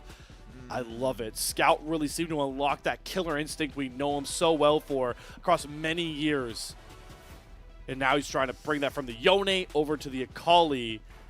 But maybe Linfeng was expecting it. Gonna immediately turn with the Sylas. Not a ton of quality ults to steal for a Sylas game. No, but in the side lane, having that perfect execution is going to be a massive game changer for OMG. As you can also even steal the Pantheon ult, which does mean you can match on side lane. We'll have to see what that situation looks like for them. This Poppy looks like it's going to be secured in the jungle here. Wasn't sure if maybe it was going to be a flex, as Harry, again, low resource top laner here, having to blind the Scion in the final game of the series. What is going to be the pick here for Ala? I'm thinking of other tank top laners.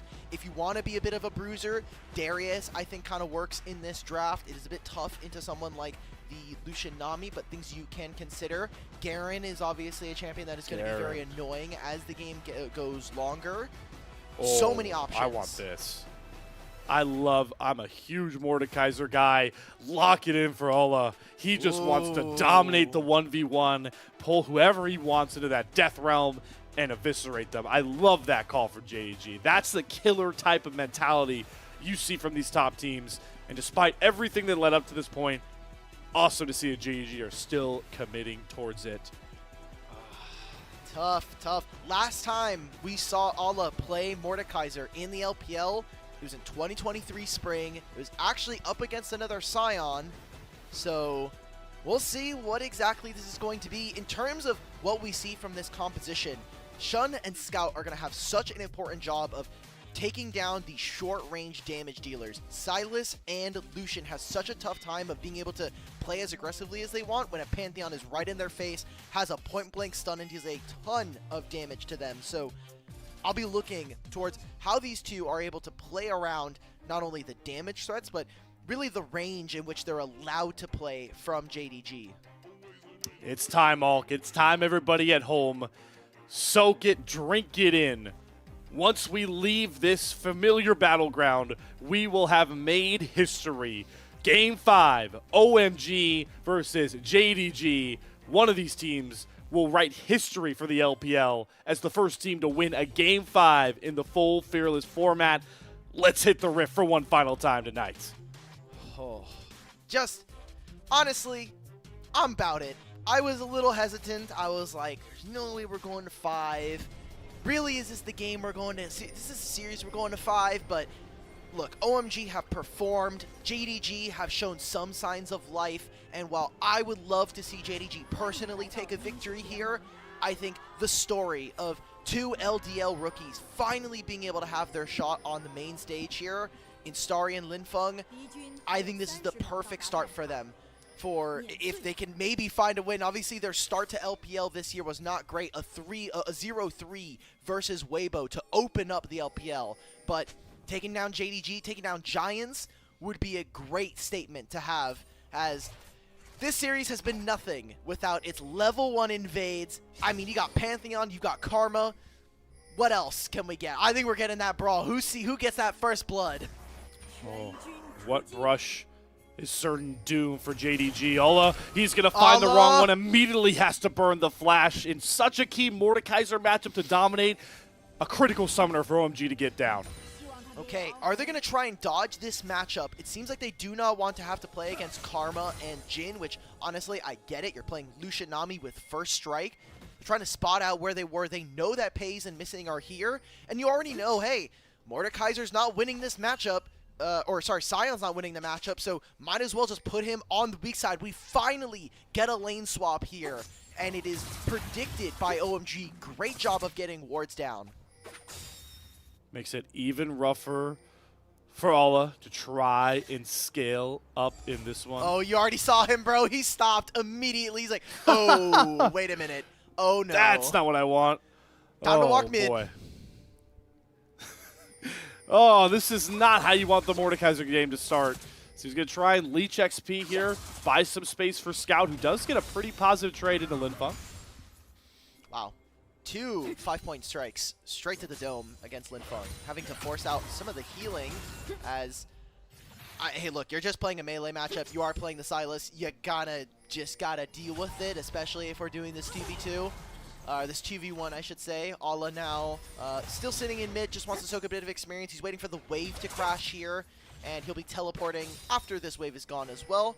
Hung is pathing towards the bottom side of the map to match Shun here, but so much vision from the side of JDG has been really focused on tracking where Hung was, and doesn't seem like they know exactly where this Poppy is.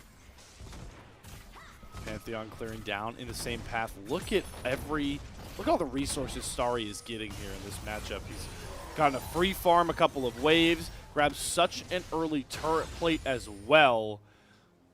In a great spot. We talk about the Lucian matchup, and one thing to remember from this draft, I think Pays is in such a prime spot with this Jhin.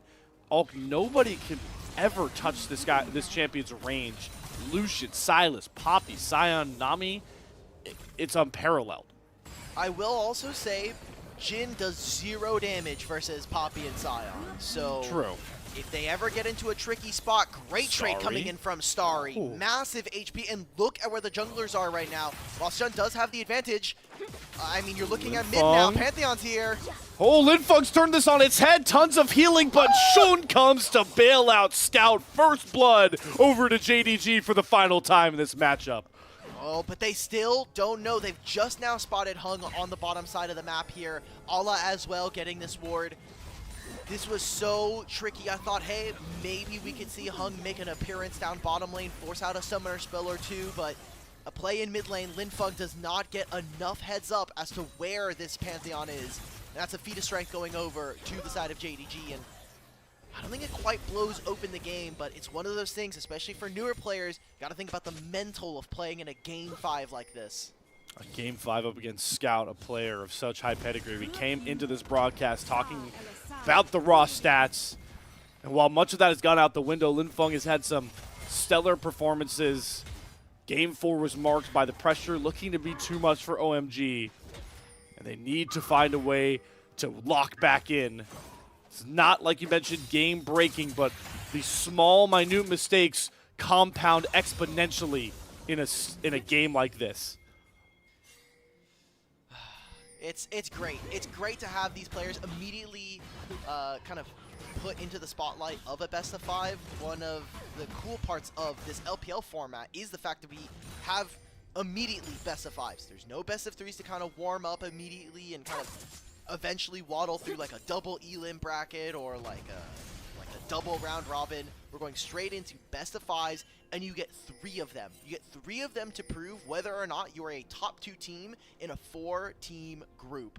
So tough spot for OMG. They don't have the game differential. They won't be able to find very many wins. They need to win this series if they want a chance at staying in the race for playoffs. And for these 2 teams, including Ultra Prime, that top 2 prove it is now already been narrowed down with Weibo guaranteeing one of those spots. Just added pressure to the stakes of already such a big game ahead of us. We saw both bottom lanes rotate back over towards the top side. Hung is really looking to try and pair up with this Lucian Nami to get Starry ahead. Grubs and Dragon both on the rip, but Hung is looking for Scout here. Maybe just trying to push him off the wave, get some prio down for OMG. Yep, looks like they're just playing through mid. Shun is already level 6. He has done a fantastic job this game of making sure that he's staying on top of his farm. And now with this level 6, they can actually make this play. TP coming in from Harry, Pays and Missing are here, but I don't think they're making this play. Yeah, they're gonna give this up. Hung gonna flash, gets Missings out as well. But like you called out, Alk, this is gonna at least guarantee a split between the first two epic monsters towards that feats of strength. Shun is going to have all the time in the world with this dragon. So we're going to do the classic Season 14 trade. First grubs for first dragon. It feels so weird. We haven't been able to see it in this series, and some of our other series have also been a little wary of going for this. I like what Allah's doing. Allah's trying to pull the wave so it's frozen. With minion changes, I think it's a bit harder to find freezes, especially with the minion HP change and how much damage they deal to each other. So I guess kind of got to go home. But yeah, Allah's trying to get himself back into this game because one of the reasons why Karma is going to be very strong is how many melees that are a part of her team. But if at any point these melees start to fall behind or they're not able to provide the same amount of value as they would at baseline, you are kind of just playing Karma in a game that's pretty useless. You don't stop a Silas. You can't really stop a Poppy from jumping on top of you. Missing definitely going to lean into how much he can provide that safety net later on with those big mantra shields, buying time for his Akali, for Shun as well. As we finally settle back in to a somewhat normal pairing. I just love the innovation from JDG. We saw this in the last game as well when they brought Pays over towards the mid lane. They're having Scout just constantly follow Linfeng to try and further push his lead, which has now grown to over 20 CS alone between the two mid laners.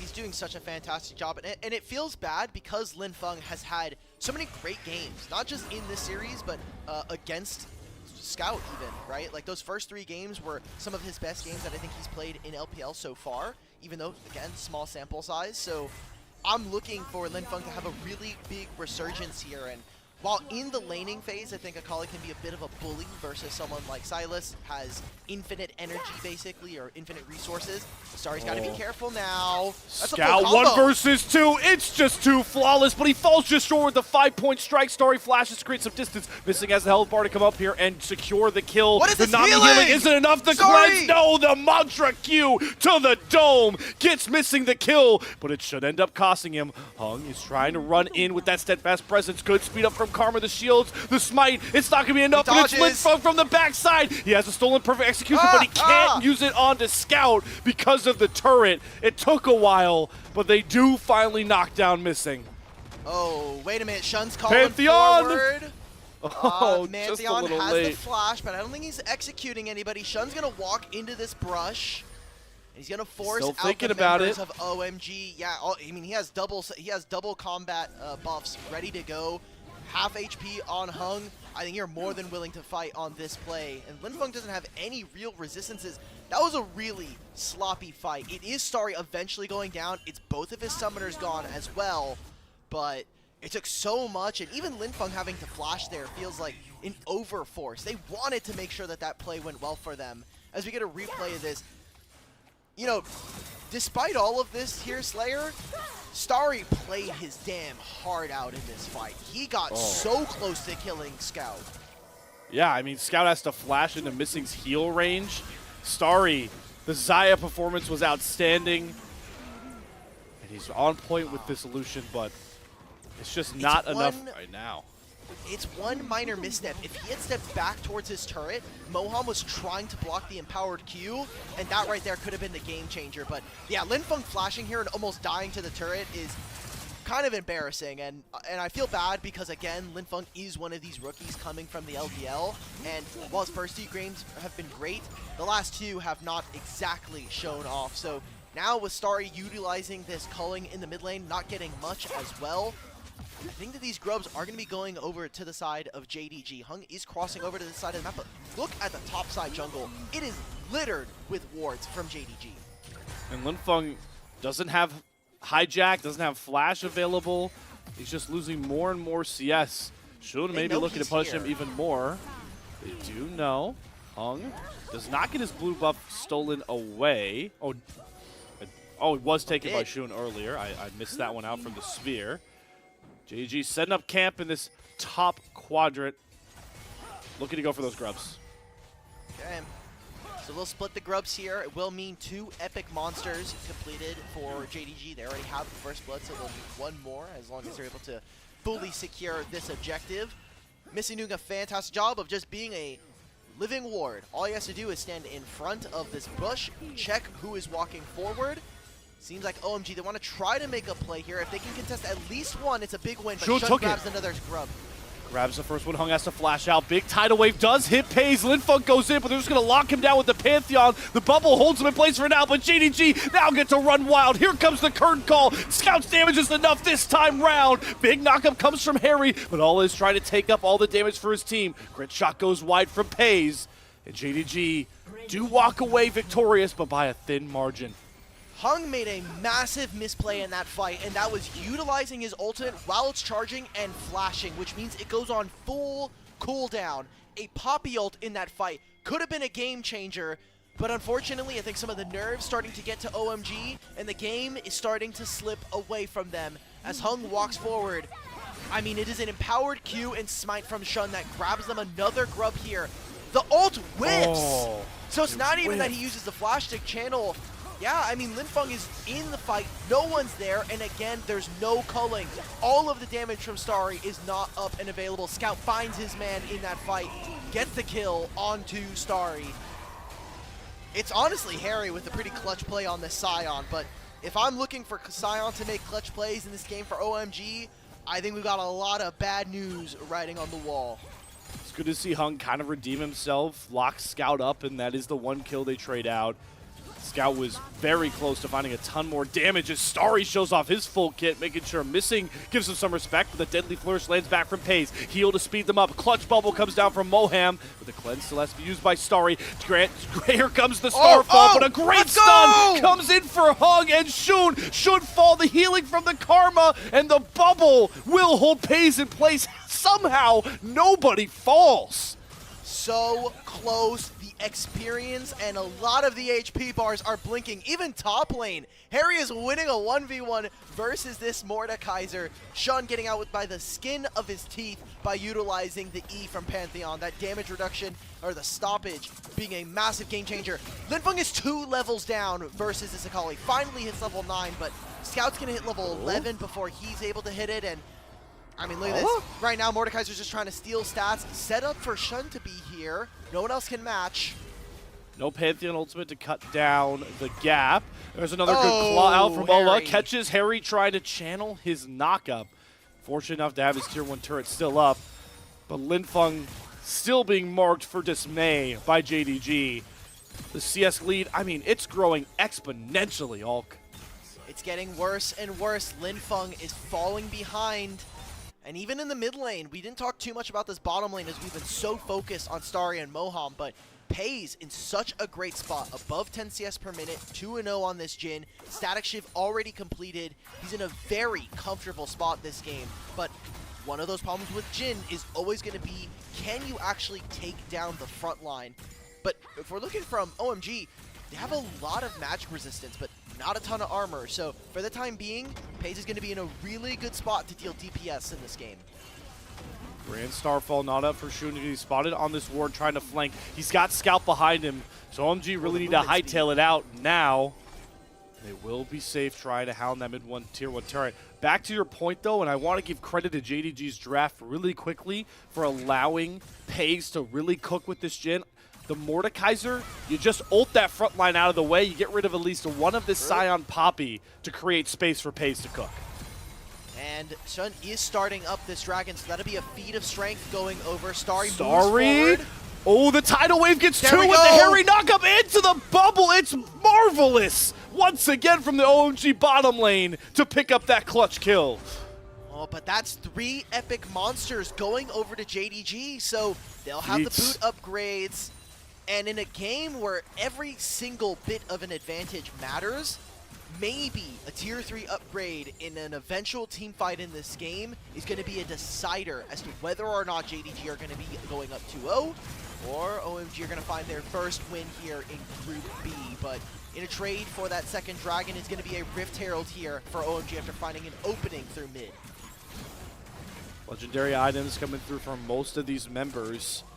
Curious your take, Ulk, on this Morello rush from Scout. That is a rarity for an Akali. It's just 2022, man. Like, This happened last time. I think there was another Akali matchup where they're just rushing Morello Namacon, and this is from like the Worlds 2022 meta where we were seeing Silas and Akali. That was where Zeka ended up winning, and yeah, this was kind of the way. Now, there's a lot of healing back into the game. I mean, second win is very, very popular, but I don't know. I think this is a bit questionable. Yeah, 2 items here for Starry now. You've got the Essence Reaver, which does a lot more damage than old Lucian, and this Rapid Fire Cannon. That's going to be able to proc the first strike. I want to see what he's able to do. He's level 10 right now. He's playing really, really cautiously. Shun flashes. They don't get the Deadly Flourish. Mom's going to turn around with the Tidal Wave. So they're able to survive a Pantheon Gauge once more. The Power Q does not find the Execute. Starry does have to use the culling just to make sure his support is safe. But man, these mid lane scraps are just so close time after time. I think regardless of what this series has shown us, regardless of the victor either, Starry is showing that he is that guy, man. He has no fear to be able to walk forward. Oh, Linfeng causes the cancel from Pays. And now they'll curtain call. We've got Otacon in 2, 3 minutes before the Dragon. They summon the Herald in mid and finally crack this mid-tier 1. Maybe this is the bit of reprieve that OMG have been looking for to really kind of get the ball rolling for them in this last game. How poetic, Olg. We've had early games with Game 4, monstrous 7-8K goal lead for JDG. We had a game where OMG went up 5K in the opening 15 minutes, and in Game 5, the first 5th game in a fearless format for the LPL, the gold is within hundreds. Ah, man, I love the tension that is being brought by a Game 5, like you were mentioning. Starry, unfazed that there is a Jhin that is pretty far up right now, but massive bubble finds. They obviously found this kill. Wow, this is a pretty old replay. This is before they took the Rift Herald, so cinematic. I don't needed that. I know, I guess. There's so much going on in this game, and while all this is happening, 70 CS lead here for Scout. Massive, 2 levels for him as this Akali. If there was ever a champion that's going to be a massive problem for OMG, it is going to be the legendary mid laner of JDG in this game. As who's stopping Akali? It should be Poppy, but if she comes off of a flank, if you're already stopping a Pantheon, you can't stop every single dash from going onto your champs. Hijack Death Realm from Linfeng. Getting pinged, so there's a teleport behind. OMG are 4 versus 2, now 3 versus 1 as Ola is in his own 1v1 with Linfeng. Here comes Shun. JDG to the rescue. The cavalry has arrived. Here's our big first breaking point. Ola's cut off by the rest of OMG, and here comes the Scion riding on in, maybe a little too far under the turret. Otacon mere seconds away from spawning, and for now, OMG have the numbers advantage, but do they have the health bars? Scout's going in, Hug trying to hold him in place, here comes the current goal, Scout dashes to execute Starry, the current goal shots are on point, JDG blow open the big bad Game 5! And they grab Voracious Otacon. That was the fight that JDG were looking for to put Game 5 in the back pocket. It started off so well with a pick onto Ala, and it was so close. Scout with 150 HP is able to outlast the Poppy W. So they'll grab the Otacon, a tier 1 in top lane. And man, this differential in the mid lane is too big to ignore right now as JDG are fighting for their lives in Group B. A sentence I did not think that I would have to say tonight. Nobody thought, Olg. Everybody watching at home. Nobody thought this. I think this replay is going to show another example of OMG just getting a little too nervous. The Bright's a little too light here. You mentioned that the Ula pick here is so big, but pushing a little too far forward, this Scion ult that's going to come through, it just really allows JDG to chunk these health bars. Harry, a little too hasty. I think that this is fine. I mean, he's playing Scion, right? Like, he's just here to buy space. It takes him a long time, and while yes, there are a lot of spells, Hong is just on the wrong side of the fight. He's trying to prepare for the Otacon that's spawning, but he should be sitting with Starry and Moham here. So if you're the Poppy, you know that the only way you lose fights is Akali getting onto your back line. And so that there should just be your front line. Making a big mistake and a good punish from JDG means that they win all of these revives. Oh, heal out from Pace, create some distance. Remember, JDG, they have the Ruinous Teleports voracious revive if they want to fight. That's why they're looking for the Turnkeepers before it gets rid of Shun. They get a good lockup onto Ulla. Are they going to burn his health bar again? But watch the bottom of your screen. Scout doesn't care about your turrets, doesn't care about your series score. He's flying in to eviscerate. OMG, they all pop under their own turret. JDG come to play when it's game 5. Give them the ace home. There it is. That's our sleeping giants finally roused from their slumber. 13-4, 22 minutes, and Slayer, we've got an 8,000 gold lead, and they still have 4 Otacon revives. I think that's just going to be the end of the game. They may not end on this push, but I think the writing is on the wall. JDG are looking to go up 2-0 in Group B. And secure themselves a spot alongside Weibo. They've got the gold lead. They're going to get the dragon stacking. What don't JDG have? And unfortunately for the OMG fans at home, it seems like the lights have just gotten a little too bright for these rookies. Man, Harry, just commit to the full ultimate. If you land that, the crowd control. This is 2 ultimates now. That top side, he didn't want to go too far. Sure, there's a top tier 1, but that time, you cannot end it early. Fine, you get Ala with this ultimate. He barely is able to escape, but as you said in the fight, Scout is inevitable. He just races towards Starry and Moham, blows up this 80 carry duo from OMG. And this was from draft what we were looking. We get back to live, and Starry is dashing forward. But Pays survives the shields, the heals, and Starry is caught lacking, trying to make the play. The desperation is now out for OMG. They know they have to find plays and kills now, or it's all over. But it seems like the door is slamming shut. 23.5 minutes. We've got Baron spawning in 1. I think this game is just toast. 10,000 is now the gold lead here for JDG. And we wanted to see more from this team. We expected for JDG to win this series. But the fact that they were pushed to game 5 has some worrying trends here that we're going to have to be taking a look at as they proceed through this group. They still have to play against Weibo in 2 weeks' time. They'll have the Lunar New Year break to kind of go over all of their mistakes and really iron out the flaws. But, man, what a series so far it's been. And while OMG, it's looking doomed, you're almost about to get Flame Horizoned in mid lane from a Kali versus Silas. And I think that there's not much else we can say. We get to see what exactly, because we've stuck in a replay, such a close fight. But the shields. It's all of those margins, yeah, the fact that you're behind when you're playing the solution, you do have to play like this, but it's going to lead to more and more of these kinds of results, as it's not enough. It is Pays that gets those kills, but Scout right now is having probably the Akala game of his career. One of them at the very least. Missing perfect protector so far in this game for Pays as well, constantly keeping him safe. And that's the interesting fold of this game, with the fact we have all those engaged champions off the board. This is the first time all split we have Enchanter v Enchanter support. It's all about how good your protection is. And I'm not trying to undersell Moham. This Nami has been flawless with a couple of these pick plays, but missing is just on another level.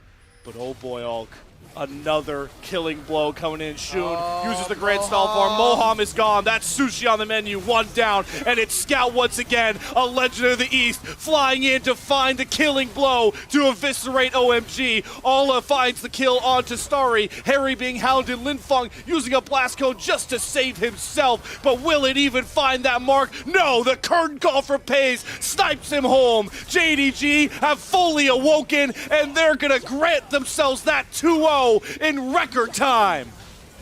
26 minutes. It's been good. It's been great. And it hasn't been both here for OMG. It is not enough to bring them to their first win here in Group B. They will fall in Game 5. And JDG, hey man, you got there in the end.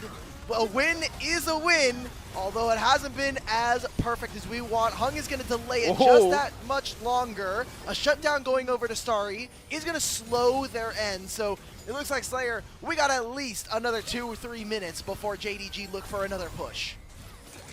should just be a Baron where you either get it for free for JDG or you turn and fight. But OMG might not even give him the option here. Recognizing the window of the man advantage they have, Pays waiting in the brush, a little too far up. Stars can get the slows. Hung flashes in, but Pays times it perfectly. Does not get thrown against that wall. Clutch to keep him up with this Baron on the rise. So beautiful, that flash. If they find him, I think that is going to be the Baron. Scout still not up for 15. It does not have the teleport. Goes into the stasis, Pays off to the side, trying to get these crit shots going. Only gets thrown against the wall. Another pick over for OMG. Scout is still a mere seconds away from respawning. Now this Baron gets a little bit more difficult for JDG. I don't know. I don't think we can start this Baron, especially if we're going to just immediately try to rip the scuttle.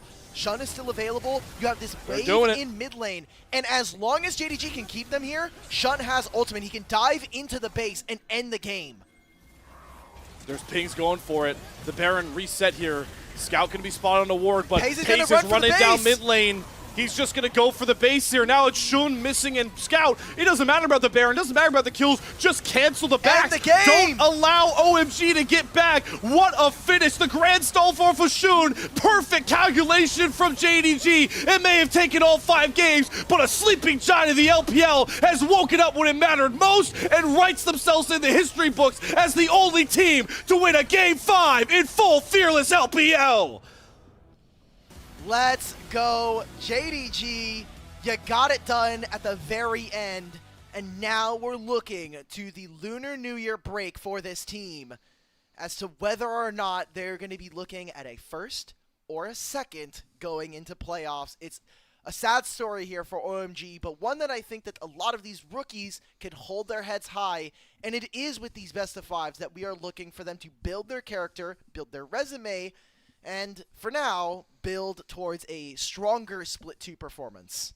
And looking at the league as a whole as well, when you got rookies like this playing at a higher level, it's not even just these OMG players, right? You could reference, I would say, Setab from the Thunder Talk squad that's been doing so well. Yes. It not only allows them to establish that resume, but it forces those veterans to really just make sure they're playing to their standard, right? Because they're being reminded right now, there are hungry dogs below them. And you saw what it just lit under Scouts behind. Think about what the rest of some of these other teams are going to have to be worried about now. This was the level of play that I think that we saw from JDG in Demacia Cup, and one of the reasons why they took a bow out and weren't able to make it into top 8. So I think it's great for them, but JDG are obviously showing to be a team that has a lot of flaws in their strategy, a lot of flaws in some of their early games, and hopefully with longer series kind of poking holes and showing more stage games, they can iron this out a lot quicker, because we do expect this JDG roster to be a top-level performer here in the region. The resumes of all of these players, the pedigree that we expect from the name value needs to be there, especially from a fan expectation. And when we're talking about, I think, the overall strength of the league, we need JDG to be a good team if we want the LPL to be the best damn region in the world. Get our final look at some of the post-game stats here. JDG going to close out one of the most climactic nights, days, wherever you are in the world, of the LPL so far. Their record now 2-0, but the game score is going to be the thing to focus on, as they are 6-2 compared to Weibo's 6-1 going into that matchup you've been talking about, Alk. The only way that Weibo, so there's 2 ways, and obviously that matchup is 2 weeks away, so we'll explain it again as we get closer to that day, but if whoever wins that obviously would have the head-to-head, but Weibo would need to win it in 3. Any Weibo win in that series gets them first place. If JDG can win in 3-0, they obviously would win by game differential. So whoever wins that gets first place, and that is huge. I know we talked about it at the very beginning, but first and second in your group is the difference between having access to double elim and not. And if you get double elim, if you get first in your group, you basically end top 6 at worst, and you can go all the way up to obviously first. You're probably landing around top 4.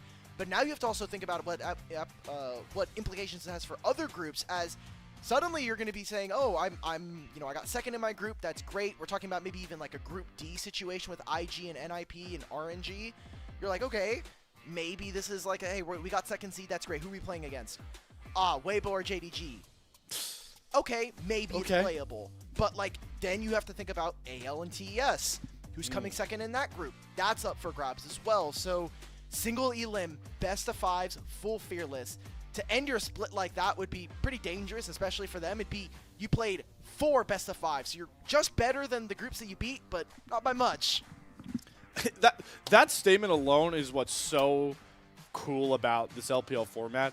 Is like most times you'd be saying like, oh, you only got to play 4 best of 1s. That's how you prove you're better than your group. Maybe like 3 best of 3s, you proved you're better than your group. Nah, in the LPL, to prove you're better than your group, you have to win you have to win some combination of 4 to 3 best of 5. That's just so awesome to see from the LPL. But circling back to the post game that we are being granted here, It's Scout. It's gonna be fun to take a look at this, Game 5 draft we got, but I feel like the overall sentiment is OMG just kind of panicked at points in this game. I mean, they set themselves up right. You were on match point, and regardless of the standings, you do have to play with nameplates off at some point, unless you're playing against Faker for some reason. And I don't know, like the difference in mid from the last 2 games. Scout on Yone in Game 4 versus Linfeng. He bodied the hell out of him on the set matchup. Game 5 now, Silas versus Akali. Scout put hands on this young boy. Like, there's nothing else to say, man. Like, yes, these are rookies. We're excited to see them make big upset wins, but at the end of the day, you do have to be able to perform. And hopefully, with this experience, these guys can actually grow from this and take this, and maybe we see them in another Game 4, another Game 5 deciding match, and they can kind of call back on this and feel what that was like. They now already can reflect on that, but that's a lot of conjecture, a lot of if, maybes, buts, and I kind of want to stick to some of the hard, concrete facts. Linfeng started off the series great, finished not so awesome, not so hot. Moham, in a lot of spots, I think was a bit of a liability, especially in the games that they ended up losing. And while Harry got some of the tank play, I think that some of his laning and obviously that Orin game really sticks out. This OMG roster has a lot to work on from all 5 of their players. But they need to remember it's a young roster with a lot of time and not a lot of big expectations. Everybody, no matter if you're talking, everybody when it comes to rookies, no matter if you're talking your traditional sports, your Premier League, your NFL, your NBA, your MLB, all the way over to esports, the LPL, the LTA, LEC, even though we don't like to bring that one up too much, all have welcome to the league moments for rookies, and we just watched, unfortunately, that happen with Scout being the one to dish it out, especially in these last 2 games for JDG. I'm just glad that Scout gets 2 good games. The 2 Galio MVPs? game was also great. He had the Galio game that was okay, but he kind of was pretty useless for a couple of these games. And Scout has also been an off and on player. I think that's probably why I wasn't a huge fan of the Scout-Tarzan duo, even though Tarzan was a great performer, was that they both were players that had really high highs and some pretty disappointing lows. And we talk about the last 2 years at Worlds, and Scout is someone that has received a lot of international criticism as well. So it's great. I love to see Scout do well. He's one of my favorite players to watch, like, all time, especially from coming back all of those days back on SKT Telecom 1, and even those days where he's playing on EDG and finally bringing home a world championship for the organization. But it's series like these that call into question a lot of what this JDG can do. So I want to see if they can kind of tighten it up. Again, they have 2 weeks off thanks to the Lunar New Year break, and it'll be a date versus Weibo Gaming. And we haven't really talked about it as to who MVP is. It's got to be Scout. I think if Scout doesn't get the MVP, he's getting extremely robbed. I could maybe see a Pays vote, but Pays was not up 100 CS versus his opponent. Pays was not one-shotting the important backline carries of OMG. No, I mean, Pays was on the back foot to this Lucian at points. It's got to be Scout. I mean, respect the name, respect the guy. Let's throw him back-to-back. There it is. Back-to-back MVPs in 2 of the biggest games for JDG of the split so far, bringing his total up to 3. Wow, and 200% of damage to gold ratio. Just insane. Wow. I have no other compliments that I haven't given him in the last 5 games other than continue it, I want you to snowball this Keep it up. victory, please, JDG. And let's bring home some trophies this year, man. Especially for a guy like Missing, who has been part of a legendary JDG roster, had the soft rebuild of last year, and they weren't really able to accomplish very much. And now you are the franchise player in the support position. You haven't had a great start to the year, but you have great players around you that I think can cover for some of those weaknesses. Yeah. You mentioned it. We'll close out our discussions with these two teams. Looking ahead to when they'll play next, I want to make sure everybody can nail down the dates, especially all you JDG fans, with how much more important this matchup is. No offense to the OMG fans out there. February 9th is going to be the date Weibo and JDG play for the seeding of Group B. OMG fans, final match for Split 1 for this squad, now officially, will be against Ultra Prime on Wednesday. If we do have the schedule graphic potentially prepared, I'd like to throw it up just to remind everybody at home some of the awesome matchups that are going to be coming. I know this one was such a banger that wasn't expected, but look at how we close out this first before the break for the Lunar New Year. Some of these matchups are tantalizing. Yeah, tomorrow, AL versus TES. This is a rematch of our grand finals from Demacia Cup. AL ended up taking that series. We'll see if TES can prove to be an upset victory this time. And the 25th has 2 best-of-5s before we go on a 2-week break from the LPL, or a week-and-a-half break. First, it is going to be LNG versus BLG. I think that this is probably going to be a bit of a softball series. And then RNG versus an IG, which, to be fair, RNG have now brought on Niket instead of their support. So I think an upgrade there, and potentially coming up against a bot lane in IG that isn't quite firing on all cylinders. Gala and Mako have not really found their footing so far. And if there's ever a time for a player like Jachi coming in from the LDL to perform, it's alongside what is, I think, the next big support, not Vampire, but Niket coming in from the LDL underneath TES challengers and being able to perform with this RNG roster, who seems like they're on the up and up, but we'll see against that last series against IG. We will have to see, but that is all to come for the future here, as we are closing up shop for myself and Ulk at 5:38 in the morning, but we couldn't have been happier to bring you this matchup. Before we get out of here, though, we got to give one more shout out. You heard us talk about it earlier with the coffee supporters.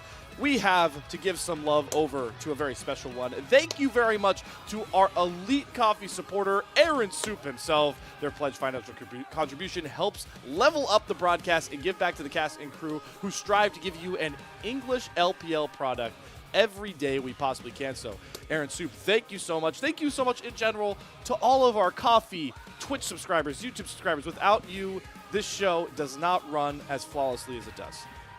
Yep. It's been great to see all the support, and if you at home want to be able to support us, even if it's not monetarily, just making sure that you share the stream, tell your friends about, hey, like, there's some great series going on. All this stuff helps with being able to help this show grow every single day. We also have exclusive content coming out, so if you want to tap in on that, if you want to get early access to content or some interview questions, I will spoil it.